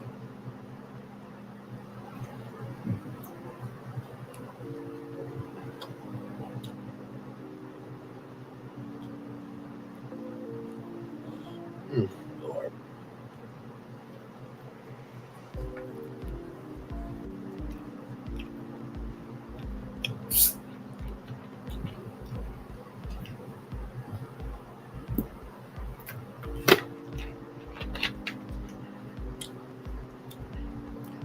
Let me go cruise news today. That's been on the website I haven't seen in a while. Cruise.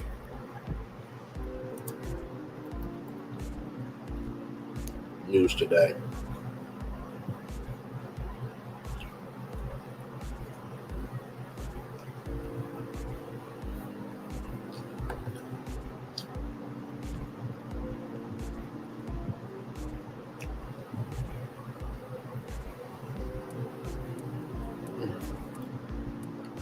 By the way, y'all please be careful on these cruises. Because y'all, apparently there's a video of a woman that jumped from a Taylor Swift themed cruise ship.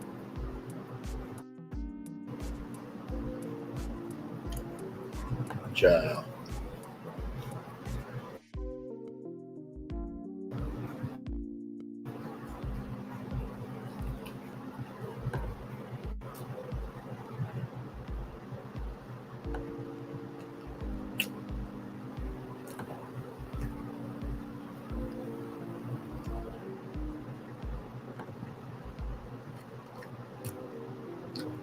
Hang on, I'll pull it up so y'all can see it.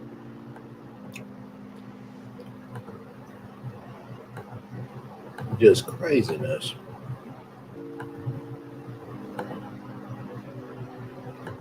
The Coast Guard has now confirmed that the 66-year-old woman who went overboard on a Royal Caribbean cruise ship jumped. The unidentified woman was a passenger on the Allure of the Seas that docked this morning at Port Miami. Passengers who were on board at the time of the search and rescue mission described it as an all-hands-on-deck situation. They say rescue crews use boats and planes in the search in the dead of night and pitch-black waters. Deck 5 is where they launched the rescue boat from. So I went up to deck 16, and there were a lot of people outside that were obviously concerned. You had security all over the place. It was pretty chaotic. The name of the woman has not been released. Y'all be careful out here.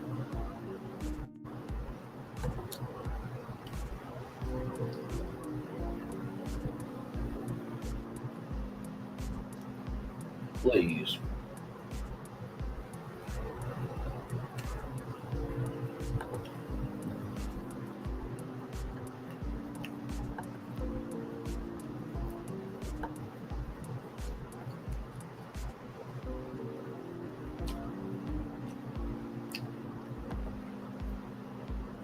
Just wow.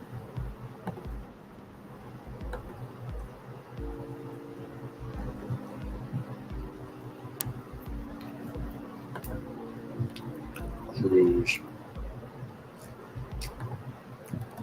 CRU Cruise Radio. .net.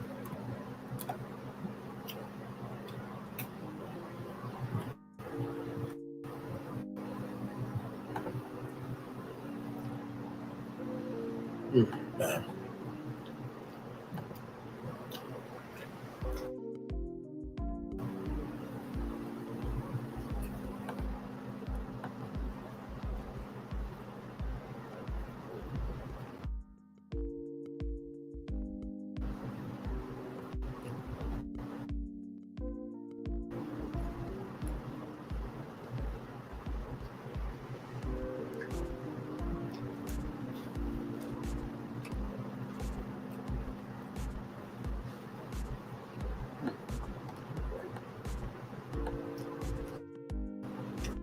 Interesting.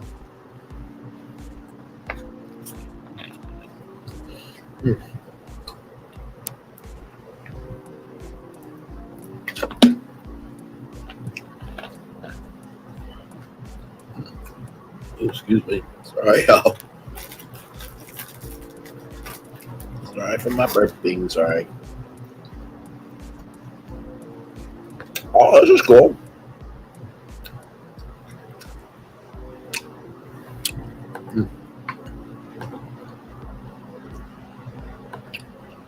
For those of you into Prince, yes, I'm a Prince fan. Hey, Mahogany Meeks, welcome in.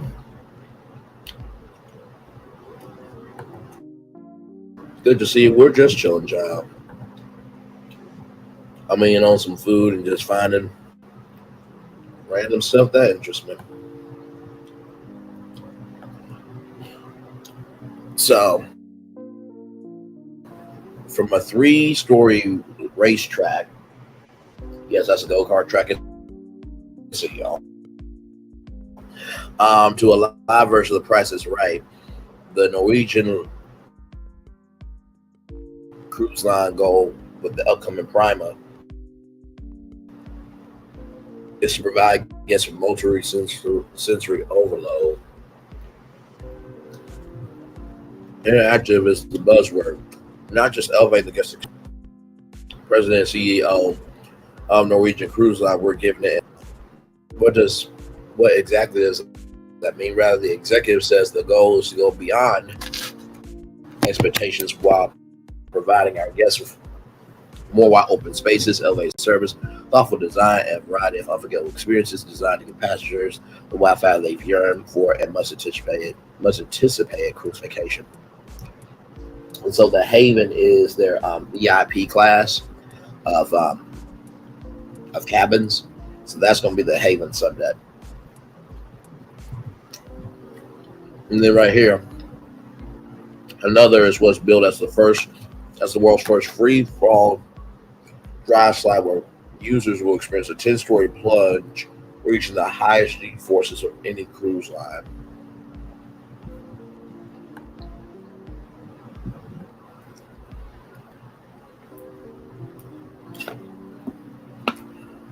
A new addition to the Speedway, a racing theming bar just located beneath the track.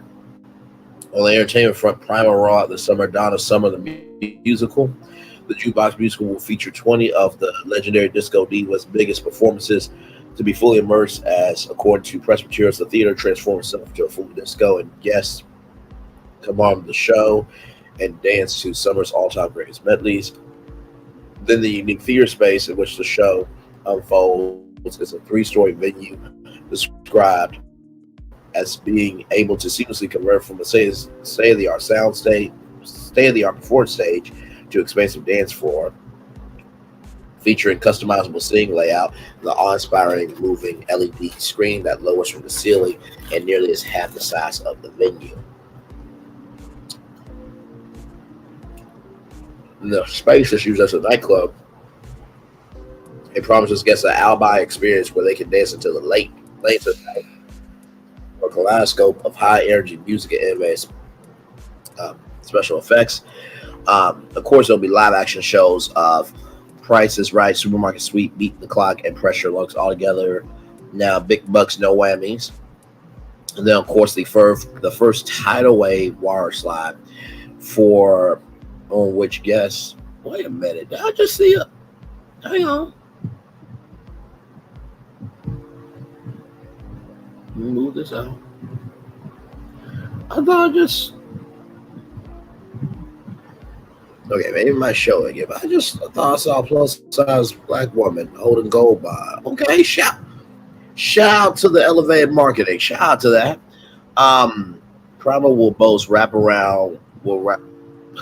I'm sorry, it really got to me. On which guests will ride an air tube through a curvy course. The ever popular Vibe Beach Club for a fee, adults only retreat. As previously reported, the Primal will boast a wraparound promenade known as Ocean Boulevard, on which some of the most unique seating and dining options include the Indulgence Hall, will offer a variety of treats. So that is a fire pit. I like how they did that. That is cool because you can push that together, or you can separate it and keep fire on both sides. And then right here, upon her launch in the summer of 2022, Prime will do a series of voyages from a variety of ports before settling in to spend the winter of 2023 and 2024, doing 7-night voyages to the Western Caribbean, out Galveston, Texas. So here is Primal.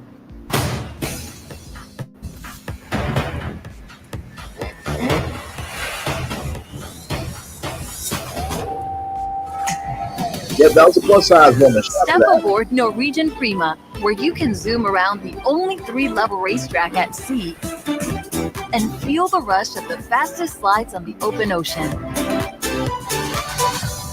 Go from riding waves and finding the perfect laid-back vibes to getting in on the action and exploring virtual worlds. Then catch show-stopping headliners in the only venue at sea that transforms from a 3-story theater to a spectacular Vegas-style nightclub. Be the first to discover experiences beyond expectation. Norwegian Prima, coming summer 2022.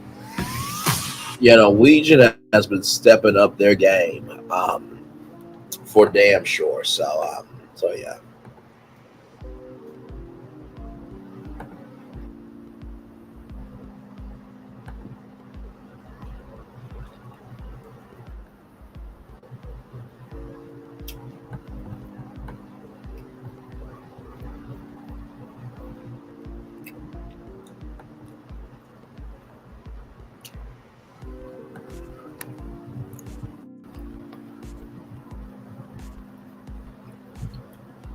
Now they do have a new ship coming called the Luna, which is this thing here. Hang on. So here is Luna.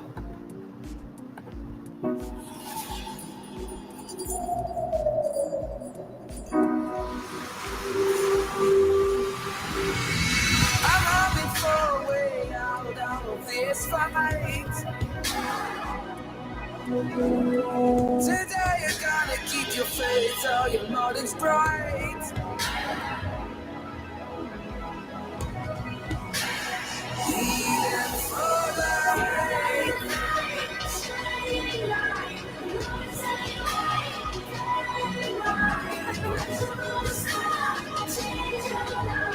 Even for you.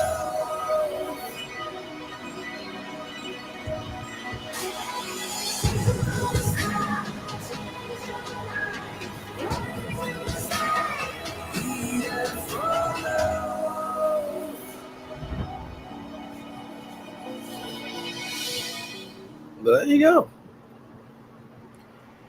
That is really, really cool. And then here is that aqua slide coaster that you guys saw. Here we go.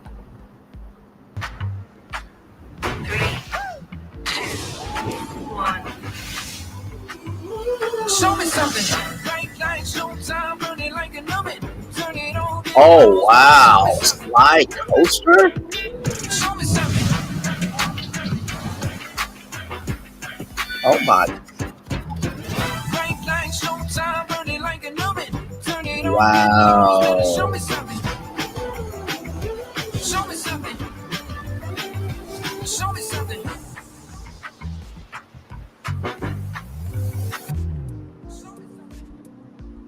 So the aqua is going to be selling next year, and then the Luna is going to be selling 2026. You know what? Should I do a breakdown of that? I'll think about it. I'll probably do that at a separate live. But that's really cool though. So it looks like the you'll be on a slide and then it's going to split off. That is going to be awesome.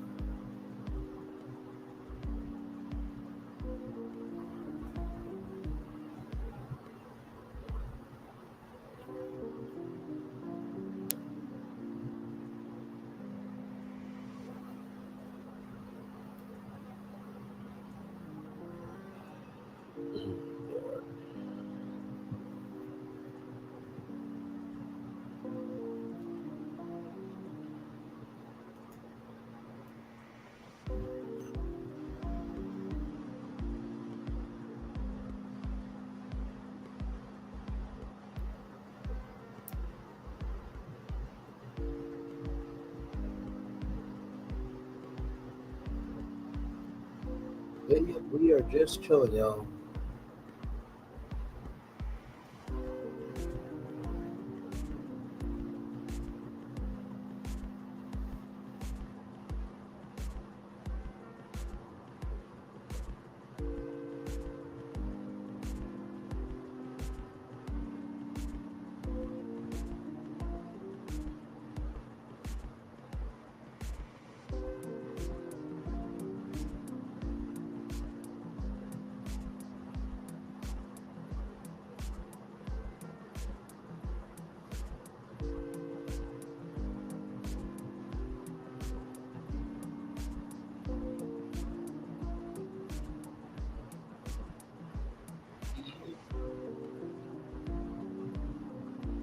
Wow.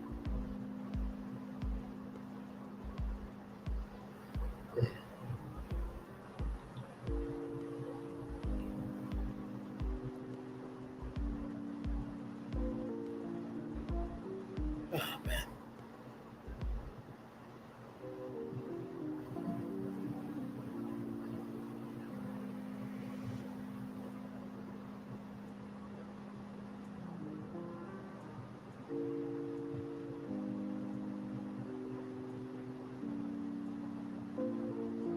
I swear with some of these jobs it's so surprising because they've been out so damn long. Oh man.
Hey, one person, thank you for being here. We are just chilling. I'm just enjoying the vibe.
Hey, second person, welcome in. Hopefully your Saturday is going well. Just chilling out here. Got the Bellagio fountains here, and I'm just chilling.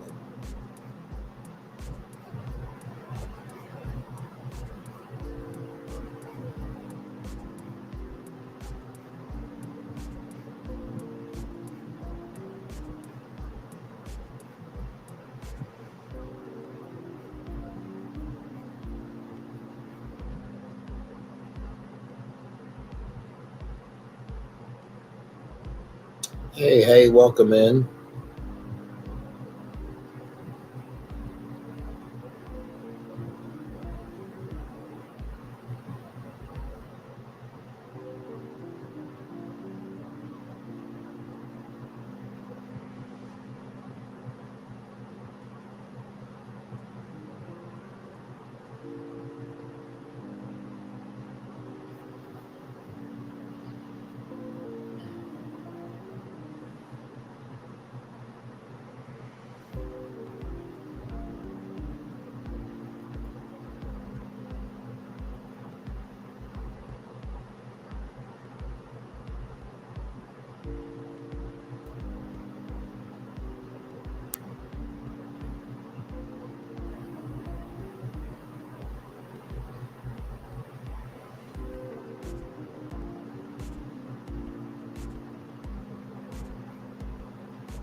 Hey, just chilling.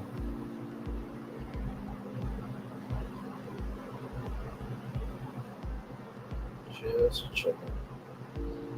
Hope your day is going well. It's beautiful outside.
Right.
Hey, welcome in.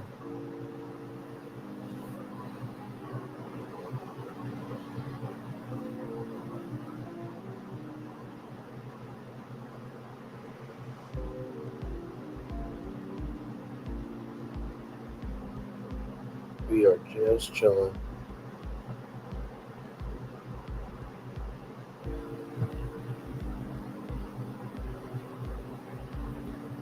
Hopefully your Saturday's going well. Yep, just chilling.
Hey.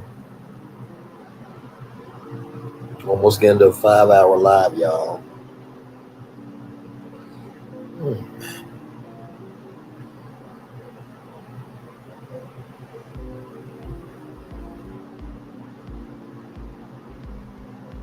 Been an interesting week.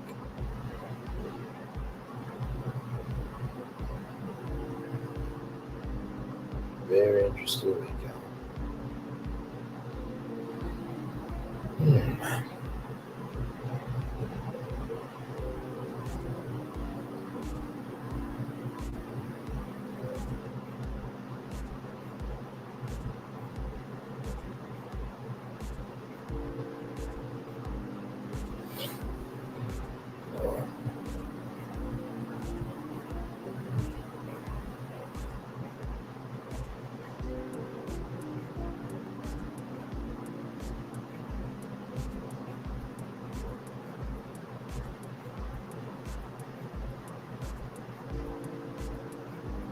Hey, y'all.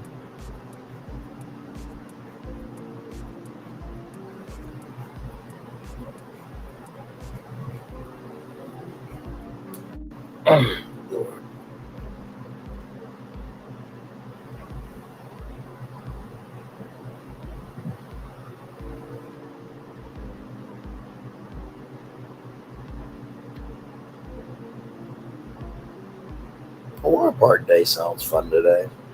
That'll be cool to do. It's been a long time since I've been on one though. I think the last water park I went to was Wild Country in Little Rock, Arkansas. I think that was the last big one I went to. I know we got Cedar Point, and then we have Kalahari, which, oh my god, Kalahari would be fun to go to sometime.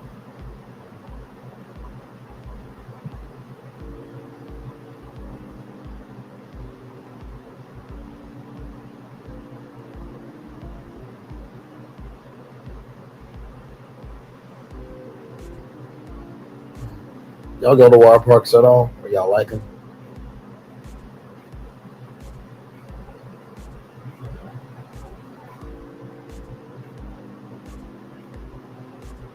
I think my favorite attraction is probably the wave pool.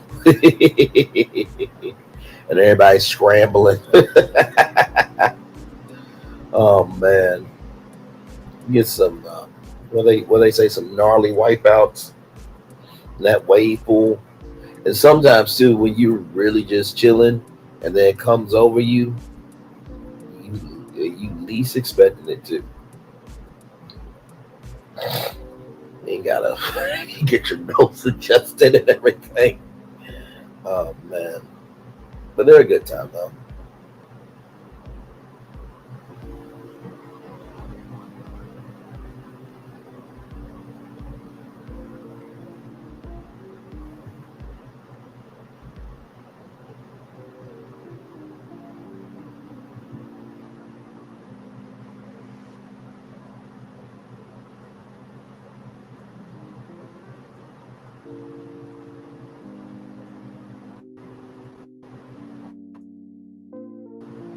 Hang on, y'all. I'm still right here. Hang on 1 second.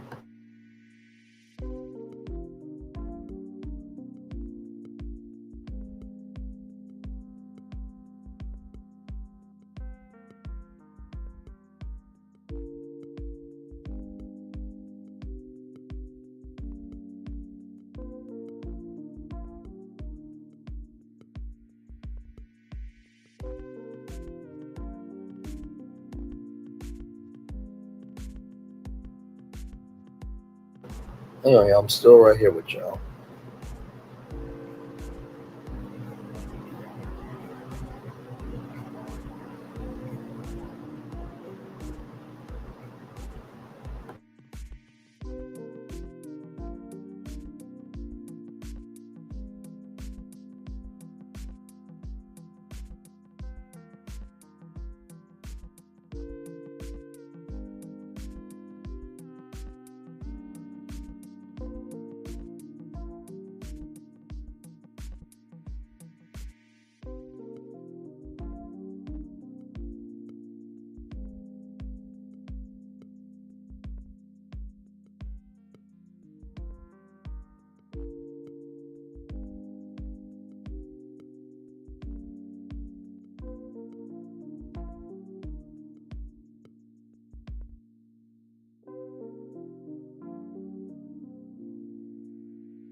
Hey, everybody.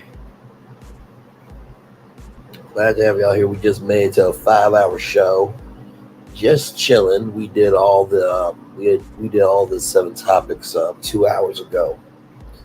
But yep, just chilling out now.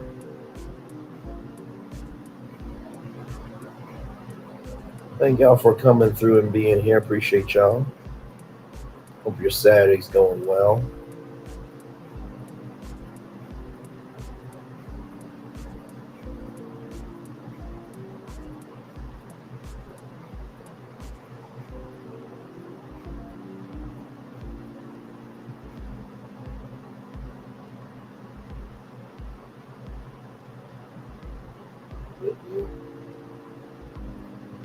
Y'all doing anything right now out and about?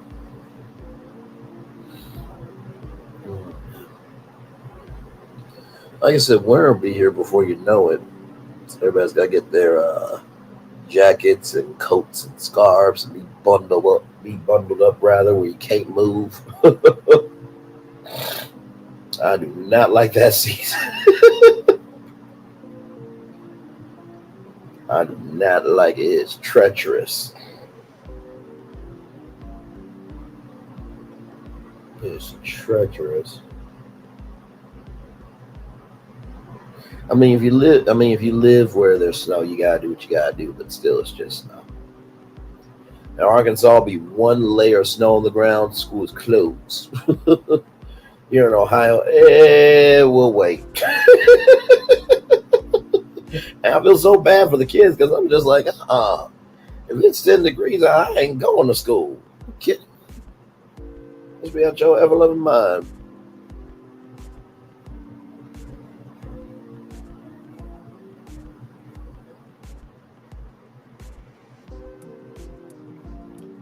Hey, different strokes for different folks. There's some people that live in Alaska. I've never been to Alaska. I heard the Alaskan cruises are amazing though. You can see all the wildlife and the icebergs and everything. So, I'm in Colorado too, and then some parts in California that's snowy as well. So, yeah. That's one thing I definitely want to do in the New Year's travel. I want to have more free time to do stuff. That's what everybody's searching for now is freedom with their free time and, how they can diversify themselves. Financial wealth.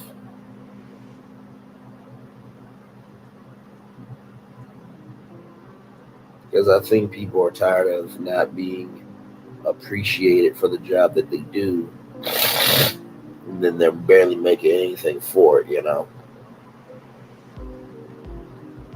And I think that's universally across the board. I mean, nurses, EMTs, retail workers, like everybody, is it's just tired, man. Tired of always working and giving, but you ain't receiving nothing in return. That's why this election is so important. Y'all, please vote, okay? I know early voting has opened up in some places. I have already casted my ballot. So on November 5th, whatever is going to go down, I don't have to worry about trying to run to vote because it is done.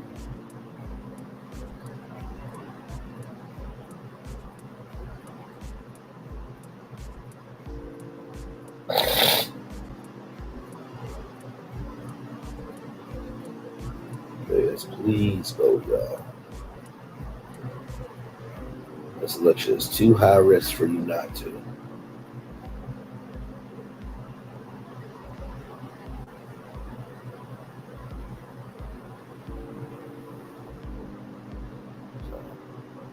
And believe you me, if you feel like, well, I've always voted, Brian, but nothing has ever changed. Believe you me, I understand. Believe me, you understand.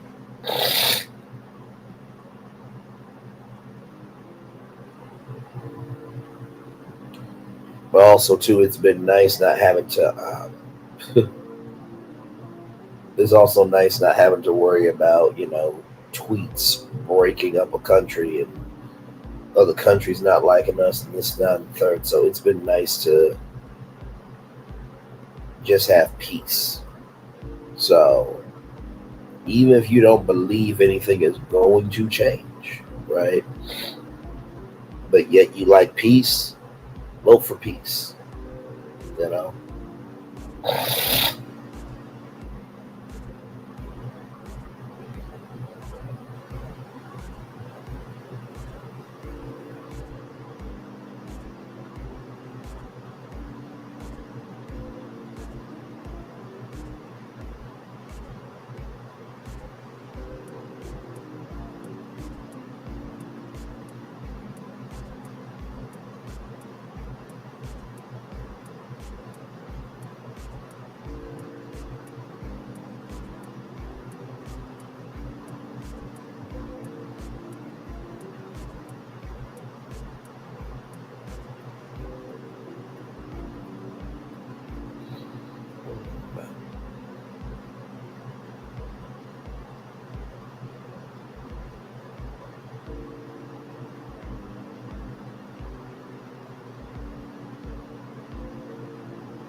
So I'll probably stay here until 5:20 maybe, and then head out because I know CEO Finance Queen, she is working. So she probably wants to come back to hashtag hubby. But she is probably working very hard. So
hey, welcome, man.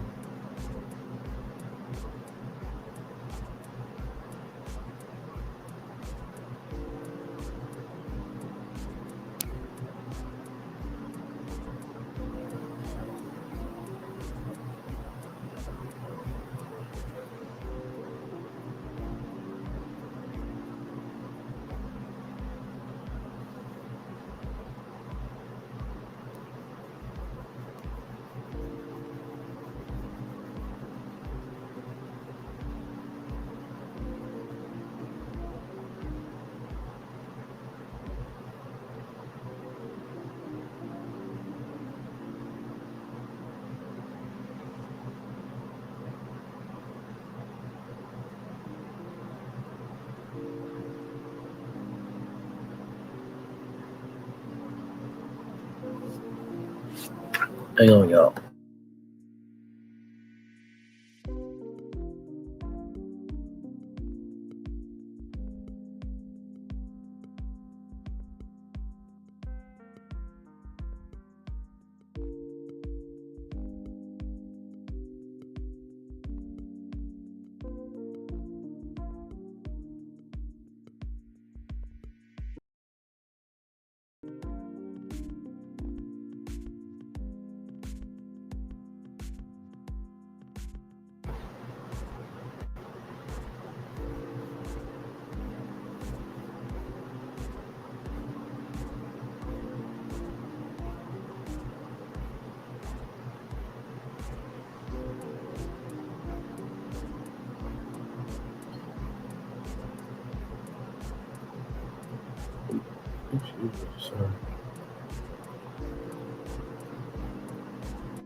Okay, so I'm trying to hold down until 5:20, y'all, and then we'll head on out. It's a good live, though.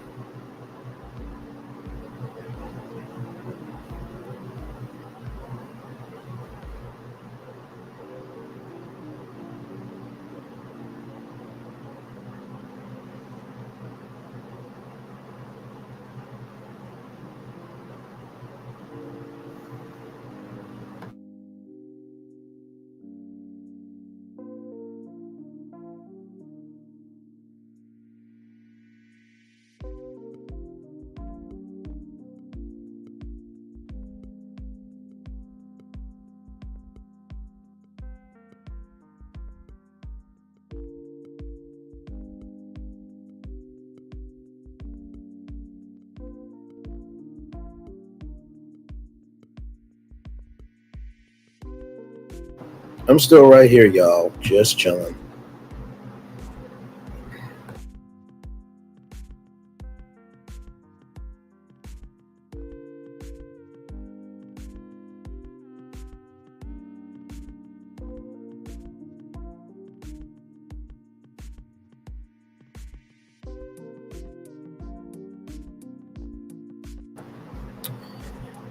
How are you? Hopefully your Saturday's going well. Just chilling out here until maybe 5:20. Then we'll head on out. No CEO Finance Queen said that she had a call. So trying to wait on her.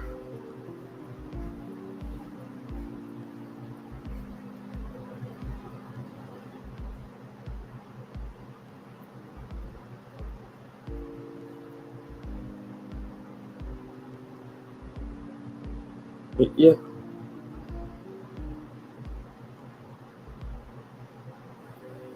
Like I said, wherever you're up to, hopefully you are doing well.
Hey, welcome in.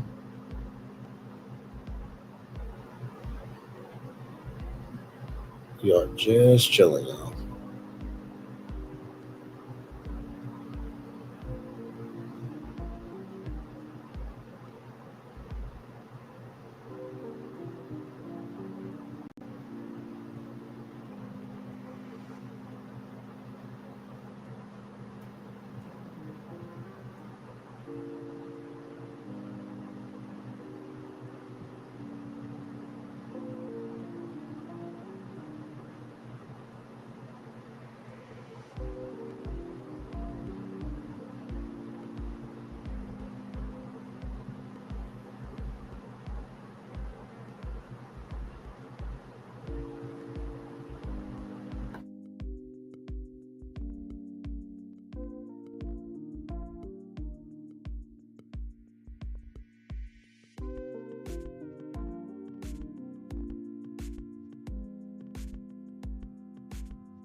Hey, three people. Welcome in. We're just chilling.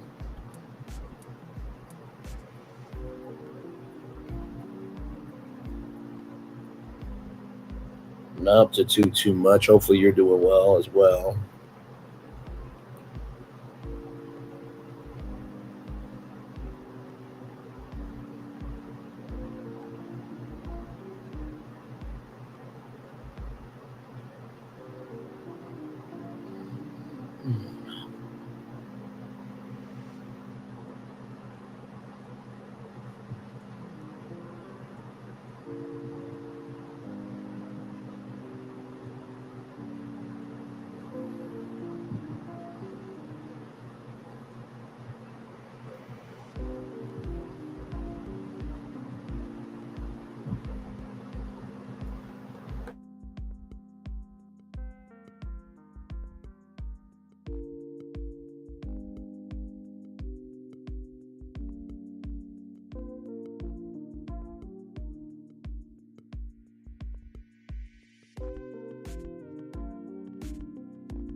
Hey, welcome in. We're just chilling. At this point, y'all, I'm just listening to the music and just enjoying the vibe. So if you want to chat, feel free. If not, just enjoy the company, you know? Excuse me.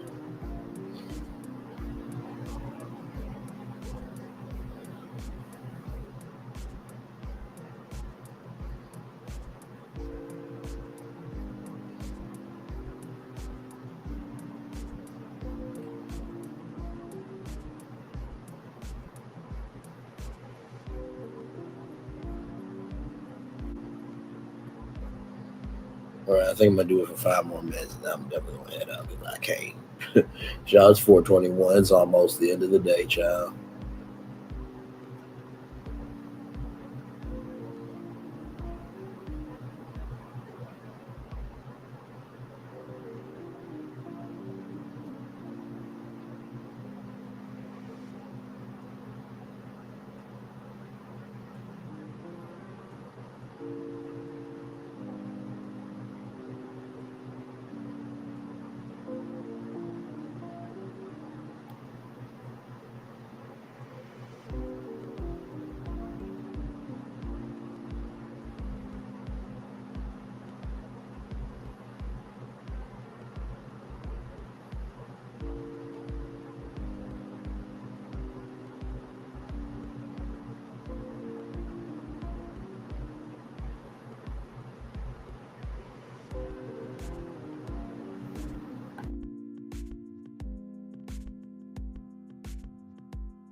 Hey, everybody.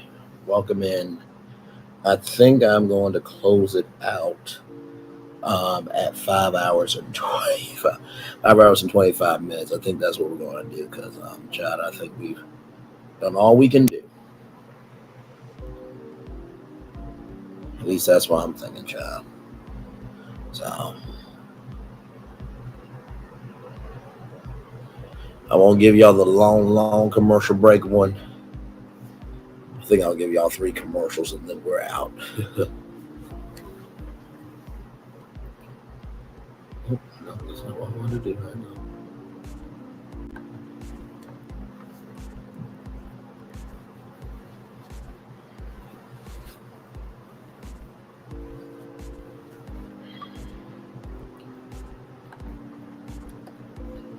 All right. So we'll do the daily motivator and then head on out of here.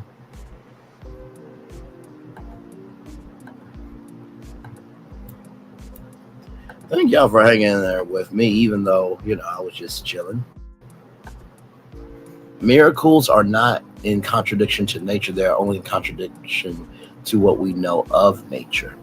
St. Augustine. Very wise words there. It's time for the Daily Motivator for Saturday, October 26th. Let life be good. Let life be good today. The quality of what you experience is greatly influenced by the way you expect your experience to be.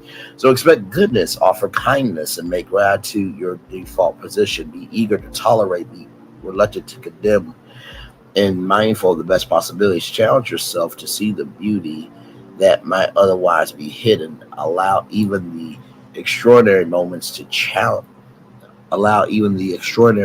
fill you with a sense of wonder. Consider that the problems are so evident because they are so unusual. Recognize that every difficulty offers even greater opportunity. Your perspective is a powerful filter through which you interpret and experience everything. Your perspective is yours to control. So choose to see every moment in a way that is beneficial and fulfilling to you and for the world around you. Do all of life a big favor and let it be good today. Ralph Wilson. Whew.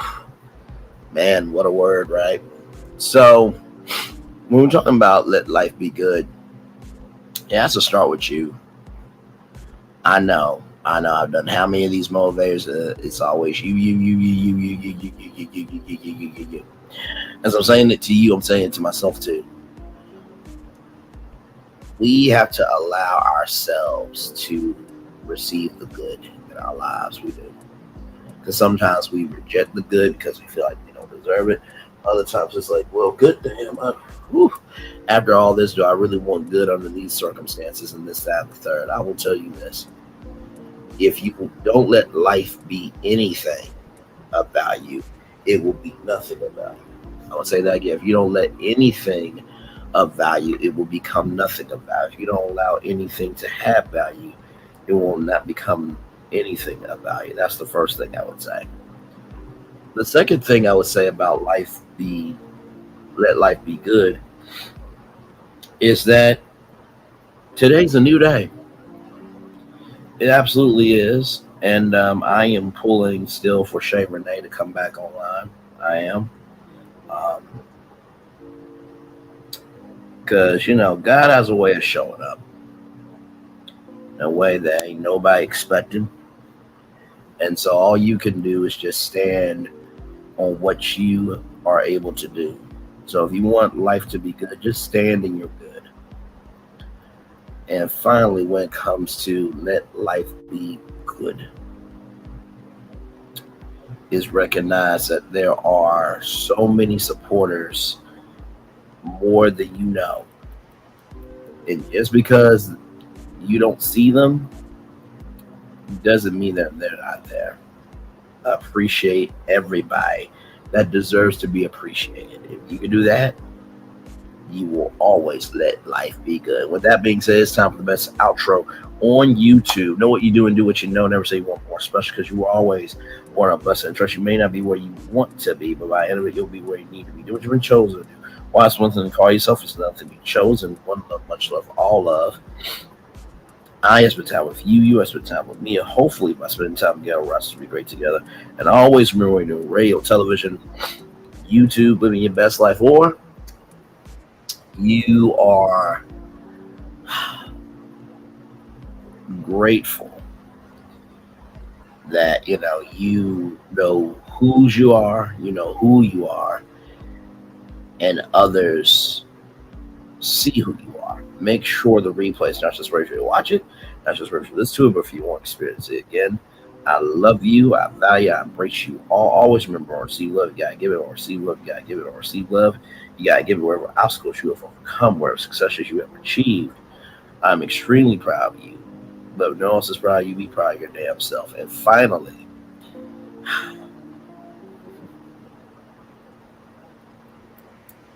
just know that there is more on the other side. Just know that there is more on the other side. Believe me, it gets difficult to keep going when you don't want to have the energy to give to life to keep going. But trust me, there is more coming. Not because I said so, but because God made it so. Oh, that was good. Not because I said so, but because God made it so. Not because I said so, but because God made it so.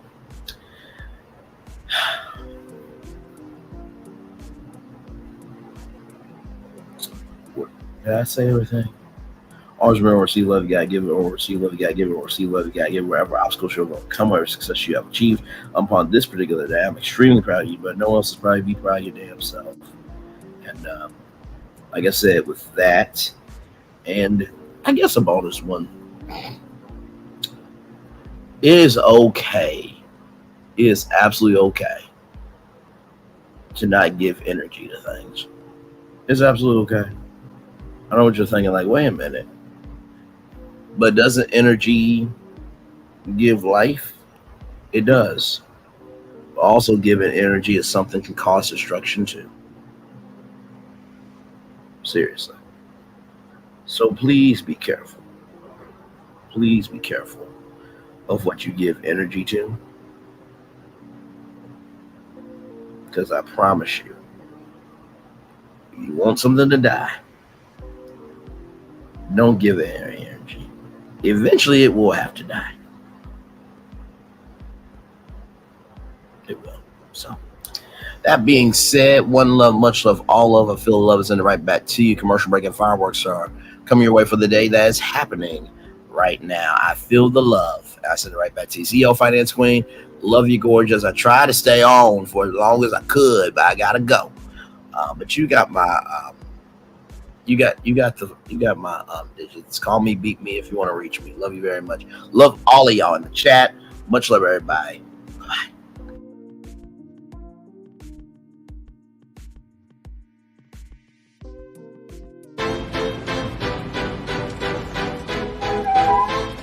This is for all you multi-talented, multitasking, multi-everything people out there. Take it away. Find your glory, write your story, fearless feet will carry you. Time you own it, take your moment, be a fire burning through. Hustling from night until morning, grinding it out, it won't be long. Feel your power, it's your hour, you inspire, you are strong. Enjoy your Zoa. No applause?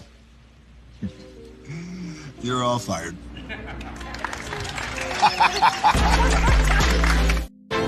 Now that you've reached the stage in your life where quality television is important, Nubian TV is a black network that speaks to your lifestyle.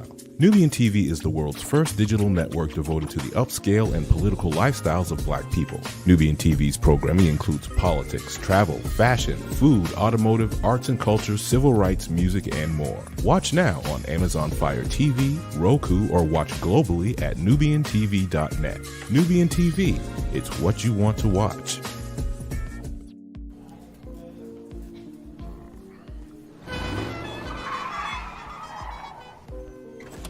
Come with me if you want to live a more delicious life. Oh, maybe we should get in the van. In this world, we don't get to control much. past, male pattern baldness. Leggies. Got one right now. The urge to pop that bubble wrap. But there is one thing. We do get to choose every single day what we eat.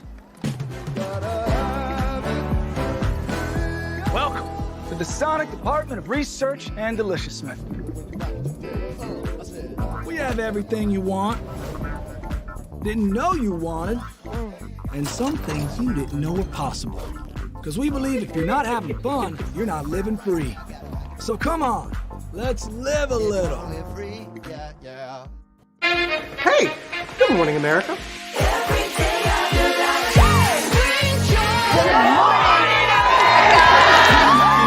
Good morning, America. Good morning, America. Good morning, America.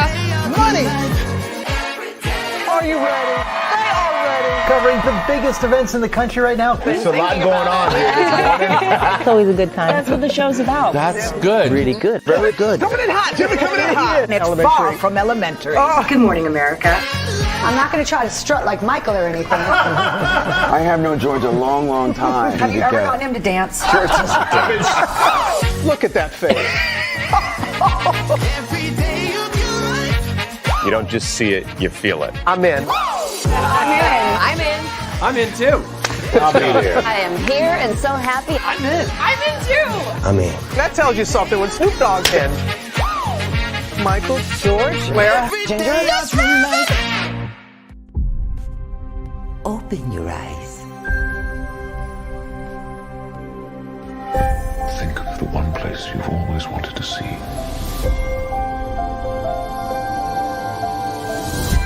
This is where our magic comes from? They say if you dream a thing more than once, please, please, please, it's sure to come true. Everything you see exists together in the great circle of life. There were stories about what happened. It's true. All of it. In every job that must be done, there is an element of fun. I told you she was tricky. Life is full of possibilities. What do you want to be remembered for? The world is in our hands, and we gotta do something with it. I just want to say a word of thanks to all the artists, the workers, and all of you. The young and the young in heart. You helped make this dream come true.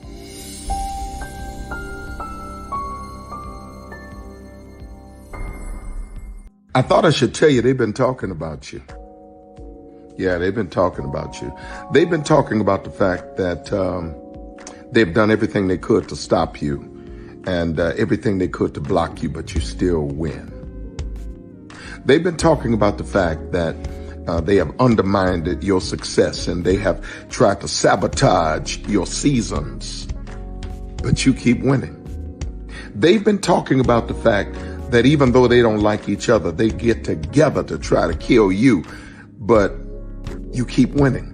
They've been talking about the fact that you were voted least likely to succeed, but like cream, you keep rising to the top. They've been talking about how they tried to burn your world down, but like the phoenix, you rose from the ashes. They've been talking about you. And you know what they say? Oh, she's just lucky. He's just lucky. But no, you ain't lucky. You're anointed. You got something on you. You got favor on you. You got power on you. You were born to win. Now they can call it luck, but it's grace. They can call it luck, but it's favor. But whatever they call it, it doesn't matter, because you know what God calls you? Do you know what God calls you? A winner. I thought I should tell you they've been talking about you. Yeah, they've been talking about you. They've been talking about the fact that they've done everything they could to stop you and everything they could to block you, but you still win. They've been talking about the fact that they have undermined your success and they have tried to sabotage your seasons, but you keep winning. They've been talking about the fact that even though they don't like each other, they get together to try to kill you, but you keep winning. They've been talking about the fact that you were voted least likely to succeed, but like cream, you keep rising to the top. They've been talking about how they tried to burn your world down, but like the phoenix, you rose from the ashes. They've been talking about you. And you know what they say? Oh, she's just lucky. He's just lucky. But no, you ain't lucky.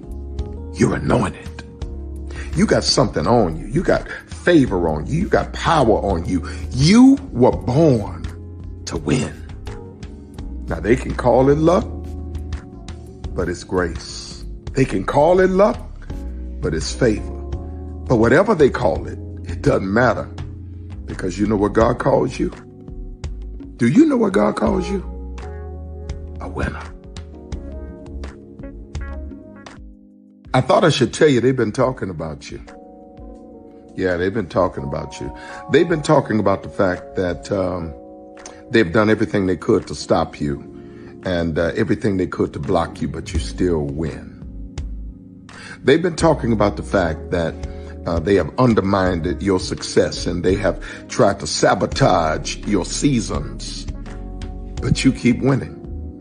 They've been talking about the fact that even though they don't like each other, they get together to try to kill you, but you keep winning. They've been talking about the fact that you were voted least likely to succeed, but like cream, you keep rising to the top. They've been talking about how they tried to burn your world down, but like the phoenix, you rose from the ashes. They've been talking about you. And you know what they say? Oh, she's just lucky. He's just lucky. But no, you ain't lucky. You're anointed. You got something on you. You got favor on you. You got power on you. You were born to win. Now they can call it luck, but it's grace. They can call it luck, but it's favor. But whatever they call it, it doesn't matter, because you know what God calls you? Do you know what God calls you? A winner. I thought Caesar. Just look at him. Politician. General. Author. Ruler. Man.